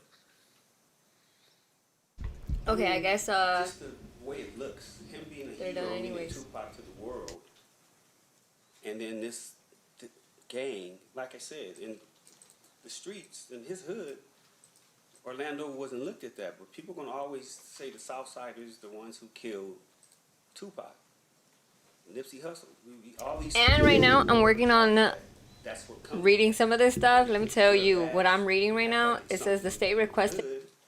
Hold on, let me mute this. This is back in 2023, September 29th. It says the court order the indictment may be filed and assigned case number, and then I gave the case.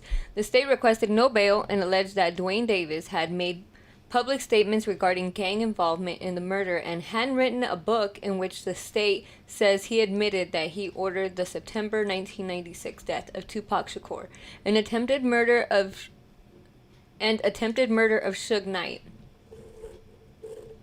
The court noted proof is evident, ordered no bail, issued an indictment warrant, and set the matter for arraignment. Crazy. Hold on, I'm still reading. He was a top member of the legendary Crips gang. Okay, he just said that. That's perfect. I just hit the next document, right? It says, Clark County Grand Jury accused Duane Keefe Davis, aka Keefe D, of murder with use of a deadly weapon with the intent to promote, further, or assist a criminal gang, a Category A felony. The indictment alleged that on or about September 7th of 1996, Davis acted on the benefit of, at the direction of, or in affiliation with the Southside Compton Crips, and was criminally liable through direct commission, aiding and abetting, and or conspiracy. It alleged Davis obtained a firearm for retaliation against Tupac Amir Shakur, I can't even say that right now. That was a combination of what the heck. And or Marion Knight, aka Suge, and provided the firearm to DeAndre Smith, aka Big Dre, and or Orlando Anderson, aka Baby Lane, with the intent that the alleged co-conspirators commit the crime. The indictment was endorsed a true bill by Clark County Grand Jury foreperson and also listed the witnesses who testified before the grand jury. Damn, I'm just like reading along as I go. This one's for a warrant that was issued. There's just a bunch of stuff that I'm like reading. And like, yeah, there's just a bunch. Dude, I have 30 something pages and this is just one massive, this is just 2023. Okay? I have a lot to do. This guy, very, very well spoken about it all. And he was 19 years old at the time, had not won a heavyweight championship yet. He then later did, a year or two later, and fought here early and often and won fights. And Don King was not part of his promotion then. Don King became a major part of his promotion. He was part of the other fighters sometimes and had an ancillary role in the promotions. But I went to Indiana when Tyson got out of prison and covered him when he Deadass, this is a movie. Like, Netflix series is going to be crazy. Was wondering who was going to be his handler, and sure enough, it was Don King, who then his skills deteriorated from there under different management. Once he was not the same fighter once he came out of prison. Yes, he beat Bruce Seldon. Ooh, and in some of these documents, I can pull up pages. Hold on, I think I found one. Yes. Yeah, and then he was a little softer. Oh, he absolutely was, and lost those 3 years of prime time making money, and also Vegas in the fight game. It was very profitable. When Mike Tyson fought here, a lot of people made a lot of money in the casino industry, and a lot of people, just regular folk, did, just because there was a lot of money being thrown around and tips and that sort of stuff. So it was interesting. And Mike had a bipolar personality. There were times where he'd tell me, "Hey, Ron, you want to come over and bring your kids by the training camp and come see me work out at Johnny Toco's Ringside Gym on Charleston?" I never did. I should have. You should have. I should have. No. And then other times when I'd ask him a question and be a bit of a smart aleck, and he would counter, "Well, why are you always such a smart ass all the time?" And so you could trade paint with Mike a little bit as a reporter. I did that a few times with him, but he was always enjoyable to cover. It was lightning when he came to town. But he had a temper. Oh, yes. And I'm sure he turned that on you because you were not afraid. No, you were not one to back down. And it was, in fact, for this fight in particular when he got on me. And it was at a. I'll tell the story real quick. You've got a minute. The news conference was being held for the Bruce Seldon fight. Was being held. We were going to be a family town once for about 5 years. Vegas was going to be a family town. We had a theme park, MGM built, where there's convention space now, but a theme park was built there with like Disneyland, a small Disneyland. And so they had the news conference there, and they were talking about how excited they were, Don King was, about how excited they were that they were giving this fight away on free TV. It was on Fox. Oh. Free TV. It wasn't pay-per-view. So I asked, the second or third question I asked Mike Tyson, because Don King was acting like it was being done out of the goodness of their heart. They wanted to reward the viewers, and they were going to give them this free fight. Right. Sure. And so I asked Mike Tyson, are you doing it really out of the goodness of your heart, or are you doing it because you couldn't sell the pay-per-view? Which, of course, was the answer. They couldn't sell the pay-per-view for this fight. Yeah. And nobody heard of him in a while. That's when Mike was unhappy with me asking that question and countering him on that. And then I got a great answer out of him after that. And then his other two handlers, Rory Holloway, John Horn, whisked me away when they saw Mike was angry and said, your time's done. Interview's over. Amazing. And Ron Futrell, thank you so much for joining us today, and we'll see you down the road. Of course, on the show with George Knapp, The Mystery Wire. It's the world is watching that as well as this trial. When's The Mystery Wire on? It's on Thursday nights. Drops at 7:30 in the evening, I believe, every Thursday night. But you can go on this app that you're watching now and rewatch the episodes. It is. I'm going to get off topic here a wee bit, but it is sure fun working with George Knapp. Oh, I can't imagine he's on my team. Wealth of knowledge that he has about this city and about the topics of mobs and the unknown, the paranormal. I learn stuff every day sitting down with him and going over those shows, and I hope the viewer does as well. A good reason to download 8 News Plus for free, which we're hoping you do after watching gotta watch all that this show exciting, now. trial Now that they coverage said and talking with Ron Futrell. Ron, and what you say about learning is really something, because today we learned about boxing and the role that it played in this, but we've also been learning so much about the hierarchy and the inner workings of gangland Los Angeles at the time, bleeding into Las Vegas perhaps during the time in 1996. I got the transcripts. Hold Mike on. Tyson fight with Bruce Seldon that led to the Tupac Shakur murder, for which Duane Davis, Keefe D, is on trial. And we've also learned about the $500 million enterprise of Death Row Records and what that has to do. And all roads not only leading back to Las Vegas and to Keefe D, but to that man right there, Suge Knight, who yesterday we talked about quite a bit in court, or was talked about quite a bit in court, because he was, related to Tupac, who law enforcement testified might be leaving Death Row Records, and then that might give motive to someone else other than Keefe D to kill the rap icon.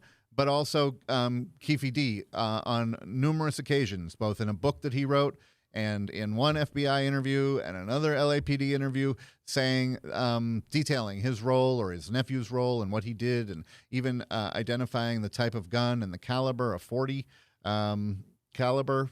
And, then the jury seeing gruesome photos of the aftermath of Tupac Shakur, who did not ever recover from his injuries and died here in Las Vegas, and the shooting almost 30 years ago to the day.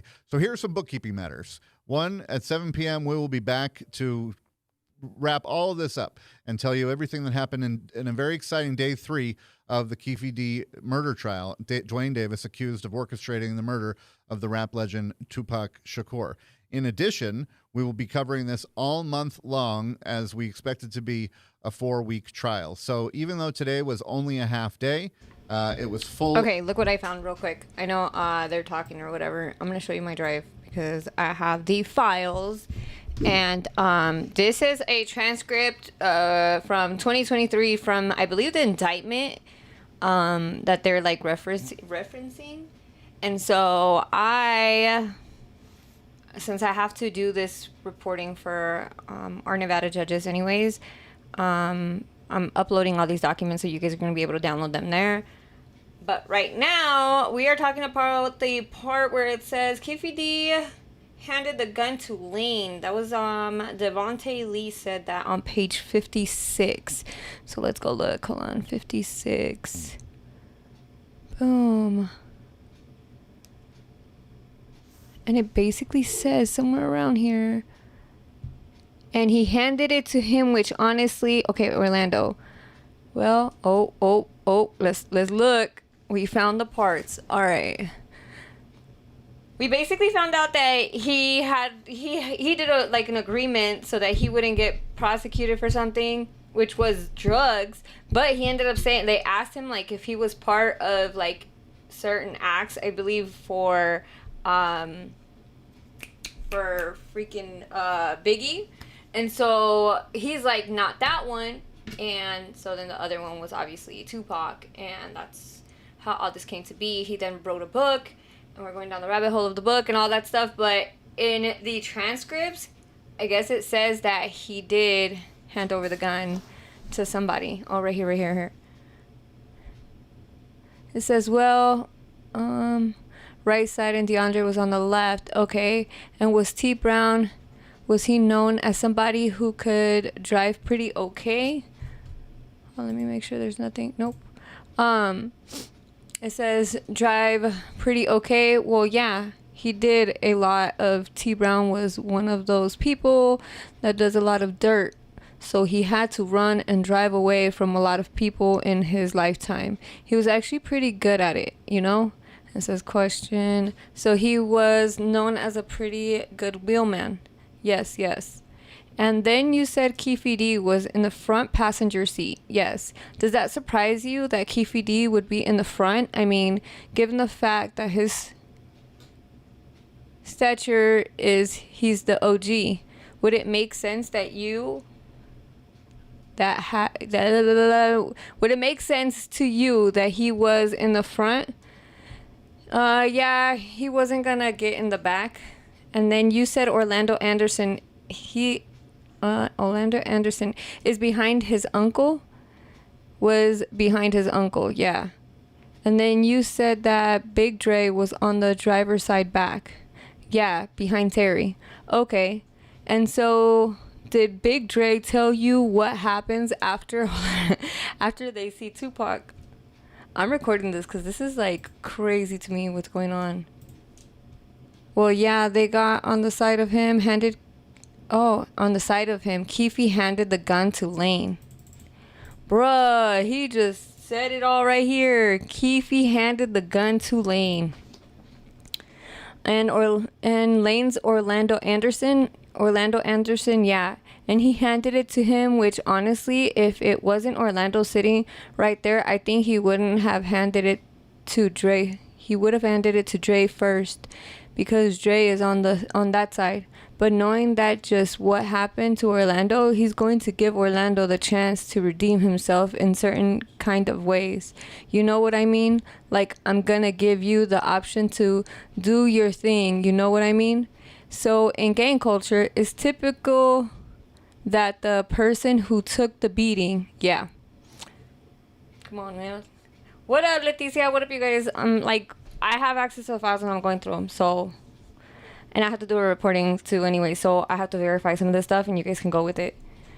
It says, yeah, get to exact the revenge. It says, right, because who's going to take initiative if you don't want to take initiative for yourself? Would it be fair to say that would be expected of Orlando Anderson, or for sure Orlando? He wasn't coming back to Compton with nothing being done. That would put smut all over with everything that he feel he gained by being in the gang world and what level he was on by. Him going back after getting stomped out like that, now everybody, feels like you're going to... Wait, what? Sorry, it's because like the angles and shit. And then it's reflecting. Leave me alone. Feels that you're what you are no more. You know what I mean? No, I don't know. And so you have the gun being passed from Keefe D to Orlando Anderson. That's what Dre told you. Yeah, that's exactly what he told me. But is it fair to say that Dre told you that the Tupac vehicle, the BMW, is actually on the driver's side? Is that right? Correct. And so what does Dre tell you happened after Keefe D passes the firearm to Orlando Anderson? All right. When he passes the firearm to Orlando didn't have a clear shot. Big Dre, 6'6", at the time he's 370, 400, he's big. And you're not going to be able to lean over a big guy like that and get, my time of knowing things doing. You're not going to reach over like that because shells would have been popped all in Big Dre's face and all kinds of stuff. He can't bend down or anything. He's too big. So Dre said that. Oh, damn. You re-up. Sorry. I'm reading the transcript from the grand indictment because it talks about how he handed the gun. Somebody, right, in this transcript, his name is Denvonta Lee, and they basically say Keefe handed the gun to Lane, and so that's what we found in the transcripts, and that's what I'm reading. I'm not gonna read all of it, but this is just the interesting part. So Dre said that he's on my side, basically. I'll do it, basically. But it was, literally I'm saying, because it says it in here. You only have a split second. So the way I'm saying it might seem a little slow. But this is how he did it. Lane couldn't get a clear shot. Boom. Dre said, hey, give me the pistol. Got the pistol. Boom. Did his thing. Did the shooting. Now, you hear a lot of speculation about the big arm. We're not going to go into any of those things. Which was basically the person talking to him. He goes, yeah, just what other people are saying. Just want to hear what Dre told you. That's exactly what Dre told me. That he did the shooting. Okay, Dre told you he did the shooting. He did the shooting, and based on his size and where he was positioned, where he says he was positioned in the car, he was better positioned to do it. Period. And then it says, okay, now one more thing I didn't ask you is, did they ever tell you what car they were in? What kind of car? Yeah, it was a white Cadillac that was rented from, I believe it was Terry's, his mother or his brother. I know his brother used to rent a lot of cars for him. I didn't know which one. It was brown, don't know which one. You know. Bruh, it's a whole bunch of stuff. It's a whole bunch of stuff. Yeah. I'm going through this, alright? Because I had to, but holy smokes. Let me take my stuff out. That was a lot. It was a whole lot. Yeah. Yeah. I don't know what the hell is going on with this. But that's just part of like what I'm reading and researching. I didn't even think this was gonna like. It's just like a lot of stuff going on. There's more though. Let's see what the next one. It says shooting evidence, witness testimony, pathologist, other witnesses' testimony concerning the shooting, the vehicle, the scene, evidence associated with the incident. The testimony was present. He died from multiple gunshot wounds. Dr. Lisa Gavin testified for that. Grand jury transcript. Yeah, I'm going back, dude. I am researching this because I know people want to see it. I know people want to see it. Oh man. Damn, so they're using criminal gang enhancement. It's a bunch of stuff. Matthew Seaman filed the request. Oh, these are all media requests. Service of indictment, warrant, and arrest. Media request. Media request. There's so many media requests. Hold on. Media request. Media request. Everybody's doing media requests back in 2023.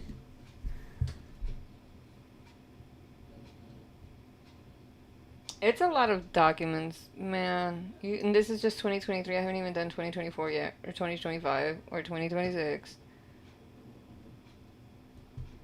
Oh, the grand jury heard testimony of Stokes' detective. Stokes described being in a convertible near BMW. Oh, damn. Hold on. Somebody witnessed it. Let's see. Which one's this? Number 27.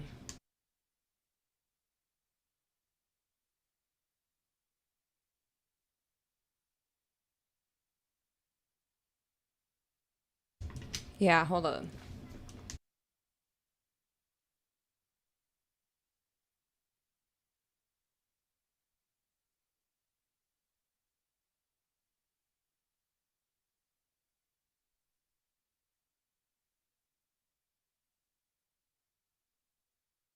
Okay, I think I found it.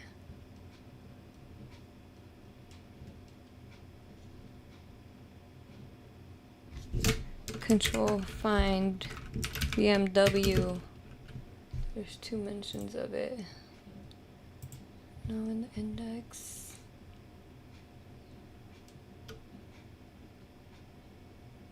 Damn, okay, here you go. A few blocks down, we were sitting at a light, and who the fuck did we see? The Death Row Caravan hit the corner with Tupac hanging out the window of a black luxury BMW waving to his fans.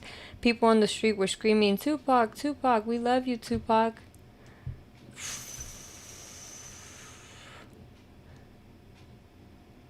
In unison, all of our heads turned.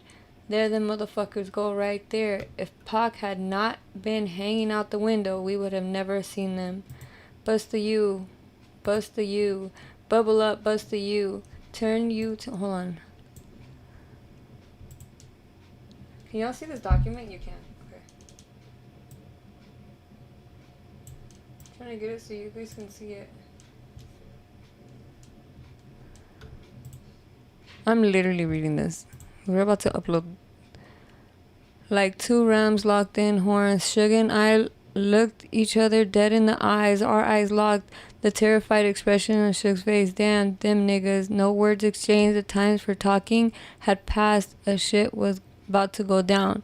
The next few seconds had happened so quickly. The shit was on. Tupac made an erratic move and began to reach down beneath his seat.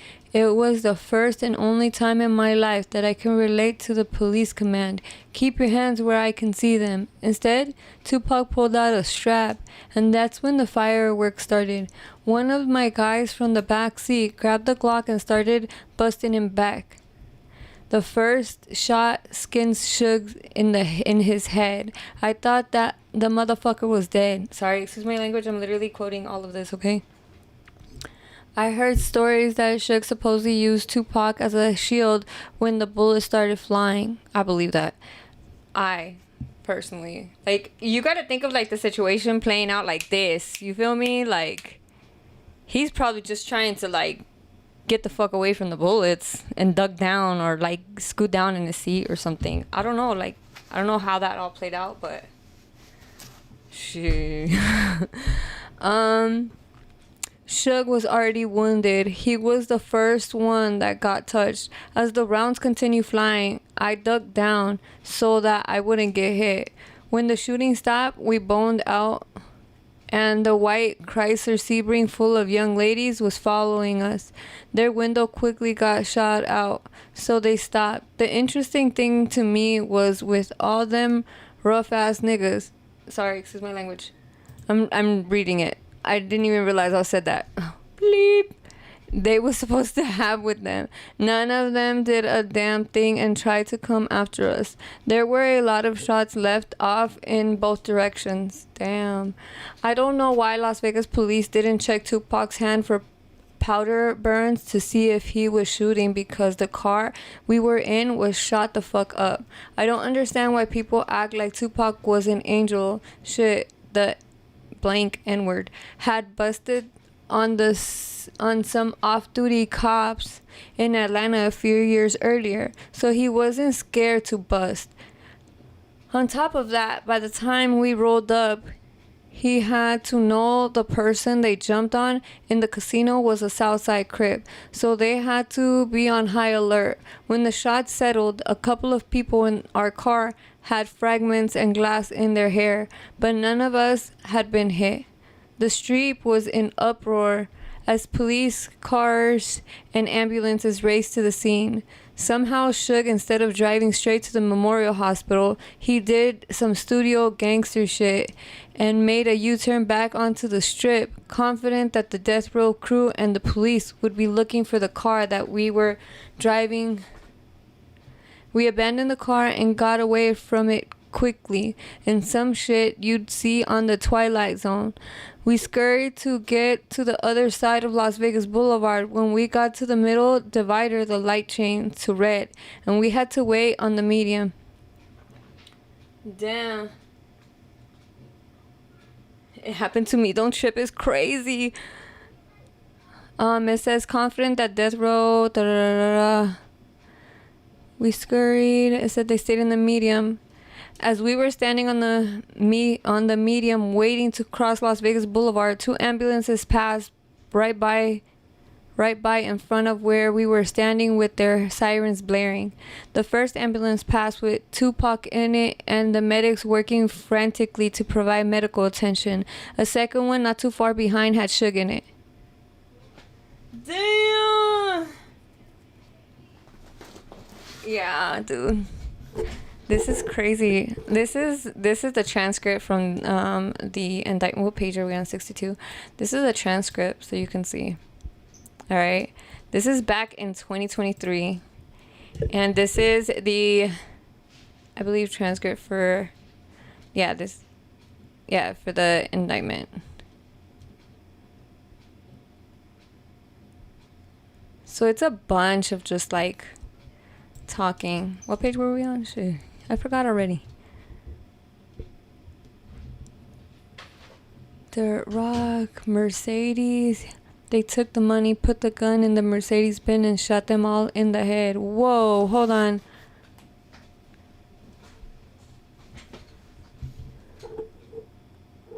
One of my little homies had a Cadillac truck that he wanted to sell for $46,000 cash. He put an ad in a local paper and some guys said they wanted to buy it. They set up a location to meet, and when the guy pulled up in their Mercedes Benz, my homeboy drew down on them. They took the money, put the guys in the Mercedes Benz, and shot them all in the head. Then they went and dropped the car off at a Starbucks parking lot in another city. But the surveillance cameras at the Starbucks recorded them dropping the car off. The car sat there for about 3 weeks and the body started to stink. The police researched and found the original truck ad with the number that was listed and eventually tracked them down. Dirt Rock was one of those dudes that was a part of the triple murder case, and now he's walking the streets so that they could bring down Keefe D. Bruh, the stuff I am reading right now is crazy. Okay, hold on. Which one was that one? Transcript number 27. We gotta update this one.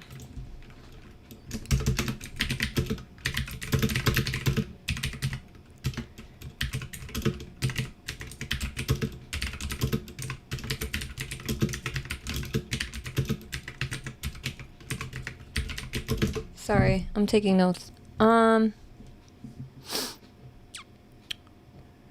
Dang, this is just so much information. Holy crap, bro. Look, I am here to observe, document, and analyze. That's all I do. Okay, I am.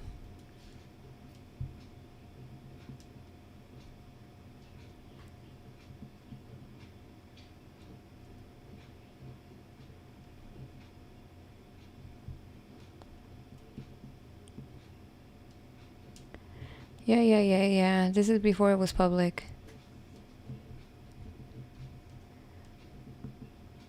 Damn. And this is the index of the words that they're using so that we can find them easier. Yeah, there's a lot, dude. I'm going down the list of like crap.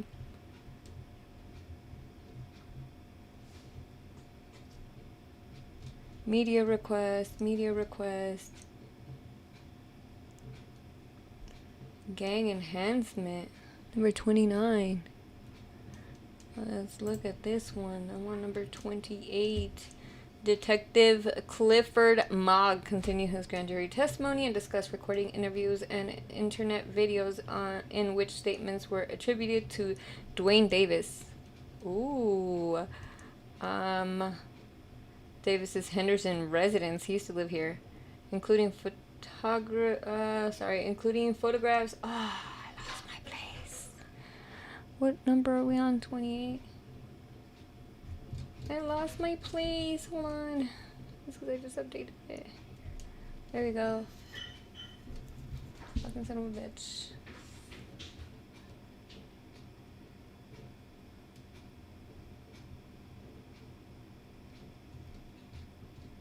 Is it doing it for all of them like that? That's stupid. Oh no, it's not. Okay, it's correcting it.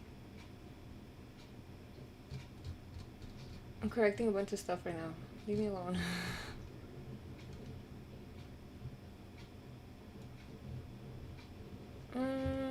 20. What am I on?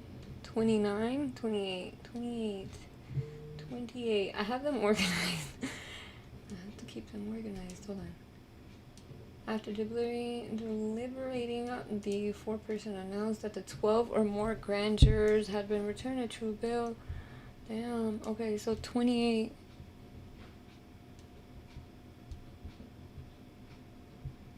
$29 is that?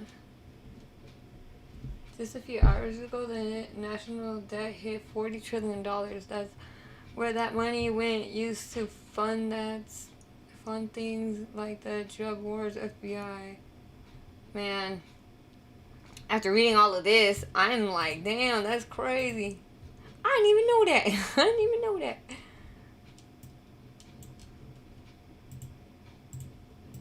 You feel me? I didn't even know that. Man, I'm tired of messing with this layout.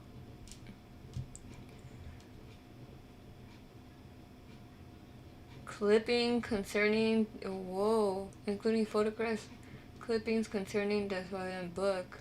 The state used the testimony and video clips to support its alleged theory of Davis's involvement. This is number 28. What part is that? Page 12. Page 12 of this document, which is, hold on. I think, yeah, page 12.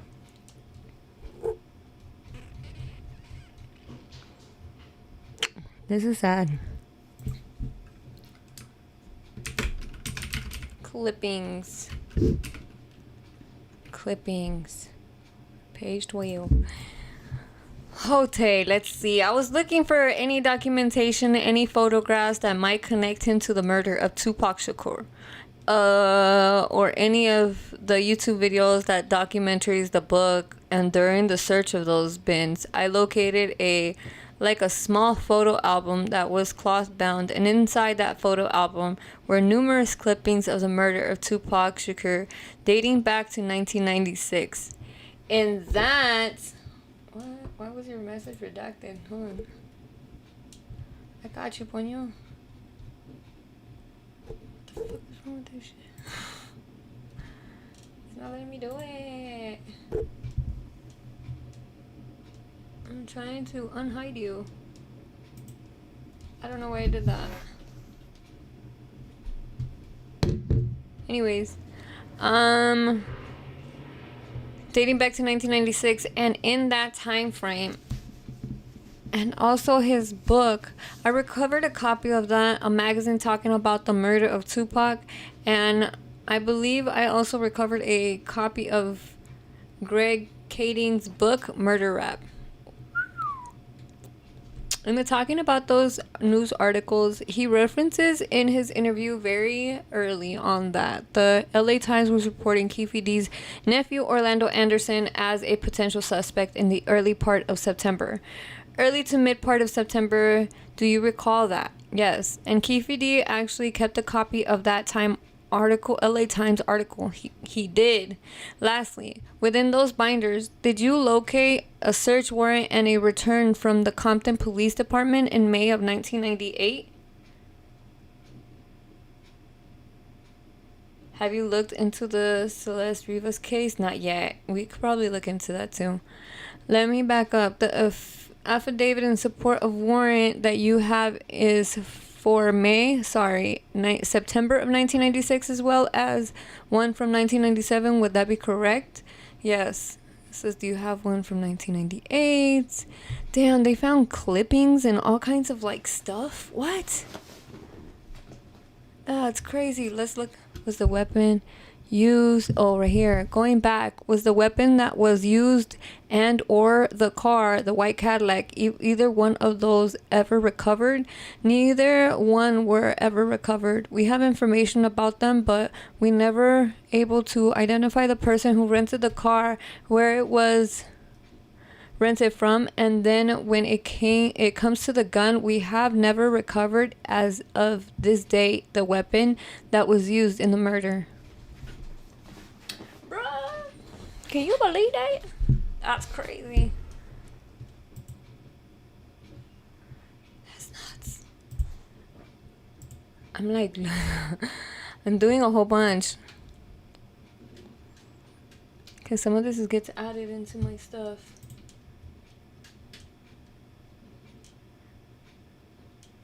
Damn.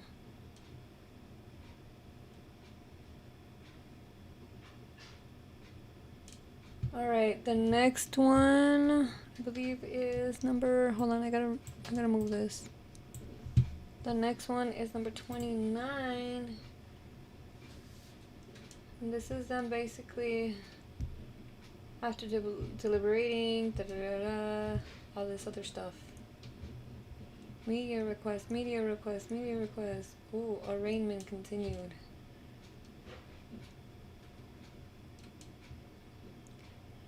Media request. Consent. Yeah, they're just basically going back and forth on like using this as evidence of him like talking back then and all the way up until now.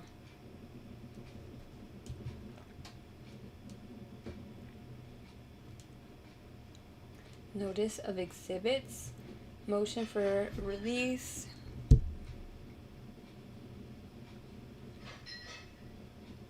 Dude, it's just a whole bunch of stuff. Man.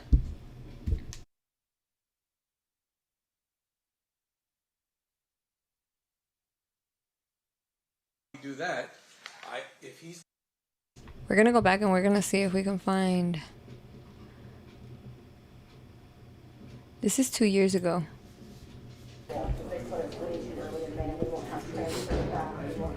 All right, this is 2 years ago. So we're gonna watch this as I'm going through these files.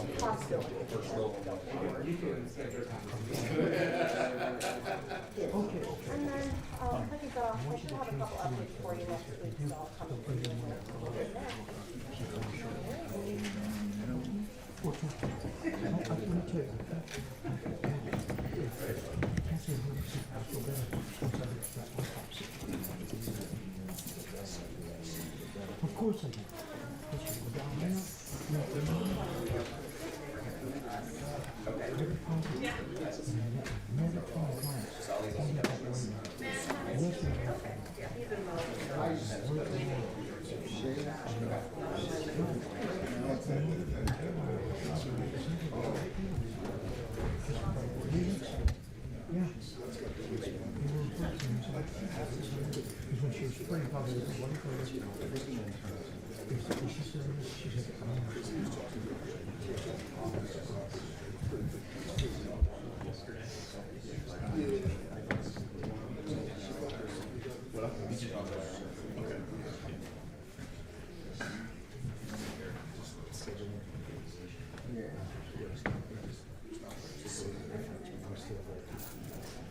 Yes, of course I could. I got seen tonight.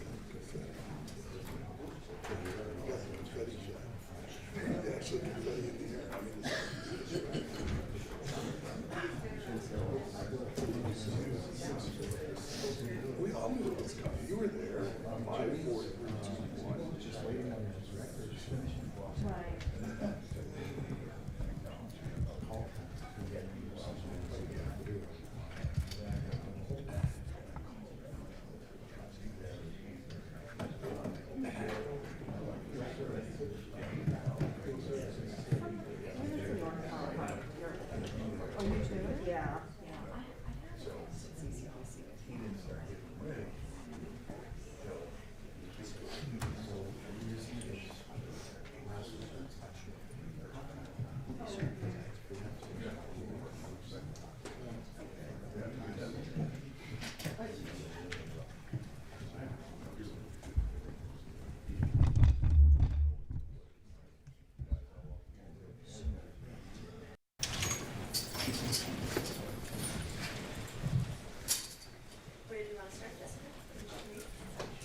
Page 3, Duane Davis, C377407.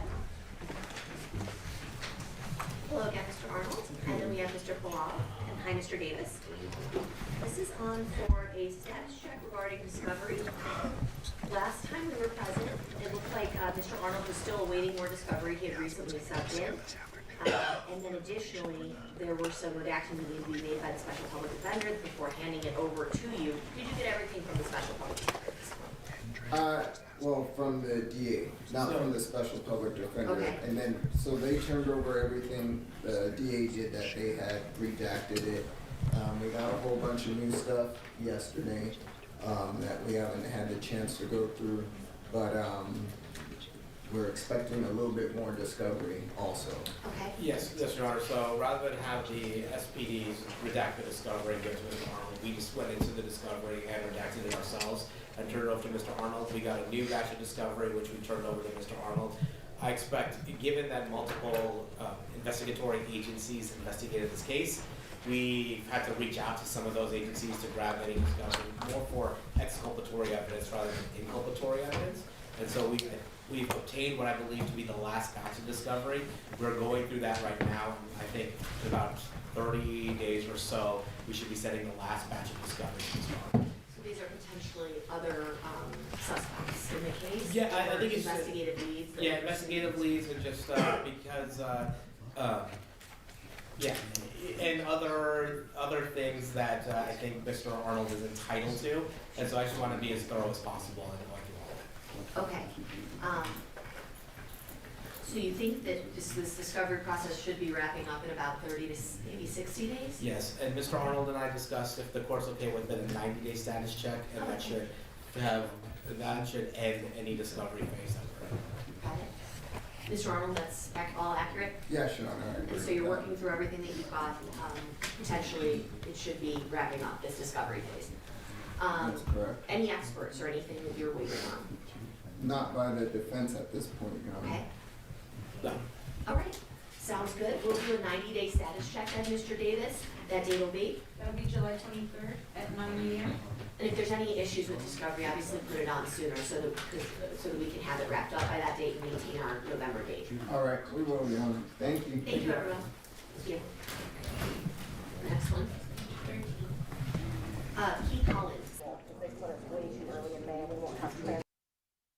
All right. So, I'm just clicking through them. Jones, are we able to make him the largest person?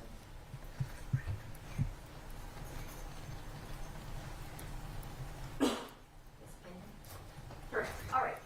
Mr. Jones, we're going to place you under oath. Please raise your right hand. You do solemnly swear the testimony you're about to give in this action shall be the truth, the whole truth, and nothing but the truth, so help you God. I do. May I please have you state and spell your first and last name for the record? Cash, C-A-S-H, Jones, J-O-N-E-S. Thank you, sir. Mr. Arnold, you may proceed. Thank you, Your Honor. Mr. Jones, what was the amount that you paid for the bail bond premium in this case? 112,000. It was 15% of whatever the 750 was. Okay, 112,000 and some odd dollars. and $500, is that correct? 112.5. Yes, sir. Yes, sir. And you paid that out of your business? Yes, sir. And what's your business name, sir? 100 Entertainment. And you're the sole owner of that business, is that correct? Yes, sir. And that business is a business license to do business in the state of Nevada. Yes, sir. And how long have you had that business? Roughly 8 years, maybe. And again, you used the proceeds from that business and you provided us with the documents showing that those amounts were taken from your business account. Is that correct? Yes, sir. How do you know Mr. Davis, sir? I know him through passing. I know his son. I know him. We sat down and talked a few times. In general, about personal things. He was having this bout with cancer, and personal things, industry stuff. Just regular conversation. He's always been a monumental guy in our community. Conversation. So and I've helped several people in our community, whether it was funerals, whether it was for bail. In this situation, I know his cancer has been, I don't know if it's come out of remission or with his speaking with his son. I know he's having an issue in there, so I lent a helping hand. We appreciate that, sir. Sir, are you deriving any benefit financially from Mr. Davis's release? I know, man.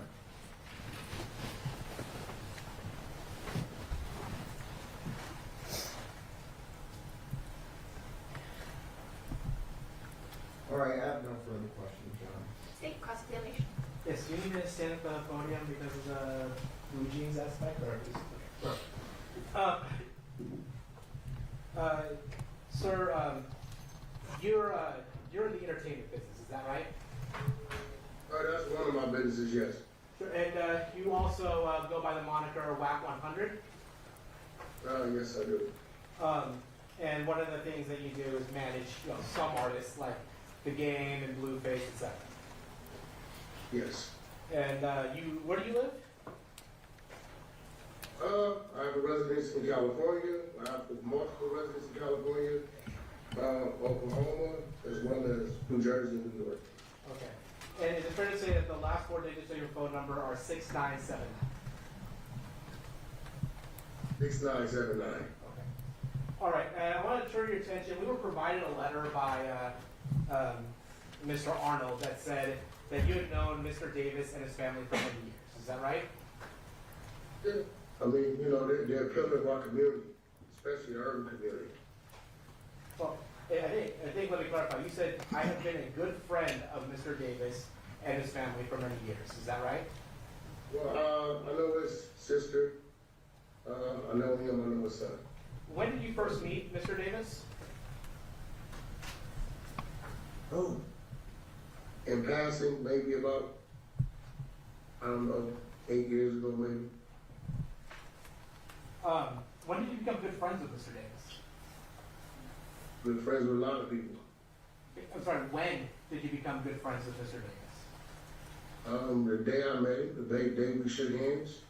We come from our upbringing, we come from the opposite side of the track. So, in my travels over the last 25 years of coming from the gang life and making my exit from being a gang banger, anybody that I meet that's willing to sit down with me and be cordial and be respectful, I'm going to consider a good friend.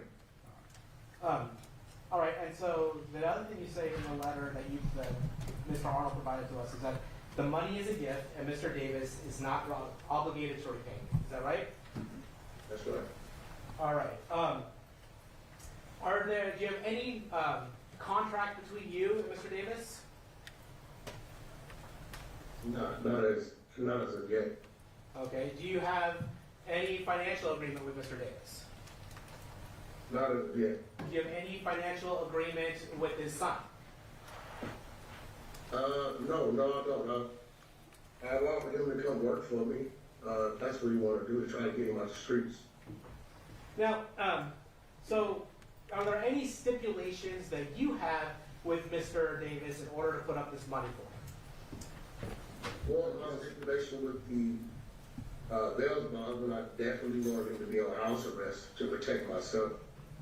Now, have you ever said you were thinking about getting Mr. Davis out with the stipulation that you do a series with him? We've had talks and conversations just about what would be a series, as a the BMF series, and just in question, in general conversation, talking about his life story. But I'm not in TV land, I'm in music. I don't do TV. Okay. I've never done a television show or any of that. I do music streaming, diapers, stuff like that. Okay, so I just want to be very clear about this. Have you ever stated that... Okay, I'm going to go to like the newer ones. Because I am looking through something and I want to see something. It's for tomorrow. Day 3. Here.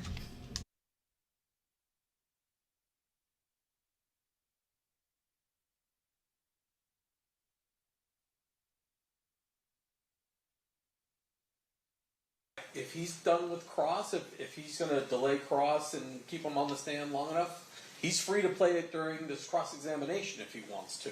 Once a piece of evidence is admitted, it's admitted, right? And Right. so I'm going to if lay you're the going foundation. to have him verify it and then not play it until closings or something, that's your prerogative. Or I could just, on Friday decide we're going to play, because we have hours and hours and hours of audio to play, and just having somebody sitting on the stand for audio is not necessary. I can present it in any manner I want to. It just doesn't require the witness to be here to listen to it. And once so it it's sounds admitted. like what Mr. Samp is saying is he has no objection to you doing your direct and then playing it without him being here, and then he would like to do his cross tomorrow. So I was just going to see if... I just don't think we'll be through it by tomorrow. I think it may be Because we have a witness coming tomorrow, so we may be breaking up 2008 and then later on playing 2009. So I don't know when that's going to happen in our presentation of the evidence. I understand that. Kind of the issue that we're having because we're really juggling a lot of Thank out you of for the state flowers. witnesses. Nobody was in Vegas Sandy. when this crime occurred. St. Jules. So, Mr. Sampson, what I'll do is after you listen to when the state is done with their direct, and they've admitted what they want to admit, and they say that they're done, I'll turn to you, and you can let me know if you want to cross-examine now, or if you want to ultimately recall him on your own for your presentation. And if, well, There's a little bit of a regret with regards to Detective Miller, and I do understand there were some audio-visual problems with his connection, right, in terms of his...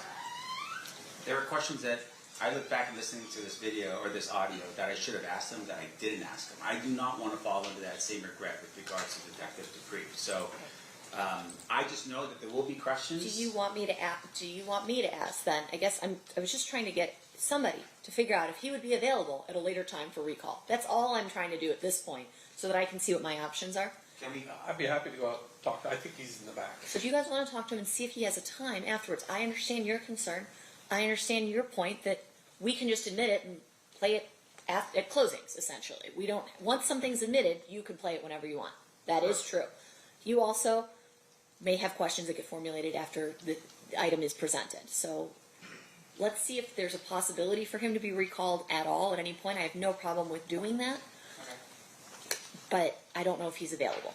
Yes, ma'am. So go check with him, and then we can come up with a plan.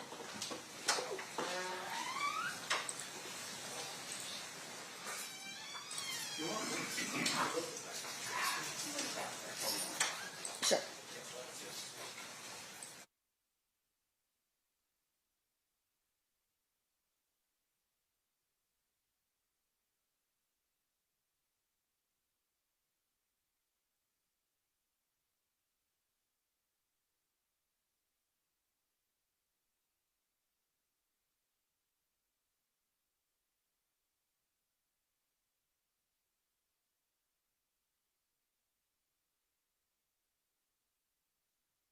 They like take their time to like talk and stuff. There you go. They're coming back. No, this is a different issue.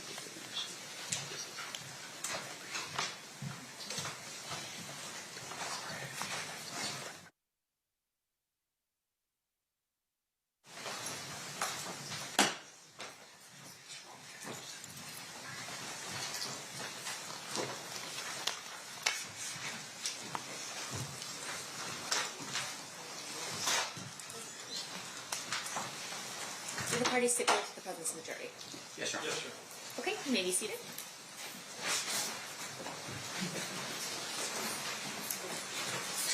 Welcome back, ladies and gentlemen.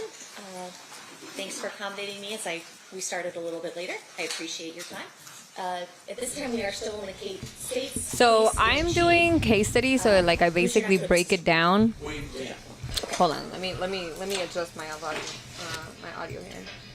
So I've been breaking down the case because I have access to the files that they're talking about, and I broke it down and I'm going through them, and they're going to be published on Our Nevada Judges. I'm literally sending this over because I have so much work to do. I'm barely on 2023, and we have 3 years of this stuff I have to review. Thanks.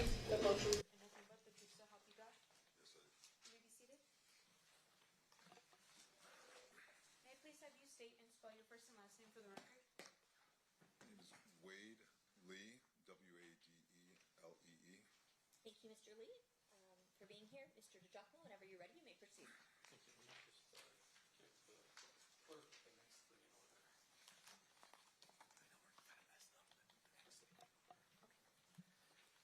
Sir, back in the 90s, how were you employed? I was a special agent with the FBI. How long were you with the FBI? 25 years. And when did you start? May of 1996. May of 1996? Yes. You haven't been retired that long, actually. 5 years. I want to direct your attention to the 1997, 1998 time period. What was your assignment? What were you doing for the was assigned to a squad that was working a State Streets Task Force. I was on basically the Violent Crimes Major Offenders program, working gangs in South Central LA. You said Project Safe Street, and that's a federal task force that has multi-agency people on it?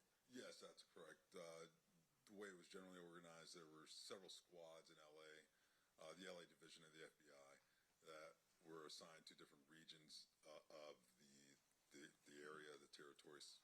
My squad was assigned to the Watts area of Los Angeles, South Central. And as part of your duties, did you have a partner by the name of Agent Holiday? Yeah, Todd Holiday, yes. Did there come a point in time when the two of you, along with other members of your squad, begin an investigation into a criminal street gang by the name of Grape Street?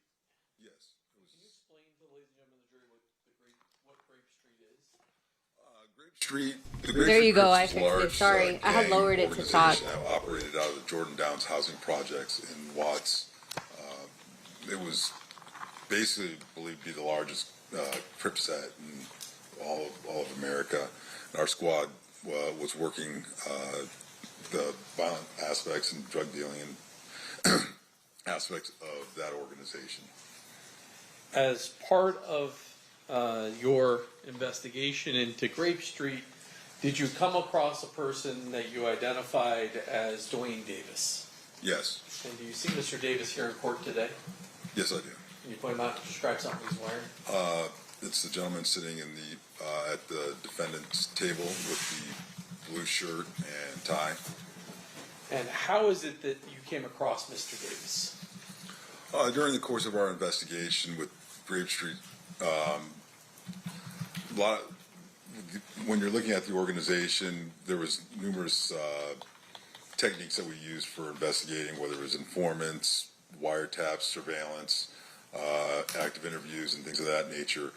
During the course of that interview, Mr. Davis kind of came under the umbrella under the course of our investigation of one of his associate family members by the individual of the name Rodney Blackman. And did Rodney have a nickname? Speedy. During the time period that you're doing this investigation, well, let me ask you this. As part of Project Safe Streets, as well as being assigned to the Watts area, were you aware of the various gang sets and their Yeah, I mean, while our squad was working that investigation on Grape Street, you always would have crossover in other areas. For example, in Watts, there were 3 main housing project areas. Each of them you had fairly prominent gang organizations, as well as gangs that came up from the Compton area and other parts of South Central Los Angeles. So there was usually crossover, whether it's from drug activity or other sort of gang violence, things like that. And you mentioned one of them, the Jordan Downs. Yes. What type of housing, what type of gang activity was going on in the Jordan Downs? So Grape Street Crips operated out of Jordan Downs housing projects, and they basically controlled that whole housing project as far as the drug trafficking, violent activity, and things of that nature. If somebody were hiding out from blood gang members hunting him, and he was a Crip, obviously, would it be safe for him to be inside the Jordan Downs? Yeah, from other rival gangs and things of that nature, yes, generally speaking. And you mentioned that Mr. Davis had a cousin, I'm going to call Speedy. At some point, do you wind up learning information that allows you to arrest Mr. Davis for some criminal offenses? Yes, we were part of our investigation while we were up on Mr. Blackman. There was a period of time when Mr. Davis actually was staying with Blackman.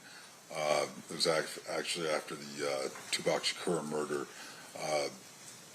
During the course of our investigation of the Grape Street Crips and of Blackman and things like that, we were able to obtain information and evidence to develop a case against Mr. Davis. And can you just describe the general allegations of the case? It was drug trafficking, 2 kilos. He was indicted and arrested for selling 2 kilos of cocaine. And the type of evidence you had against Mr. Davis, what was it? Most of it was telephone conversation intercepts from wiretaps, court-authorized wiretaps. And based upon the charges, ultimately, do you indict Mr. Davis for some crimes related to drug trafficking? Yes, he was indicted, arrested, and then eventually pled guilty. The type of sentence Mr. Davis was facing when he was indicted, what kind of ranges are we talking for those kind of charges? I believe it was around somewhere in the nature of 10 years initially, but it varies depending on individuals' prior criminal history, whether they were felony convictions, drug trafficking offenses, and things of that nature. It also varies depending on the type of drug that the individual might have been accused of trafficking. Even back then, and at that time period, the federal sentencing guidelines, there was a difference in sentencing for rock cocaine, crack cocaine versus regular powder cocaine and things of that nature. And he was indicted for trafficking 2 kilos of powder cocaine. As part of that investigation, does there come a point in time when you do what's known as a proffer with Mr. Davis? Yes, we did. And describe for the ladies and gentlemen of the jury what a proffer is. So a proffer interview session would be, it's usually considered, it's a fairly common practice, particularly in the federal criminal justice system, where we have an individual who's been indicted and arrested, and it sort of is the beginning of a negotiation for a plea agreement, if you will. What we do is the U.S. Attorney's Office, the defendant's attorney, they all agree that... Thank you, the PCF, for the stuff. Or you sending hearts. Thank you. The terms of that agreement are such that the defendant has to be open and candor, tell the truth regarding the questions that we ask him. In return, the FBI, Department of Justice, will not use what the defendant says in that proffer session against him in this case, in chief that we have him charged with. There's a couple little caveats. One being that if during trial the defendant goes on to make statements that contradict what he said in that proffer session, at that point it violates it, and we can use his statements against him. Those are generally the nature. And then we agree to keep the nature of the interview confidential. Your Honor, may we approach? Yeah.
All right, Mr. Duckman, you may proceed. When you had your 1998 proffer with Mr. Davis, well, first of all, were you by yourself, or were there? Did you have your partner Todd Holliday with you? Todd Holliday attended, as well as Assistant United States Attorney, along with the attorney for Mr. Davis, who were also there. And what was his name? If I refer to by. Well, I have what's marked as State Proposed Exhibit 46. I know you got a copy Okay. there. That's fine. How about we use the one that I have marked, and then I'll take these back from you. Would reviewing those notes refresh your recollection as to the name of his attorney? Yes, Edie Fall. Okay, after reviewing that, has your recollection been refreshed? Oh, yes. I'm Okay. sorry. And it's Edie Fall? Yes. Understood. You may proceed.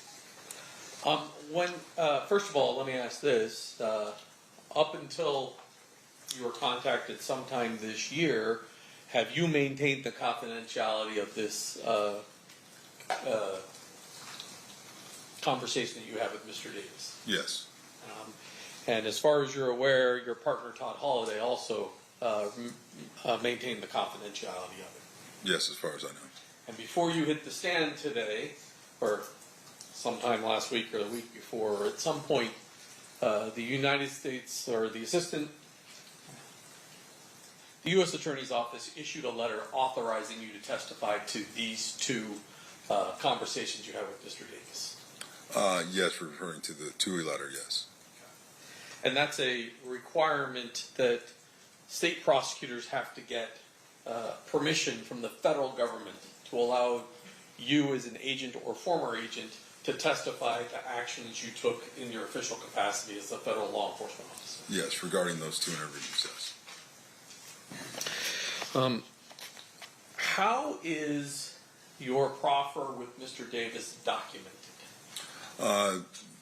Usually, we use the standard FBI reporting mechanism, which is a FD 302 report.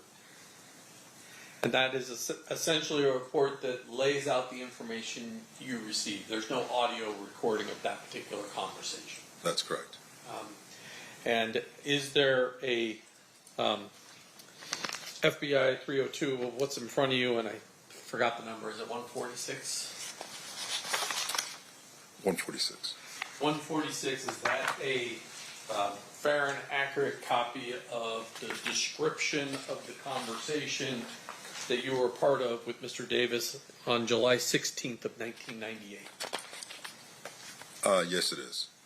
Move to admit 146. I'm just gonna have everyone booked out at least like what two people per week, the minimum, like 3 people per week. That's not bad. That was in there, but what is your purpose in talking to Mr. Davis in the proffer session? Well, the purpose is to glean as much information as we can regarding what he knew or knew at the time regarding gang, drug, violent activity going on within the Watts and Compton areas. Were you investigating directly, at least, the Tupac Shakur murder? Not directly. Like it wasn't. We weren't assigned. We were working our normal gang activity investigations. However, it was known to us that he was a person of interest. Mr. Davis was a person of interest regarding that homicide. And so during this proffer session, you asked him questions about that as well? Yes, we did.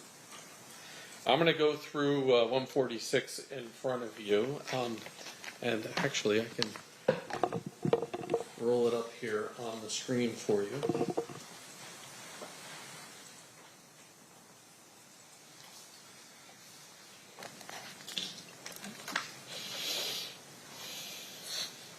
Oh, well, it would help if I plugged the computer in.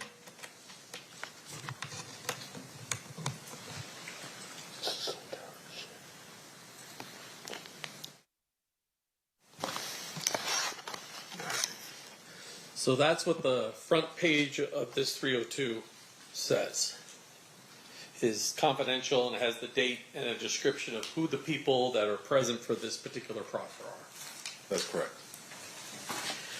The very first part of the interview, and let's close that. There, you have a discussion with Mr. Davis about an individual called Zip. Tell us what he tells you about this individual Zip initially. Initially, that Zip was an individual from New York who was a pimp who controlled girls, numerous girls, sold marijuana. He did just mention that Zip was involved in PCP trafficking, and that Davis at one point arranged for an individual by the name of Patrick Bernard to give Zip some PCP. So Zip came from New York to LA to conduct the transaction. Thank you for the He jewels. also Right for mentioned you. how he met Zip. Yes, he said he met Zip at a baseball game somewhere in approximately 1993 or 94. There was an individual named Fats who's also at the game that introduced Davis to Zip. And then he talks to you a little bit about who Fats is. Yeah, Fats was a large cocaine supplier who operated in the west side of LA. He was also known as Flint. Davis associated with Fats prior to 1994, up until basically the time, I guess, where Fats was arrested and taken into federal custody. I'm going to skip past some Fats. There's a or part of this conversation, a person by the name of Wayne Day comes up. Do you know who Wayne Day is?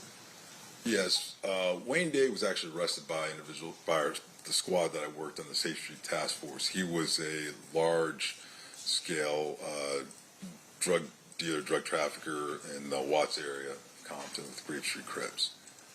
And does Davis describe his relationship as it relates to Mr. Day? Yes, there was.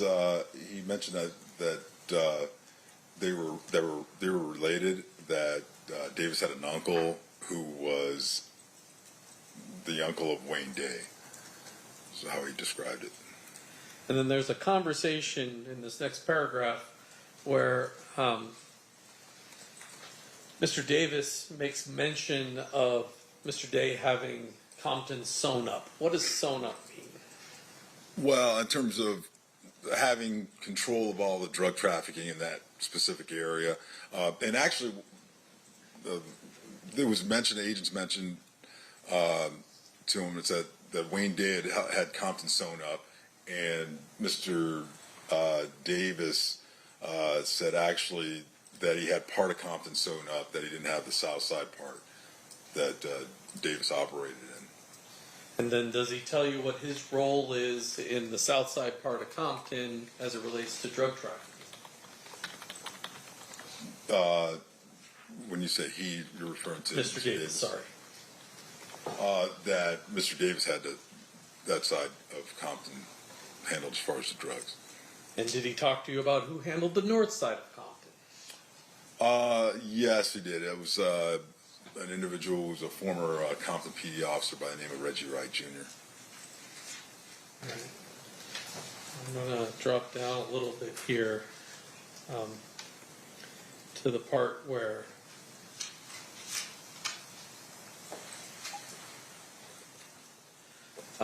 he talks to you about both him and Mr. Blackman being major suppliers in the Jordan Downs housing project in Watts. That's correct. And then he begins to talk to you about the start of Death Row Records. Yeah. Again, that was all part of the, overall investigations that we were looking at as far as the gang activity and things of that nature. And he mentioned there was an individual by the name of Harry O that provided money to start the death row records. Man, I just got a Also, whole ass schedule of 12 people that, because this week, I'm gonna be honest, I'm not gonna lie, I avoided a lot of interviews. I actually told Davis And I just got told that I should probably do them now. that Davis owed to Johnson. A list of from, 12, previous well, gang 13 in total. Transactions to Johnson's girlfriend. So that What the money hell? could be, That's like used to 2. start I have to death start tomorrow. So tomorrow And and he Friday, I'm also gonna have to do explains one, Marion and I have to do 3 Suge interviews Knight's basically a role week and his connection in order for to this to work. the So blood I don't gang. even know how this is gonna work. Yes. But we gonna figure it out. You feel me? said that, I'm gonna see who I Marion Knight schedule had tomorrow. gained Probably control of Scott Compton Coffee. drug trade, that he was associated with a Text bunch me of and I the should probably Blood text Street somebody. gang members, like the mob Pyrus and such, and they were, the Knight was getting them in and out of, getting them out of jail, bailing them out, and they would cooperate with Knight. And basically, when Knight goes to prison, he tells you Reggie Wright kind of takes over. Yeah, Reggie Wright Jr. took over the organization after Suge Knight was arrested.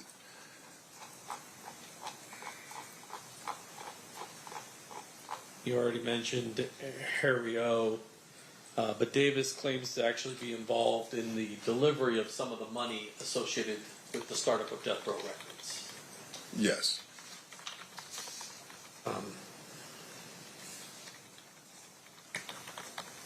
Jump down. Okay, I'm back. I got this. I'm crying right now, bro.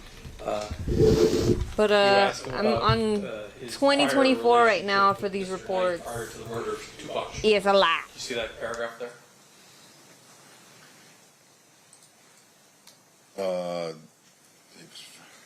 Yeah. I mean, Davis said that he told us that he never had any issues with Suge Knight or any of those individuals prior to the incident in Vegas with the killing of Mr. Shakur. And Mr. Davis goes on. You're so skip down just a little welcome. bit, but he Yeah, we have basically look like dead ass. Like accuses two I am covering this police thing. You department feel me? officers, Sergeant There's Reynolds, so Lieutenant much I'm Reggie going Wright through right Sr., now. The father of Reggie Wright Like Jr. I don't think you guys basically understand the level of what the fuck. Yes. You see all Yeah, of these files that, right here. Reggie Wright Sr. was a lieutenant with the police department, and then Reggie That's what Wright I'm Jr. doing. was a Just- former officer with the police It's a ton, bro. He had then started a company. And they're gonna called be up on White our Waste Nevada Security, judges, okay? and So then he was working I'll with let y'all Suge know Knight, when it is. doing security, although some claimed it wasn't on an official capacity, for death row records, looking at their parties and such and things like that. And they would, Right Way Security, they would employ Compton PD officers and things of that nature to conduct their business for Mr. Knight. And he also mentions Omar I Bradley. know. Who's Omar You know, Bradley? it has a perk when Bradley's when you former mayor get of Compton. educated. When you get educated. He mentions Mr. Bradley, saying Man. that he was associated with Knight and the other. And the blood judge that he has right now, gang she's members. been around in his case, I guess, since like 2024. Or maybe 2025. I'll check right now. I already found a 2025 filing and it has her on it, Provides so information, she's or been at least around, asserts that aware of the Reggie Wright case. Jr. is selling, she's- distributing drugs out of a particular location. And she's hearing He this matter, names some so- people that are helping with that. Yes, he stated that Reggie Wright Jr. Had a drug distribution location, an auto body shop called Untouchables, that was located at the corner of Alondra and Washington in the city of Compton. There was the shop was owned by an individual by the name of Melvin Hurd, and then Hurd, a guy by the name of G. Ray and Jim helped distribute cocaine from the shop. He also mentions some people that work for Reggie Wright Jr. and assisting in the cocaine distribution. Yes, he stated that Reggie Wright Jr. had an individual by the name of Mob James, who was a member of the Mob Pyru street gang, individual named Flip, who distributed out of a shop location on Compton Boulevard, and Harris. There was individual known as Buntry. Yeah, so like if you have questions, at the if time I don't know the we wrote answer, it out I as actually have Buntry, but we access to believe certain that attorneys actually that can was, give me the answer. If not, I have known other as people I can Buntry, ask. Montreal or So any type of like court proceedings. I know McDonald. yesterday I had the Yes. question of like, T-R-Y. let me go where this. Alton McDonald. Yesterday I had the question of like, why does the jury get to ask questions? So if you have any questions that you are not like sure of, I am more than happy to figure it out for you. And then they can kind of read this themselves, but at some point he talks about an incident that occurs at a neighborhood mall involving a person named Marcus. What does he tell you about that? Yeah, this was a few weeks before the murder of Tupac Shakur. This individual, Marcus, who was a Southside Crip, was at a mall by himself. Several blood street gang members attacked him and started beating him up. Then an individual, Mr. Orlando Anderson, who was the cousin or nephew of Mr. Davis, observed what was happening and went in to help Marcus, and they beat up and fended off the other gang members. And then he moves on to describe the incident at the MGM casino the night of Mr. Shakur's murder. Yes, he did. And what did he tell you? He told us the day of the murder of Tupac Shakur that the Blood Street members, some Blood Street gang members saw at night. They saw Orlando Anderson. They attacked him because of the previous incident at the mall. After the attack, Mr. Davis, Anderson, Orlando Anderson, and their girlfriends went back up to their hotel room at the Excalibur Hotel, and he said that was it. They didn't have any involvement. They stayed in the room the rest of the night. He tells you that the room was in Anderson's name. Yeah, the room was in Anderson's name. That they had driven up to Vegas from the LA area in a Land Cruiser, and that they had some other associates, Corey Edwards, Kevin Davis, Terry Brown, aka Bubble Up, Big Dre, and Wynn also traveled to Las Vegas. They stayed at the MGM. And he repeatedly denies to you knowing who killed Tupac Shakur. For sure, you can always play this back later, He right? said Bye, they Cindy. didn't have any I got knowledge Leticia anyways. what happened, that they weren't involved. He did later speculate that maybe it was some Compton police officers that were working for Suge Knight, and that maybe it was because he had heard that Tupac was talking about possibly leaving Death Row Records or something to that effect. But his suggestion was that perhaps Knight, who's driving the car, had Compton police officers shoot Tupac in the car Suge's driving. yes, something to that effect. I'm going to keep rolling down here. He gets back at page 5 to talking about Zip. So how does he tell you? Well, he talks about Zip and how he becomes associated with the Notorious B.I.G. Yeah, he said that back in 93, 94, Zip introduced Davis to Notorious B.I.G. at Summer Jam concert. And Davis would associate with Notorious B.I.G. when he was in LA area, but they never had any like drug connections or anything like that. He tells you that he was actually at the Peterson Automotive Museum the night Mr. Wallace was killed.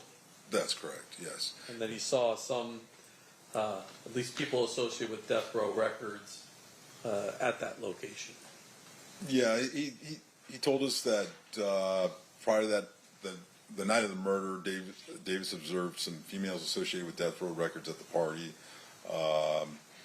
He said, well, like Jewel, a singer, Lachelle, a comedian for Death Row, and Davis believes that they saw Mr. Wallace at the event, and then called Blood gang members to come.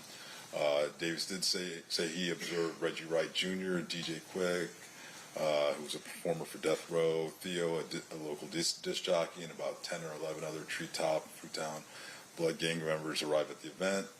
Davis told Mr. Wallace that they were to watch, that they were there and they should watch out. And then shortly thereafter, Mr. Wallace was shot. But Davis wasn't there. He didn't see who actually shot him. But once again, he tells you that he believes that Reggie Wright Jr. and Blood gang members are the people that killed Mr. Wallace. Yes, he said he believed that Reggie Wright Jr. and the Blood gang members associated with him were the ones responsible for killing Notorious B.I.G. When asked who the individual was who actually killed him, based off of there was a composite drawing that was that had been provided and was kind of passed around, so we showed him that.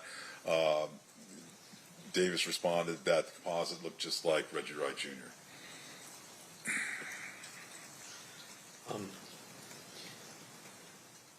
Do you remember the day that you arrested Mr. Davis on the indictment?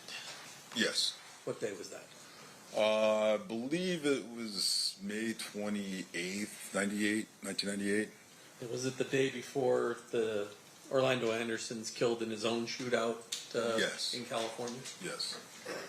And Mr. Davis talks to you a little bit about that without going into the specifics, but he talks to you a little bit about how Mr. Anderson wound up dying. Yes, he did.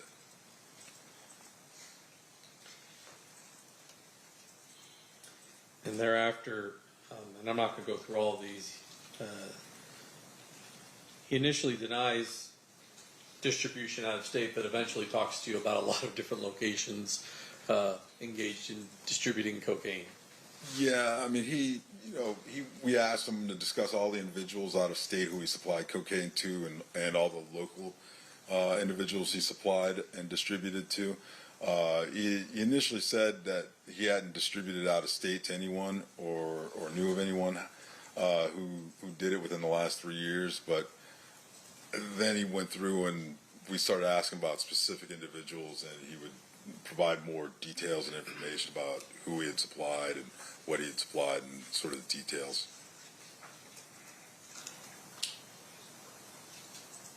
One of the people he talks about is Primo. Yes. Primo was an individual that he bought cocaine from, like his supplier of kilos of cocaine, anywhere from 11,500 to 12,500 a kilogram. Primo fronted Davis one point up like 200 kilos of cocaine at a time, and then Davis would go out and sell it and then pay Primo back. He also mentions Corey Edwards getting drugs from Mr. Davis and being out in Ohio and distributing cocaine in Ohio. Yes, Davis said that at that time, back when we were interviewing him in '98, up until about 3 years prior, that he was supplying Corey Edwards, who was selling cocaine all over Ohio. But I guess Edwards got into, he said at one point Edwards got into some trouble with his Cleveland drug contact, and that Edwards started coming out to acquire cocaine directly from Davis. That was an individual named Bubs who resided in Cleveland. Eventually, he describes how Primo goes back to Colombia and he gets a new supplier by the name of Samuel Lopez. Primo, I guess, departed the U.S., so we had to start selling cocaine in smaller quantities, and he came across a supplier by the name of Samuel Lopez, whose brother was actually in federal custody. Then Davis had heard that Samuel Lopez went back to Mexico after the FBI attempted to arrest him. And I guess there was a younger brother, or another Lopez, George Lopez, used to answer the phone for Samuel Lopez at the time. And I'm not going to go into this, but there was a discussion of someone named Dupree, but that guy's full name was Azelle Dupree Hall III, correct? Yes, that's correct.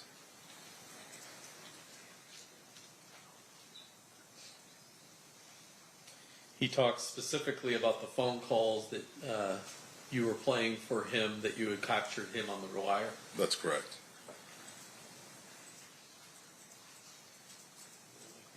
This one. Oh.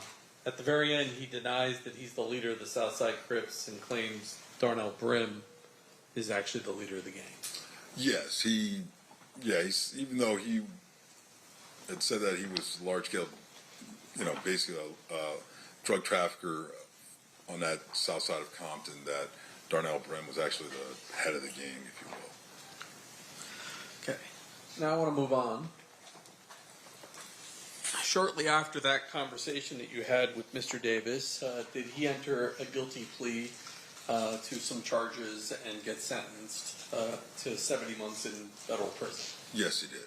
That's a little less than 6 years. So he got some benefit from talking to you from what the... Yeah, I don't know if it was 70 months. It might have been 77 months, 70 or 77 months. I don't recall specifically. Judge, I have in my hand, it says it's admitted, but I don't remember offering it, a certified copy of the indictment, the plea, and the judgments of conviction in United States District Court for the Central District of California, case CR-98537, evincing his... Can I have the parties approach?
They're talking, so it's muted, alright? It's not me, swear.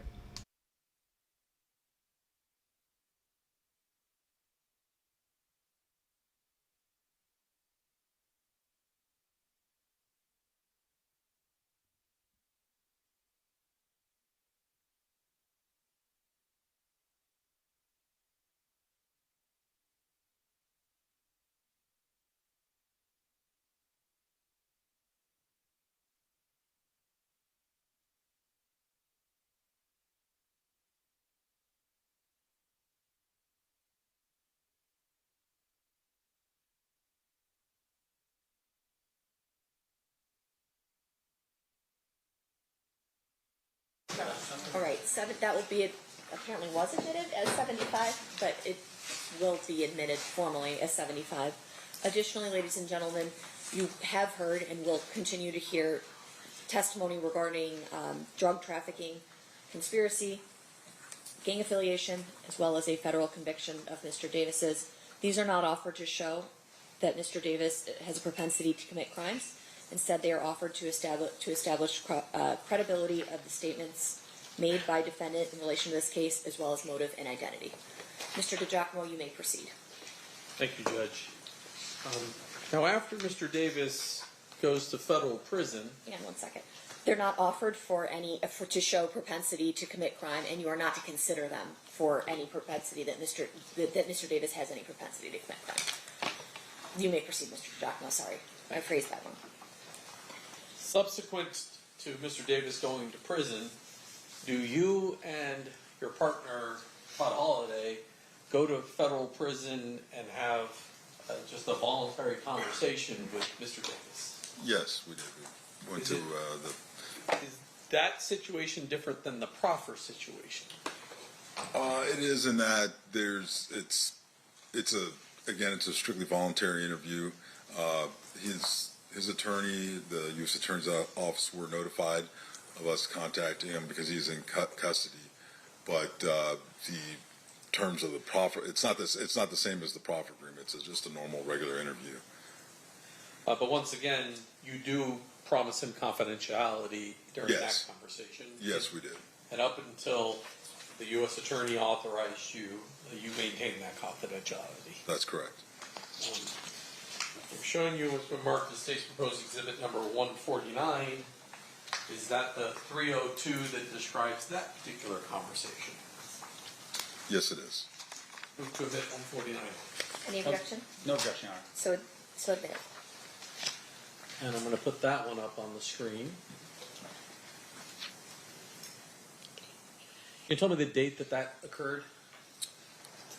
The interview,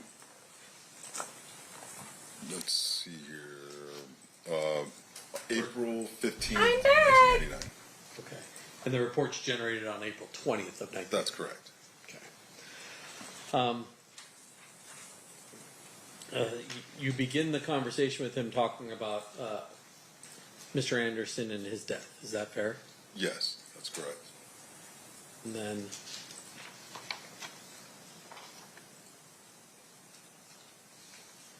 Mr. Davis tells you he's not aware of any motive for why Blood Gang members or individuals associated with death row records would have wanted to kill Anderson.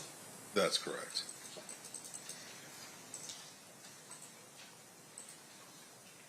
And then he repeats that he had nothing to do with either Tupac Shakur or Christopher Wallace's murder. Yes, he said that himself and Mr. Orlando Anderson were not involved in the shooting death of Tupac Shakur, and as well as anybody else that he was associated with, and with Tupac or Mr. Christopher Wallace, Notorious B.I.G. Does he speculate again as to who would have been involved in these two murders? Well, he said, he told us he didn't know who killed the two rap stars, but that he believed individuals from New York associated with Puffy Combs or individuals associated with Death Row Records could have killed Shakur, and that individuals associated with Death Row Records killed Mr. Wallace. And then he talks a little bit of the gang war that occurs shortly after the murder of Tupac Shakur. Yes. Basically, he said that there was a conflict between Davis and Mr. Marion Knight that resulted, as a result of the shootings, that the conflict, there was basically a war going on between Southside Compton Crips and Compton Blood Pirate Gang members, stemming from the mall altercation with Marcus Nunn and Orlando Anderson and other members of Southside Compton Crips, along with the Compton Blood Gang members. And he claims the reason that people believe that Orlando Anderson is the killer is that he asserts the Compton police is telling people that. That's correct. He made comments that he believed that Compton PD members were putting out rumors that Orlando Anderson and them were involved. Do you confront him about Mr. Anderson, the attack, and him being upset about that particular attack? Well, I mean, we asked him about that, about the whole escalation of incidents because of the gang activity, the incident at the mall, then at the MGM Grand, then obviously the shooting of Tupac and things of that nature. Mr. Davis said that Davis and Anderson were upset after the casino attack on Anderson, but they weren't going to strike back with so many police officers around that they would have struck back once they returned to Compton. So he indicates to you that he's angry enough to do it. It's just he planned on doing it back in Compton, which instead of in Las Vegas. Yeah, if they were, apparently it was because of police presence in the area, something of that nature. I'm not going to go through all the rest of this. The jury can read sort of the rest of this. Let me just check the very bottom.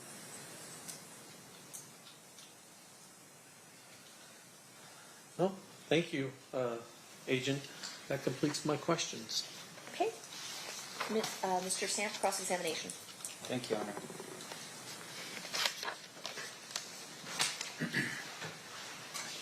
It's no longer special agent, or it's still special agent? Either way is fine. All right. Okay, I'm back.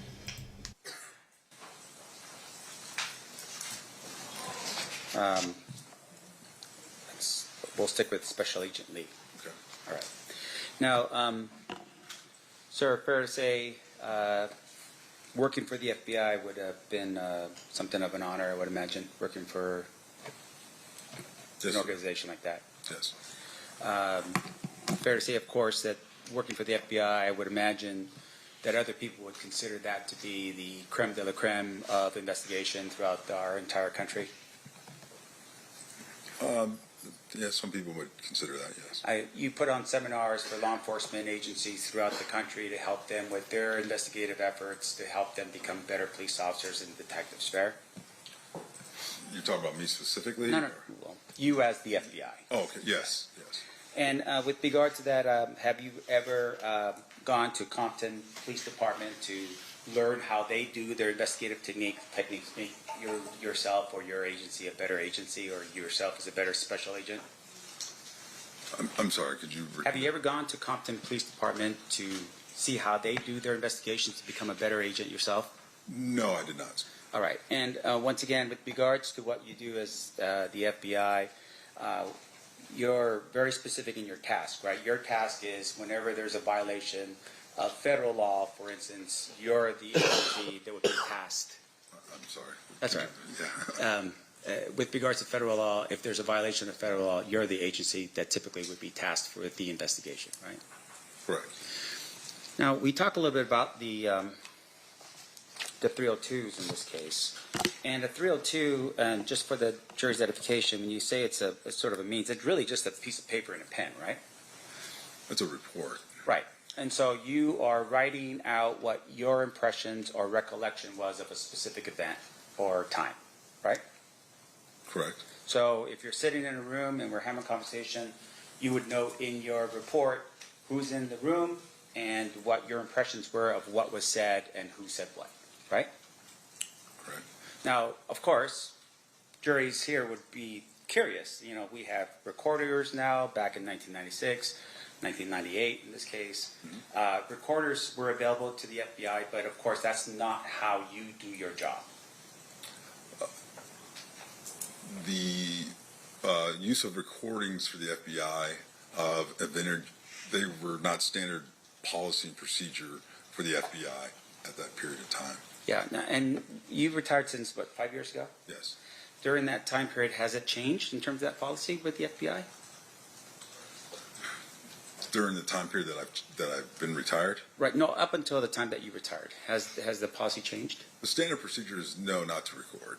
Right, and so as a result of that, any recording that's done is typically not what the FBI does, right? You still focus on pen to paper recollection onto a 302. Yes. Okay. And so in terms of how you do it, the 302s that we read or at least saw put into the record is the work that you recall, your partner recalls during the course of an investigation. Of that event, yes. Okay. Now, in terms of the task force here, we talked a little about the task force project Safe Street. Is that what it was? Yes? Yes. Can you tell the jury a little bit of what that project was about? The Safe Streets Task Force? Yes. So it's a compilation of multi-agencies directed to address gang activity within specific areas. So the Safe Streets Task Force initiative is a national initiative, but then there are fundings and directives that are sent to specific areas to address areas of high crime committed by gang activity. Okay, and I would imagine gang activity would include violent crimes. Correct. As well as, say, in this case, drug dealing. Drug trafficking, yes. As long as it's associated with gangs. Yes, primarily so, yeah. Because, of course, you do have the DEA that also runs their own investigations as well. DEA, ATF, yeah, we work with all. Now, in terms of your, about this task force, can you tell us at the time when you were operating on it, who was on the task force? Oh, I mean, there were several agencies in terms of specific agencies. Well, just in terms of your working with other people, do you recall at all who it was that was working on the task force with you at that time? Well, there were members of Los Angeles PD. We've had, I believe there was ATF. So there was multiple aspects of the task force. So different squads had different elements working depending on what cities they were in. So we would have Inglewood PD, Compton PD, LA County Sheriffs, LAPD, DEA, ATF. I believe we even had postal inspectors that might be involved. There was just a myriad of different agencies. Sure. Can you tell us who from the Compton Police Department was part of your task force?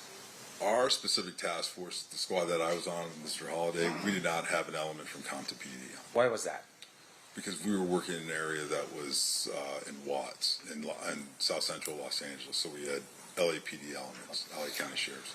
So one of the things that we saw today was that one of the individuals that potentially was somebody of interest, I would imagine to you, was a police officer from Compton by the name of Reggie Wright Jr.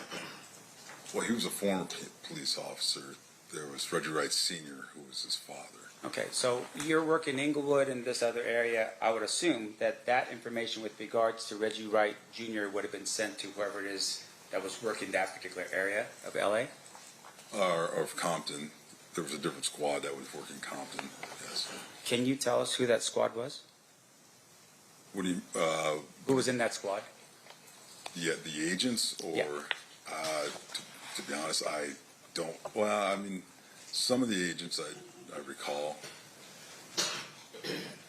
Do you know who that you can recall that was there?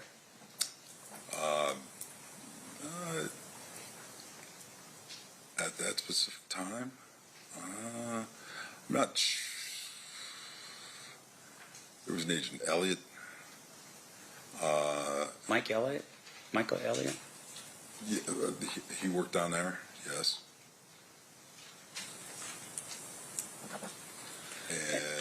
And I don't want to strain you a little bit here. Yeah, I mean, it's yeah. So, and for clarification, because over that time period, agents will change squads and things of that nature. Like I left the gang task force in 2003, and squads would move and change objectives. So who was working at that specific time? There may have been somebody at one period, and then it changed or whatever over the course of time. And would it be fair to say, of course, it's something like this, if you really need this information, you would refer to a 302, to refresh your recollection if you had Yes. it? Okay. Now, in addition to that, though, in terms of your role here, there was a proffer session that was conducted with my client, with Mr. Davis.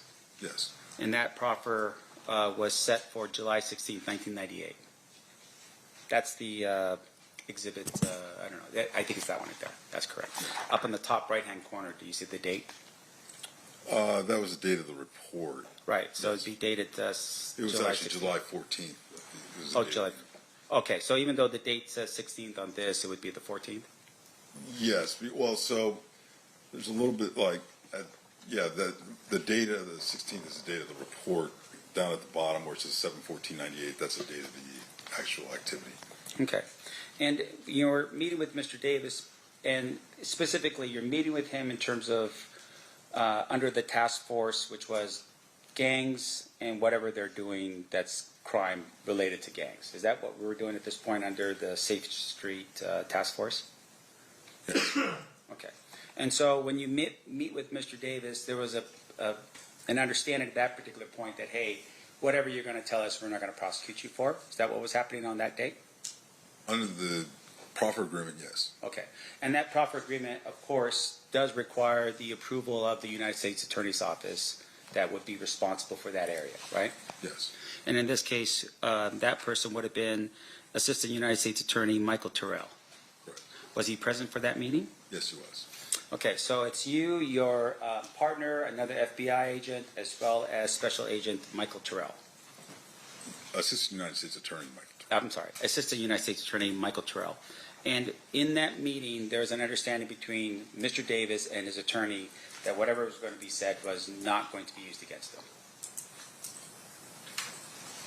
Unless he came out and testified and said something that was contradictory to what he said in the proffer agreement, yes. Sure. Now, once again, we're talking about the federal government here, right? So was there an actual proffer that was signed by the parties indicating the understanding that you're telling us right now in terms of what was the terms of the agreement?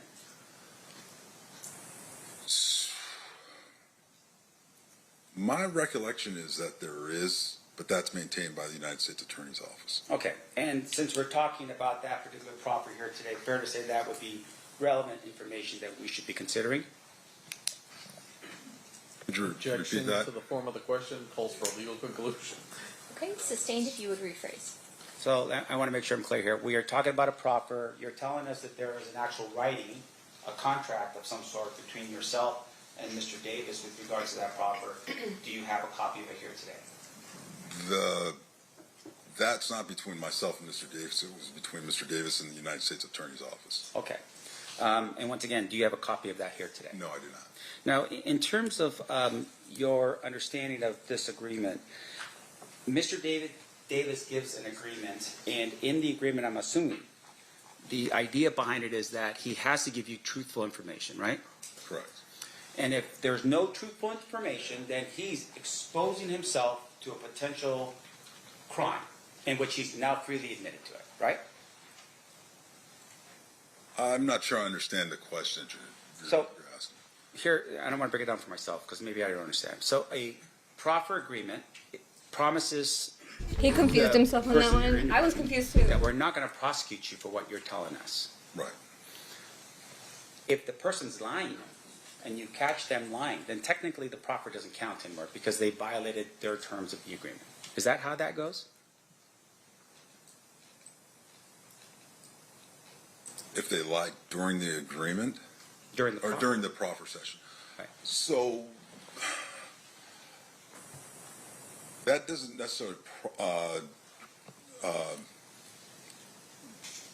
the benefit is for consideration for plea bargaining and sentencing consideration. So if the individual who is being interviewed during the proffer session shows a lack of candor, lies, and things of that nature, then the consideration for a plea bargain, plea agreement will that will be considered by the United States Attorney's Office and what they will offer to that defendant. As far as using it against them, it's still the proffer agreement terms as far as using that information against them in that case in chief on that charge, we would still not use it. Does that make sense? Sure. I just want to make sure it makes sense. Right. Okay. So one of the things about the proffer agreement is it's, as I said earlier, was to set up it's the beginning of a sort of plea negotiation period. So we go to Mr. Davis, we say, you come in, you tell us the truth. We won't use it against you in this case or whatever, regardless of what you say. And the United States Attorney's Office will take that information, determine how useful, how valuable it is. For example, not in this case, not necessarily in this case, we've had individuals who provide information and then they actually go on to become cooperating witnesses for us. They're willing to testify in case against other co-defendants and things of that nature. All of that gets utilized in determining the sentencing for that person and for reducing their sentence on that federal charge. As you're suggesting, if an individual comes in and they're not truthful, they're providing us information that we know is factually inaccurate based on our other investigations, surveillance, wiretaps, and things of that nature, and statements from other witnesses, we would report that to the United States Attorney's Office, and they would take that as far as the sentencing that they would offer for the plea agreement. They would say, well, your client hasn't been forthright and candor. We're not going to reduce it at all. Did you do that in this case? Was there any recommendation from you or your partner back to the United States Attorney's Office, and specifically to AUSA Michael Terrell, that said, hey, Mr. Davis is not being forthright and truthful with regards to his July 14th, 1998 statement? I did not specifically do that. Whether or not Mr. Holliday did, I'm not aware. Now, let me ask you this then. So he gives a statement, and I want to make sure we're